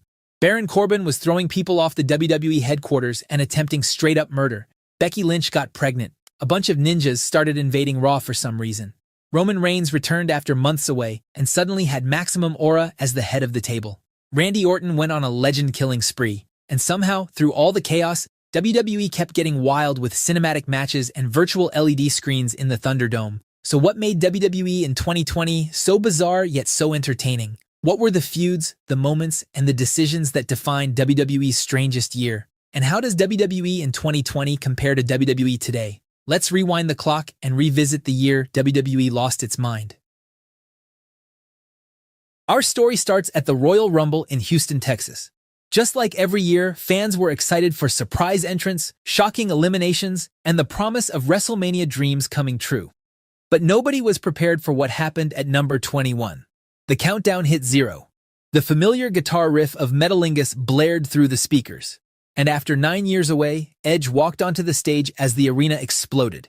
Fans were on their feet, watching a man who'd been forced to retire in 2011 due to career-ending neck injuries stand in a WWE ring once again. Edge was running the ropes, hitting spears, and it felt like we were back in 2006 again. It didn't matter that he didn't win. The rated R superstar was back, and wrestling felt whole again. But Edge's return wasn't the only story that night. Drew McIntyre had spent years rebuilding his career after being released in 2014. He'd worked on the indies, reinvented himself, and returned to WWE as a monster. Now standing as one of the final 4 in the Rumble, Drew faced Roman Reigns in the closing moments. With one devastating Claymore kick, McIntyre eliminated the big dog and pointed at the WrestleMania sign. The Scottish Warrior had won his ticket to the main event. 2 months later at WrestleMania 36, Drew McIntyre defeated Brock Lesnar to capture the WWE Championship. The Performance Center crowd was practically silent due to pandemic restrictions, robbing Drew of his crowning moment in front of thousands. But despite the surreal circumstances, McIntyre became the face of Raw during WWE's most challenging period. Throughout 2020, Drew carried the company with excellent matches against Seth Rollins, Bobby Lashley, and Randy Orton. He brought legitimacy and intensity to a championship scene that desperately needed both. But while Drew was establishing himself as WWE Champion on Raw, the Universal Championship scene on SmackDown was descending into absolute chaos. The Fiend had been booked as an unstoppable force of nature heading into 2020. Bray Wyatt's terrifying alter ego had dominated SmackDown for months, defeating everyone from Daniel Bryan to Seth Rollins with ease. His supernatural presentation, combined with in-ring dominance, made him feel invincible. But then WWE made a decision that shocked the wrestling world. At Super Showdown in Saudi Arabia, Goldberg squashed The Fiend in just minutes. The Fiend, who had seemed unstoppable just weeks earlier, lost all his mystique in one terrible booking decision. Fans couldn't understand why WWE would destroy the momentum of their most captivating character to put the title on a 53-year-old part-timer. But Bray Wyatt wasn't finished. If WWE wouldn't let The Fiend dominate, he'd find another way to leave his mark. When WrestleMania 36 rolled around in early April, Wyatt challenged John Cena to a match. But what followed wasn't a normal match at all. It was the Firefly Funhouse match, a cinematic masterpiece that deconstructed Cena's entire career. For almost 15 minutes, Wyatt took Cena through different eras of his career, exposing his insecurities and failures. Cena was shown as a ruthless aggression rookie desperate to prove himself, as the doctor of thugonomics trying to be cool, as the Super Cena who buried younger talent, as the desperate veteran clinging to past glory. The match ended with The Fiend pinning Cena in the middle of the ring, giving Bray Wyatt the WrestleMania victory over Cena that might have arrived 6 years too late. It was one of the most talked about matches of the year, and the Firefly Funhouse match proved that when forced into an empty arena with no crowd, wrestling could still create magic by thinking completely outside the box. But speaking of cinematic masterpieces, the dead man was about to redefine what a wrestling match could be. The Undertaker's career had been winding down for years. Reduced to part-time appearances and nostalgia acts, the dead man's best days seemed long behind him. His matches against the likes of Goldberg and DX had become increasingly difficult to watch as his body betrayed him. But AJ Styles saw an opportunity. The phenomenal one had joined WWE in 2016 and accomplished almost everything, except one thing: he'd never beat The Undertaker. In early 2020, Styles began calling out Taker, mocking his legacy and claiming the dead man was too old and broken to compete. Styles made it personal by mocking Taker's real-life relationships. At WrestleMania 36, the two were scheduled to face off. But there was a problem. WrestleMania 36 was taking place in an empty WWE Performance Center due to the pandemic. A traditional Undertaker entrance in silence would have been depressing. So WWE made a bold choice. They'd film a cinematic boneyard match instead. On the night of April 5th, fans watched as AJ Styles arrived at a cemetery in the dead of night with his fellow OC members Gallows and Anderson. After this, The Undertaker arrived on his bike looking like the coolest dude on the planet. What followed was 20 minutes of pure entertainment. Styles and his crew were picked off one by one. There were supernatural powers on display. And in the final moments, Taker threw Styles into an open grave and buried him alive. The match was ridiculous, over the top, and absolutely perfect. Without the limitations of a traditional wrestling match, Undertaker could finally move the way his body allowed while still maintaining his legendary aura. The Boneyard match became an instant classic and showed WWE that cinematic matches could work when done right. More importantly, it gave The Undertaker the WrestleMania moment he deserved in what would be his final Mania match.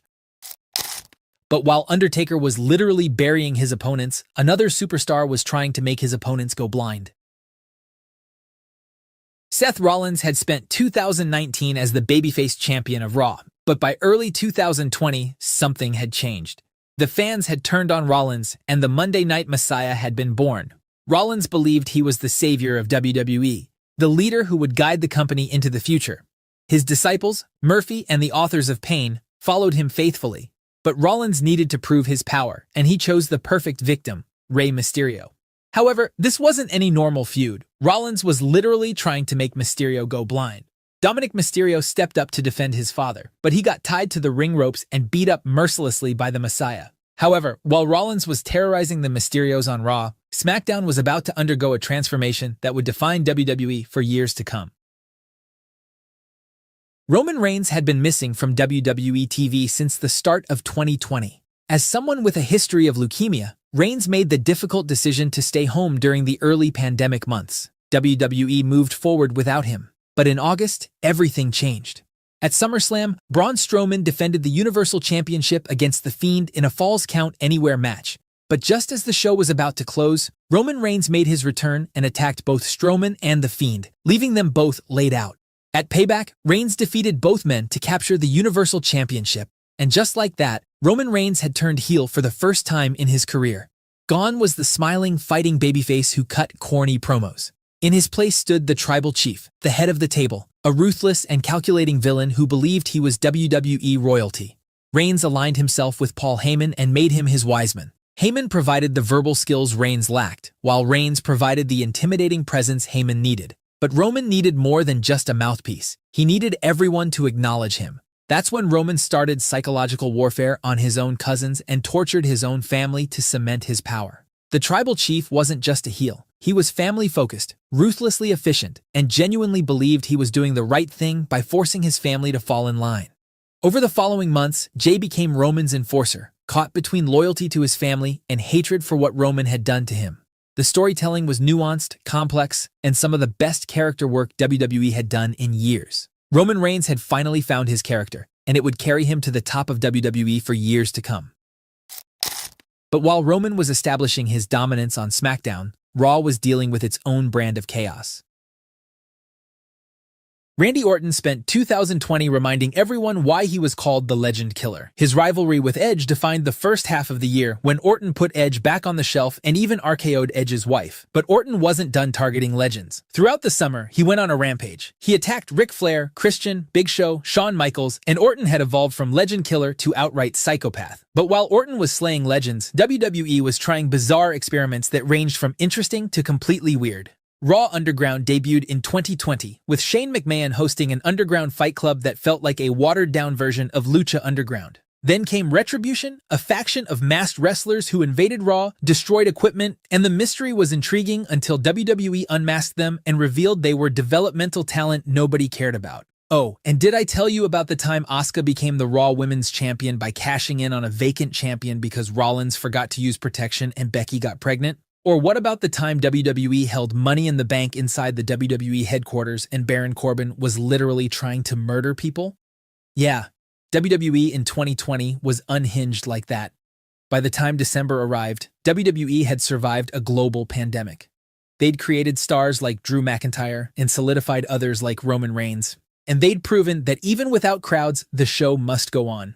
Looking back now, WWE in 2020 feels like a fever dream. It had cinematic matches, supernatural storylines, and the Bloodline saga on SmackDown reached a new level. A year that saw the Tribal Chief defend his throne against Edge, John Cena, and Brock Lesnar. When Big E realized his dream. When Sasha and Bianca made history at WrestleMania. When the Viper reluctantly became friends with a barefoot bro. And when fans finally came back to arenas and the noise they made reminded everyone why wrestling matters in the first place. 2021 was the year WWE found its identity again, and it came from the most unexpected places. Roman Reigns entered 2021 as a man who had finally figured himself out. The Tribal Chief persona, the arrogance, the backing of the Usos and Paul Heyman, it all clicked in a way nothing in his career previously had. He wasn't just the world champion, he was now the most important man in wrestling. But throughout 2021, the Tribal Chief's throne would be in dire jeopardy. The year opened with Edge winning the Royal Rumble and setting his sights on Reigns' Universal Championship. The Rated R superstar was a cunning veteran who could meet Reigns promo for promo, outsmart his mind games, and make the build feel like a war of egos. By WrestleMania 37, Daniel Bryan had inserted himself into the equation, turning what should have been a singles match into a triple threat. Reigns walked out of Tampa still champion, with the Usos by his side. Bryan's obsession with the title continued through the spring. Their matches were technically some of the finest of the year, but Reigns dispatched him definitively in the end, forcing Bryan off SmackDown entirely. Bryan left the company and debuted in AEW shortly after, as Reigns had literally erased him from the brand. Then, after Reigns defeated Edge once again at Money in the Bank, out came John Cena and laid out the challenge for SummerSlam. Their SummerSlam showdown was built on brutal verbal exchanges where both men said things that blurred the lines between reality and kayfabe. Reigns tore into Cena's part-time status. Cena questioned whether Reigns actually had what it took without a faction around him. The match delivered, and Reigns retained his title once again. But before the Tribal Chief could catch his breath, Brock Lesnar's music hit for the first time in months. He walked into the ring, stared Reigns down, and that was it. The next chapter had announced itself without a single word. The Reigns-Lesnar feud dominated the fall. Suspicion swirled around Paul Heyman, whose past loyalty to Lesnar made every moment between him and Reigns feel loaded with potential betrayal. Reigns defeated Lesnar at Crown Jewel in October, but the tension between the two never settled. By December, Heyman was caught on camera putting Lesnar over in Reigns' absence. The seeds were planted for an inevitable explosion. In one calendar year, Reigns had conquered every major opponent WWE could throw at him, and still kept the audience hungry for what came next. The WWE title scene, on the other hand, on Raw, was dominated by names like Bobby Lashley, Drew McIntyre, and The Miz, who traded the title back and forth. But while Reigns dominated SmackDown and Lashley ruled Raw, the women's division on both brands delivered some of the year's biggest rivalries. It started at WrestleMania 37's Night 1. Bianca Belair had won the Royal Rumble, chosen Sasha Banks, and earned her shot at the SmackDown Women's Championship in what became the first WrestleMania main event between two black women. The match itself was one of the best women's bout on the grandest stage in years. Banks and Belair found a rhythm that felt natural, and when Belair used her own braid as a weapon against Banks and finished with the KOD, the crowd inside Raymond James Stadium embraced the new queen of the SmackDown Women's division. Belair's reign lasted through the summer, building her into one of the company's franchise players. But then, at SummerSlam in Las Vegas, everything changed in seconds. Becky Lynch, returning from over a year away after the birth of her daughter, walked out to a thunderous ovation. She offered a handshake, pulled Belair in, hit the manhandle slam, and won the title in seconds. Lynch spent the rest of the year as a dominant SmackDown Women's Champion, while Belair chased every opening she could find. A returning Sasha Banks complicated things further, setting up a three-way match at Crown Jewel between Lynch, Belair, and Banks that Lynch won. Through the draft, Lynch was moved to Raw and swapped titles with Charlotte Flair in an awkward segment that reignited their rivalry and leaned into the real-life tension between the two stars. Charlotte, Becky, Sasha, and Bianca had spent 2021 collectively carrying the women's division on their backs.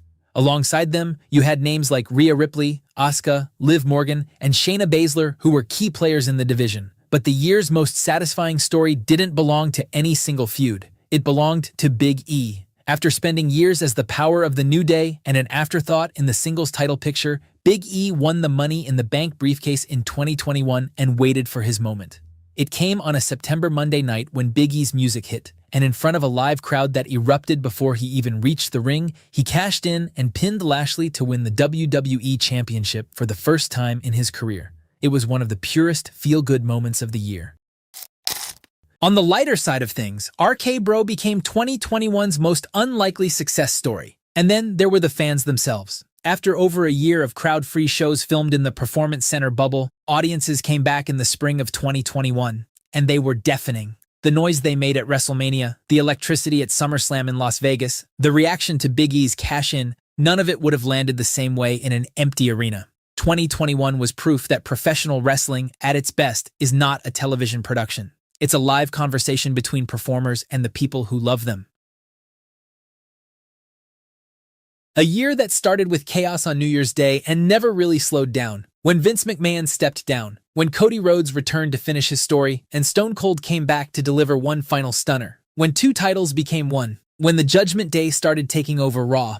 2022 was the year WWE started to feel like a different company and laid the foundation for the next 3 years. The year opened with a curveball nobody saw coming. Roman Reigns was pulled from the Day 1 pay-per-view after testing positive for COVID. In his absence, Brock Lesnar was inserted into the WWE Championship Fatal 4-Way on Raw, and won. The result was 2 titles, 2 brands, 2 champions. And now, they were on a collision course. But getting there wasn't straightforward. At the Royal Rumble, Reigns interfered in Lesnar's title defense against Bobby Lashley, helping Lashley reclaim the title as payback against Lesnar. In response, Lesnar entered the Royal Rumble match as a surprise entrant and won the whole thing. He then chose Reigns as his Mania opponent, and the road to WrestleMania was set. At WrestleMania 38, in what was billed as the biggest match in the event's history, Reigns defeated Lesnar in a winner-take-all unification match, walking out as the undisputed WWE Universal Champion. Reigns was now the undisputed face of the company in every sense of the word. But the story of 2022 on SmackDown wasn't just about the championship, it was about the factions surrounding it. The Bloodline, Reigns, the Usos, and Paul Heyman had been must-watch television for over a year. Then Sami Zayn entered the scene. What started as a comedic subplot, with Zayn desperately campaigning to be accepted as an honorary member of the faction, quietly became the most compelling story in wrestling. The contrast between Zayn's outsider desperation, his comedic skits, and the hesitation on the part of Jay and Roman to let him into the group made for must-see TV. By September, Reigns had formally given Zayn a Bloodline t-shirt and made it official. The question of whether Zayn truly belonged, and whether he could ever betray the group, was a slow-burning thread that would eventually explode into one of WWE's best stories the following year. But while the Bloodline saga ruled SmackDown, Raw got its own shot of adrenaline on Night 1 of WrestleMania. Seth Rollins had been promised a mystery opponent at WrestleMania by Vince McMahon. When the lights went down and that familiar music began playing, the crowd figured it out before the fireworks could confirm it. Cody Rhodes was back. He'd left WWE in 2016 as Stardust, a face-painted mid-card act he'd outgrown and resented. He spent those 6 years rebuilding himself on the independents, co-founding AEW, and becoming the most talked-about free agent in wrestling when he departed AEW in February 2022. His return at WrestleMania was electric. He defeated Rollins in a solid contest, and the crowd embraced the return of the prodigal son. The rematch at WrestleMania Backlash was even better and cemented Rhodes as WWE's most important new addition in years. Then the third match arrived under the worst possible circumstances. Days before their Hell in a Cell bout, Rhodes tore his pectoral muscle completely off the bone while training. When he walked to the ring in Rosemont, removed his jacket, and revealed the bruising covering half his chest, the arena went silent. He wrestled anyway for 20 brutal minutes, absorbing kendo stick shots and table spots before pinning Rollins for the third straight time. It was one of the gutsiest performances in wrestling history, and it instantly made Rhodes untouchable as a babyface. The injury sidelined him for 8 months, but the story wasn't over. The American Nightmare was back to fulfill his dream, and the stage was set for an inevitable showdown against the head of the table. But while all of this was happening on screen, a massive story was brewing behind the scenes that would change WWE forever.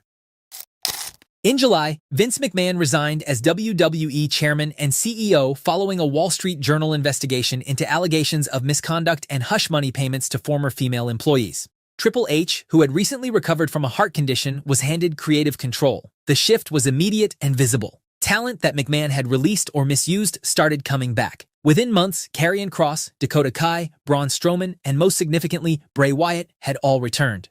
Wyatt's comeback at Extreme Rules in October was teased for weeks through mysterious White Rabbit vignettes and hidden QR codes embedded in broadcasts until the lights cut at the Wells Fargo Center in Philadelphia and the Eater of Worlds made his return to a deafening pop at Extreme Rules. That same Extreme Rules card also showcased what Triple H's era looked like at its best. Gunther and Sheamus, two hard-hitting, technically gifted brawlers who might have been overlooked under the previous regime, were given a feud built on pure physical intensity. Their bouts on SmackDown and at Clash at the Castle and Extreme Rules were among the best matches of the year, revitalizing the Intercontinental Championship in the process.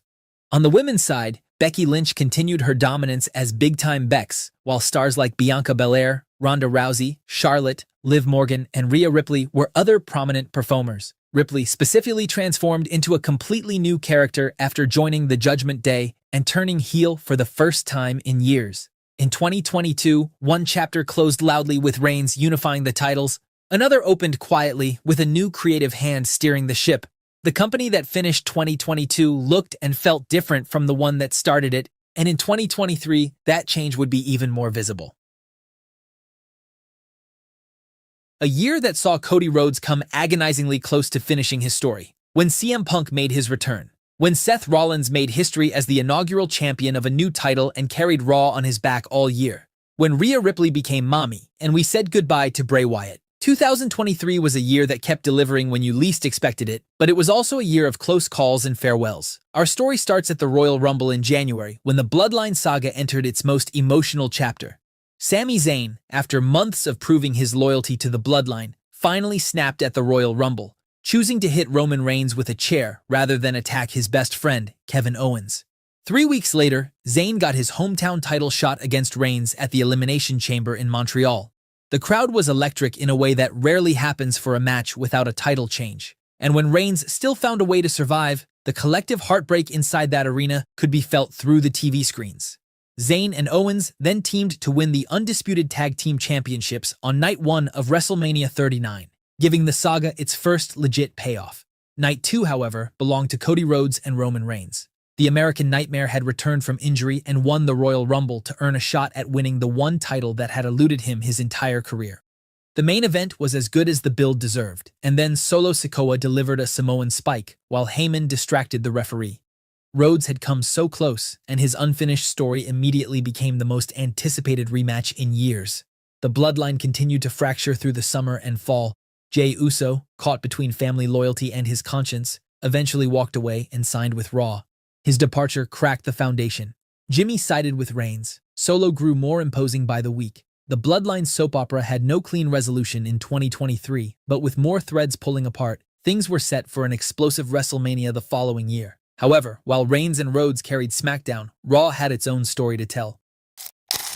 With Reigns as the undisputed champion on SmackDown, WWE revived the World Heavyweight Championship on Raw and held a tournament to crown its inaugural champion. Seth Rollins beat AJ Styles in the final at Night of Champions and then spent the rest of 2023 proving exactly why he's one of the best in-ring performers of this generation. He defended the title on pay-per-view and even on regular television against Priest, Finn, Nakamura, and Drew McIntyre. He wrestled with a fractured lumbar spine in the fall and kept going anyway. By Survivor Series, his title had become the symbol of Raw's main event scene. The Judgment Day was the engine driving most of the conflict around him. Rhea Ripley was dominant as Women's World Champion, combining with Dominic Mysterio in a dynamic that made him one of the most satisfying heels in years. Damian Priest won the Money in the Bank briefcase in July, teased cashing it in all year, and held the threat like a loaded gun. Finn and JD McDonough rounded out the faction, giving them stakes in every storyline on Raw simultaneously. And while all of this unfolded on TV, 3 moments in the final months of 2023 hit harder than anything scripted could. On August 24th, Wyndham Rotunda, known to the world as Bray Wyatt, died of a heart attack at just 36 years old. WWE ran a tribute SmackDown the following week. Wrestlers wept openly on camera. The Fireflies lit up arenas across the country in his honor. It was a reminder, brutal and sudden, that behind every character is a human being. The wrestling world had barely processed his loss when October arrived. Survivor Series brought the night nobody fully believed was coming. Randy Orton, absent for over a year due to a serious back injury, entered the War Games cage and hit one of the wildest RKOs of his career. And then, after the match was over and the pyro had barely cooled, hell froze over. Cult of Personality played and CM Punk was back in Chicago. Nearly a decade after his bitter departure, after years of public grievances, podcasts, and what felt like a permanently closed door, he stood at the top of the ramp, arms outstretched, staring at a crowd that had spent 9 years waiting for exactly this moment. Gunther, meanwhile, quietly had one of the best years of any champion in the company, retaining the Intercontinental Championship against Sheamus, Braun Strowman, and others in physical, old-school title defenses that made the belt feel important again. His reign was approaching record territory by year's end, and few people were talking about taking it from him. 2023 was a year of returning legends, a real-life tragedy, and an almost finished story. But the almosts kept the audience hungrier than any clean ending ever could. That ending would arrive in 2024 in one of the most satisfying WrestleMania moments of all time.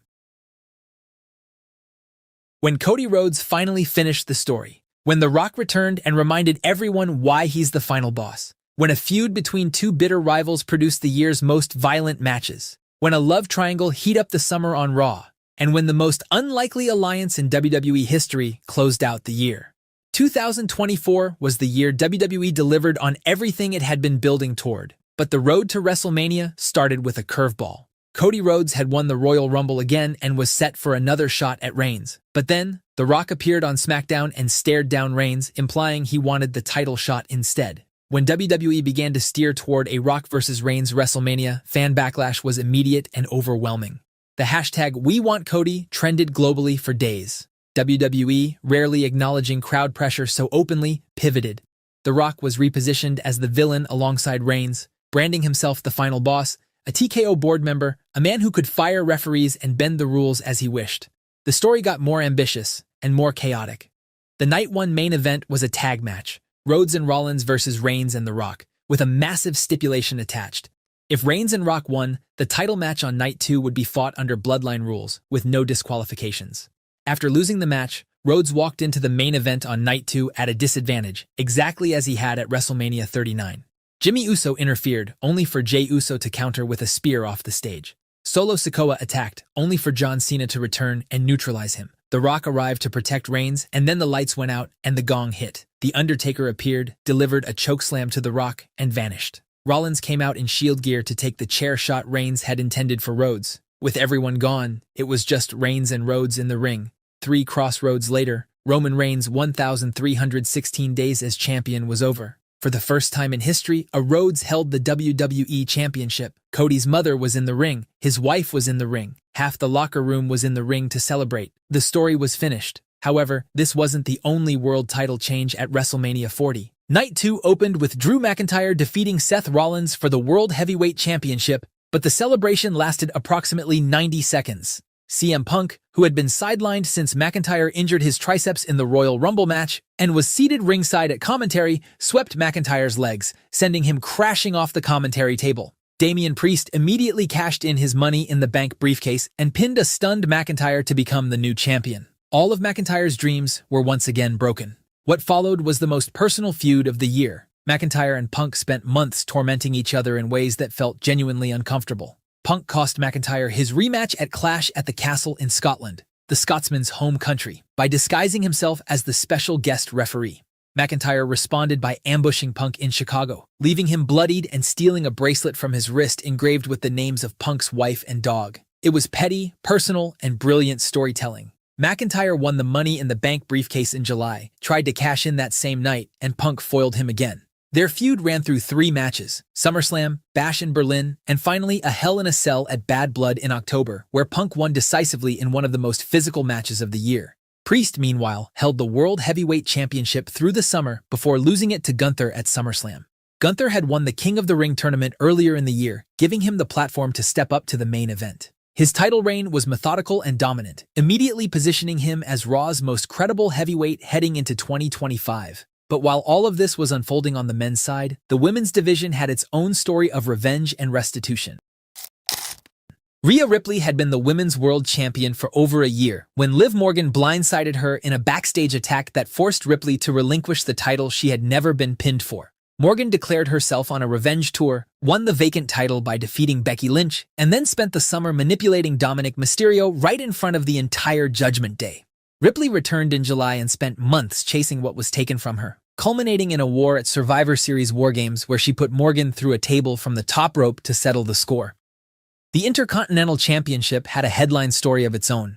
Gunther's record-breaking 666-day reign ended at WrestleMania 40 Night 1, where Sami Zayn beat him and celebrated with his wife. His time as champion was relatively brief. Braun Breaker, a freight train of a second-generation wrestler, won it at SummerSlam and immediately became the division's most physically imposing presence. Also at SummerSlam, Roman Reigns returned for the first time since losing at WrestleMania as the OTC. He reunited with Jey, Jimmy, Sami Zayn, and most unexpectedly, CM Punk to defeat Solo Sikoa's new Bloodline in War Games. 2024 was the year of finished stories, new arrivals, and with John Cena announcing his retirement tour for next year, it looked like 2025 was set to be another great year for WWE. However, baffling booking decisions and corporate interference made sure that wouldn't be the case.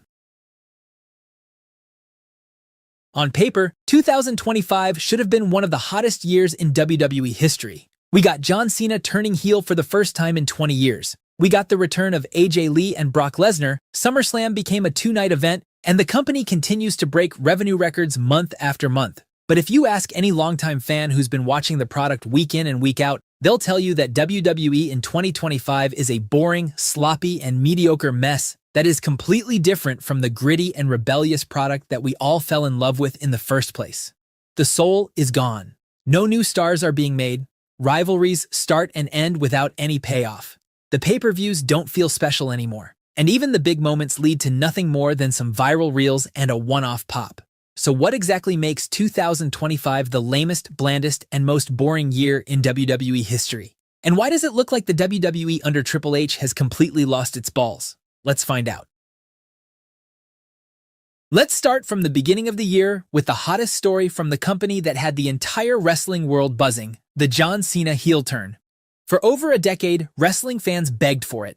John Cena turning heel was the forbidden fruit of professional wrestling. It was the one thing that everybody wanted, but nobody expected. When it finally happened at Elimination Chamber 2025, the wrestling world erupted. Social media went nuts. Casual fans who had left watching tuned back in. This was supposed to be the moment. Cena's final run, his last chance to show a side of himself we'd never seen before.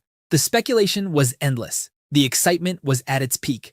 Fans wanted to see how dark Cena could go. What would his new gear look like? What would his new heel theme song sound like? What would his new finisher be? Who would he feud against? The possibilities were endless. But WWE, in classic Triple H fashion, completely fumbled the bag. Instead of giving us a ruthless, calculated villain, we got a watered-down Cena who looked confused instead of being dangerous. Every single week, he cut the exact same promo, the same tired insults, the same forced edge that felt more like a 50-year-old dad trying to be cool than an actual heel. The storylines and feuds were shallow and meant for one-off nostalgia pulls. There was no grand plan and no payoff building towards something meaningful. It was just Cena being kind of mean for a few months while Triple H threw random opponents at him week after week. And then, just as abruptly as it started, it ended. One day, Cena was a heel. The next week, he was magically a babyface again. No build-up to the face turn, no clear justification, just a lazy retcon that completely ruined Cena's heel run and treated the audience like they had the memory of a goldfish. John Cena himself has admitted in interviews that his heel run sucked. And even now, instead of giving him a proper farewell tour that cements his legacy, Triple H is booking Cena against random opponents and throwing him into squash matches that actively destroy everything he built over 20 years. But Cena's heel run wasn't just a one-off failure. It's just a symptom of a much bigger problem with how Triple H's booking has neutered the entire roster. In 2025, Triple H's booking has been exposed as painfully mediocre, and the mistakes are impossible to ignore. For months, we gave him the benefit of the doubt. We trusted him to recreate the magic he captured in NXT back on the main roster. But now, the cracks are staring us right in the face. In fact, the biggest flaw in Triple H's booking is that he cannot pull the trigger on new stars. LA Knight has been over with the crowd for years. He has the look, the charisma, the mic skills, and the crowd eating out of his hand. By now, he should have been at least a two-time world heavyweight champion. But every single time it's been time to pull the trigger on Knight, Triple H hesitates. He goes with the safer option, and LA Knight remains stuck in mid-card purgatory. The same story plays out across the roster. Drew McIntyre is booked like an afterthought despite being one of the most complete performers in the company. Jacob Fatu was hot for weeks, but Triple H kept him stuck in a boring feud with Solo. Carmelo Hayes came up from NXT looking like a future main eventer, but he is being completely wasted on SmackDown. Julia won the US Women's Championship and then disappeared. The tag titles get completely ignored, and the feuds feel randomly generated. Nobody except Triple H's favorites, like Seth Rollins, Rhea Ripley, and Sami Zayn, get booked consistently. This is the pattern. Triple H doesn't build new stars, and when someone threatens to get over on their own terms, he either ignores them or gets rid of them. The hottest periods for WWE have always been when there's a new megastar on the rise, be it Stone Cold's meteoric rise during the Attitude Era, be it Cena's rise to stardom during the Ruthless Aggression Era, or more recently, Roman Reigns' transformation into the Tribal Chief and the Bloodline saga.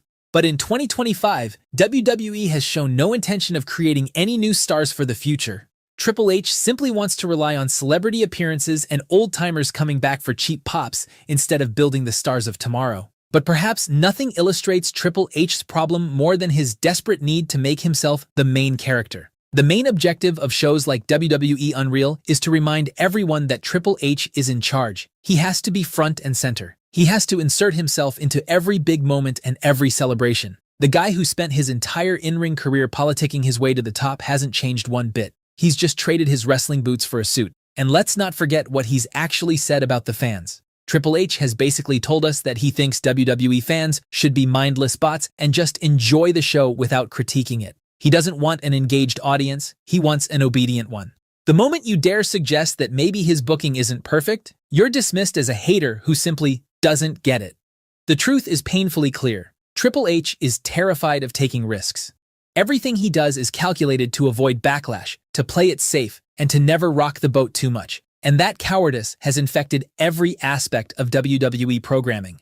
Shows like Unreal and the endless stream of WWE-produced podcasts are a major reason why the product has been stripped of its mystique. But before we get into that, we need to talk about the absolute garbage WWE has been putting out every week on Mondays and Fridays, because that's where things get really depressing. Remember when you'd tune into Monday Night Raw genuinely not knowing what was going to happen? You had Cena throwing Edge into the Long Island Sound. You had Austin driving a beer truck to the ring. You had Triple H breaking into Randy Orton's home. You had Kane setting people on fire. Remember when championships could change hands on a random episode of SmackDown? When CM Punk and Jeff Hardy had a steel cage match for the World Heavyweight title on SmackDown? When Edge won the WWE title on a random episode of Raw? When Shawn Michaels and Cena put on a banger during an episode of Raw in London? Remember when you'd be genuinely excited to tune into an episode of Raw or SmackDown and expect an actual good show? Those days are dead and buried. Every episode of Raw on Netflix in 2025 is nothing more than a filler. Every show follows the same formula. You get an opening promo that goes too long. You get a commercial break every 7 minutes. You get some variant of The Vision or Rhea Ripley in the main event. Rinse and repeat. The spontaneity is gone. The chaos that made wrestling feel alive has been sanitized out of existence. SmackDown is so bad I'm not even going to waste my breath on it. You have a bunch of women's titles with no storylines or directions, just added to appear inclusive and fill time. And don't even get me started on the pay-per-views. WrestlePalooza was widely considered the worst WWE pay-per-view of the year. It was supposed to be WWE's grand debut on ESPN. Triple H told us to expect surprises. But all we got was a collection of forgettable matches topped off by John Cena getting squashed by Brock Lesnar. But that wasn't an exception. It has become the norm in 2025. Modern WWE PLEs feel like they're checking boxes rather than telling stories. You get a women's match, a tag match, and if Triple H is feeling generous enough, he'll throw in a world title match on the 5-match card. 5 matches per show isn't enough content to justify what fans are paying, yet Triple H acts like less is more, while every PLE continues to be worse than the one before. But the most damning indictment of modern WWE isn't the booking, it's the roster itself. Drew McIntyre said it best when he called out the roster and said that 85% of our guys don't look like they should be in WWE. There's no aura. There are no larger-than-life personalities that make you stop scrolling and pay attention. It's just a bunch of regular guys who happen to be somewhat athletic. Roman Reigns is the only person on the entire roster with genuine aura, and even that took almost a decade of failures to create. The rest of the male roster is just filled with dudes cosplaying as pro wrestlers. They're talented guys, sure, but they don't look like stars. They don't carry themselves like megastars. They don't have that undeniable swagger or presence of guys like The Undertaker, Kane, Hogan, Cena, the energy that's infectious, that makes you want to see them succeed or fail. Today's wrestlers look like they could be sitting next to you at Starbucks. They don't feel like attractions worth paying to see. And it's not just their physicality, it's the character work. Everyone's gimmick is about wanting to be the best wrestler. That's it. That's the extent of their personality. There are no distinguishing traits, unique motivations, and no reason to care about them beyond the fact that they're good at wrestling.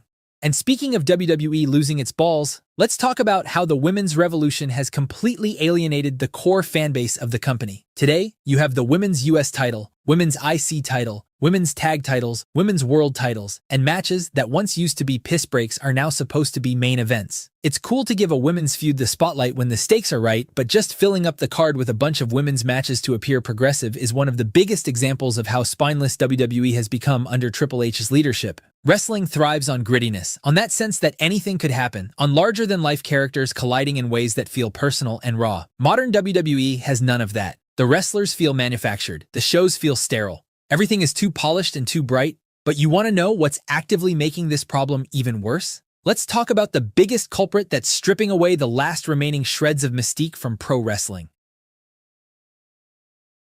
Pro wrestling has always walked a fine line between reality and fiction. The art form depends on suspension of disbelief, on fans knowing it's a show but still getting emotionally invested in the characters and stories, just like they do for a Marvel movie. Kayfabe was the foundation upon which wrestling's magic was built.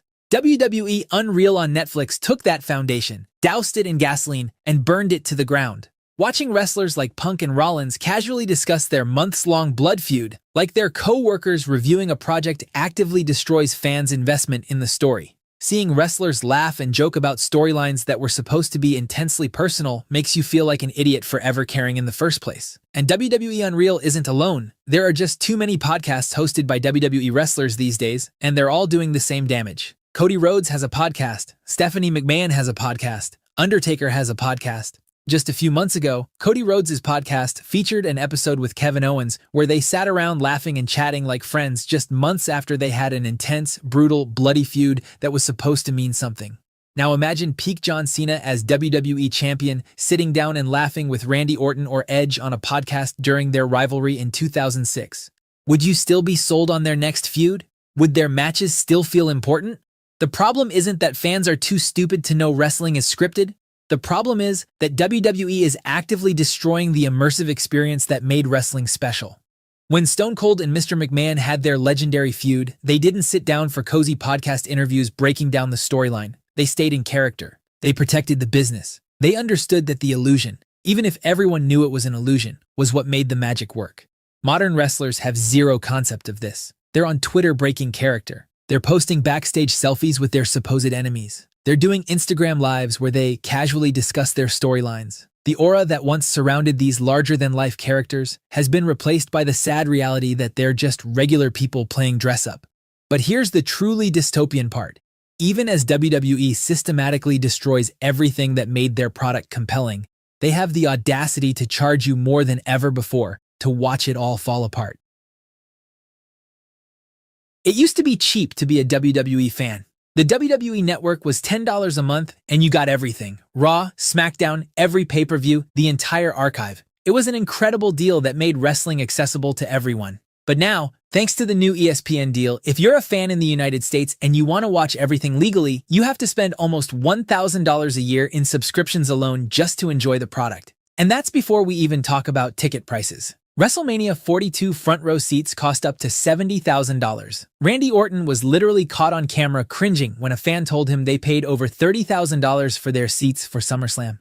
The ticket prices have spiraled so far out of control that families have to take out a mortgage just to watch a mediocre show with 5 matches.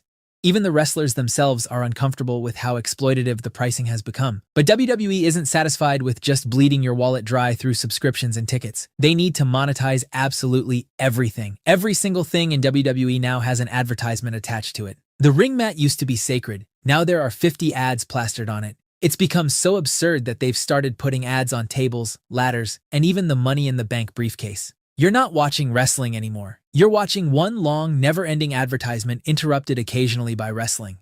And the reason all this is happening is because TKO, the parent company, is drowning in debt.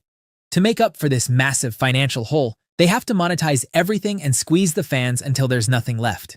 Which brings us to the most shameless cash grab in WWE history that perfectly demonstrates how spineless WWE has become in 2025. WWE announced that WrestleMania 43 will take place in Saudi Arabia in 2027, the first time the event will be staged outside of America. This isn't about growing the sport globally. It's about one thing and one thing only: money. Instead of giving the privilege to a hot crowd like France or London, WWE sold out WrestleMania for a paycheck. Saudi Arabia is writing blank checks, and WWE is cashing them without a second thought about what it means for the fans, the wrestlers, or the integrity of the product. WrestleMania was supposed to be a celebration. Now it's just another commodity to be sold to the highest bidder. This is what WWE has become under TKO and Triple H, a soulless corporate machine that views wrestling not as an art form or even entertainment, but just as a product to be monetized. The passion is gone. The creativity is dead. WWE in 2025 has gained millions in shareholder value, but in exchange, it has lost its balls. And this brings us to the present-day WWE in 2026. After the disappointing showing in 2025, WWE in 2026 seemed to be headed down the same route. The build to WrestleMania 42 lacked intensity, and Night 1 of Mania was widely criticized. However, the company redeemed itself with Night 2 and brought back the feeling that made WrestleMania the grandest stage in the first place. WWE in 2026 has all the tools needed to restore the magic and bring back the energy that made us fall in love with wrestling. We have established stars, hungry newcomers, a global audience, and the platform to deliver some of the best wrestling shows of all time. The pieces are there. The question is whether Triple H and TKO nail the execution and usher in WWE's next great era, or will WWE head towards another dark period? As a lifelong wrestling fan, I really hope for the best, because when it's done right, there's nothing in this world that comes close to the magic of professional wrestling and WWE.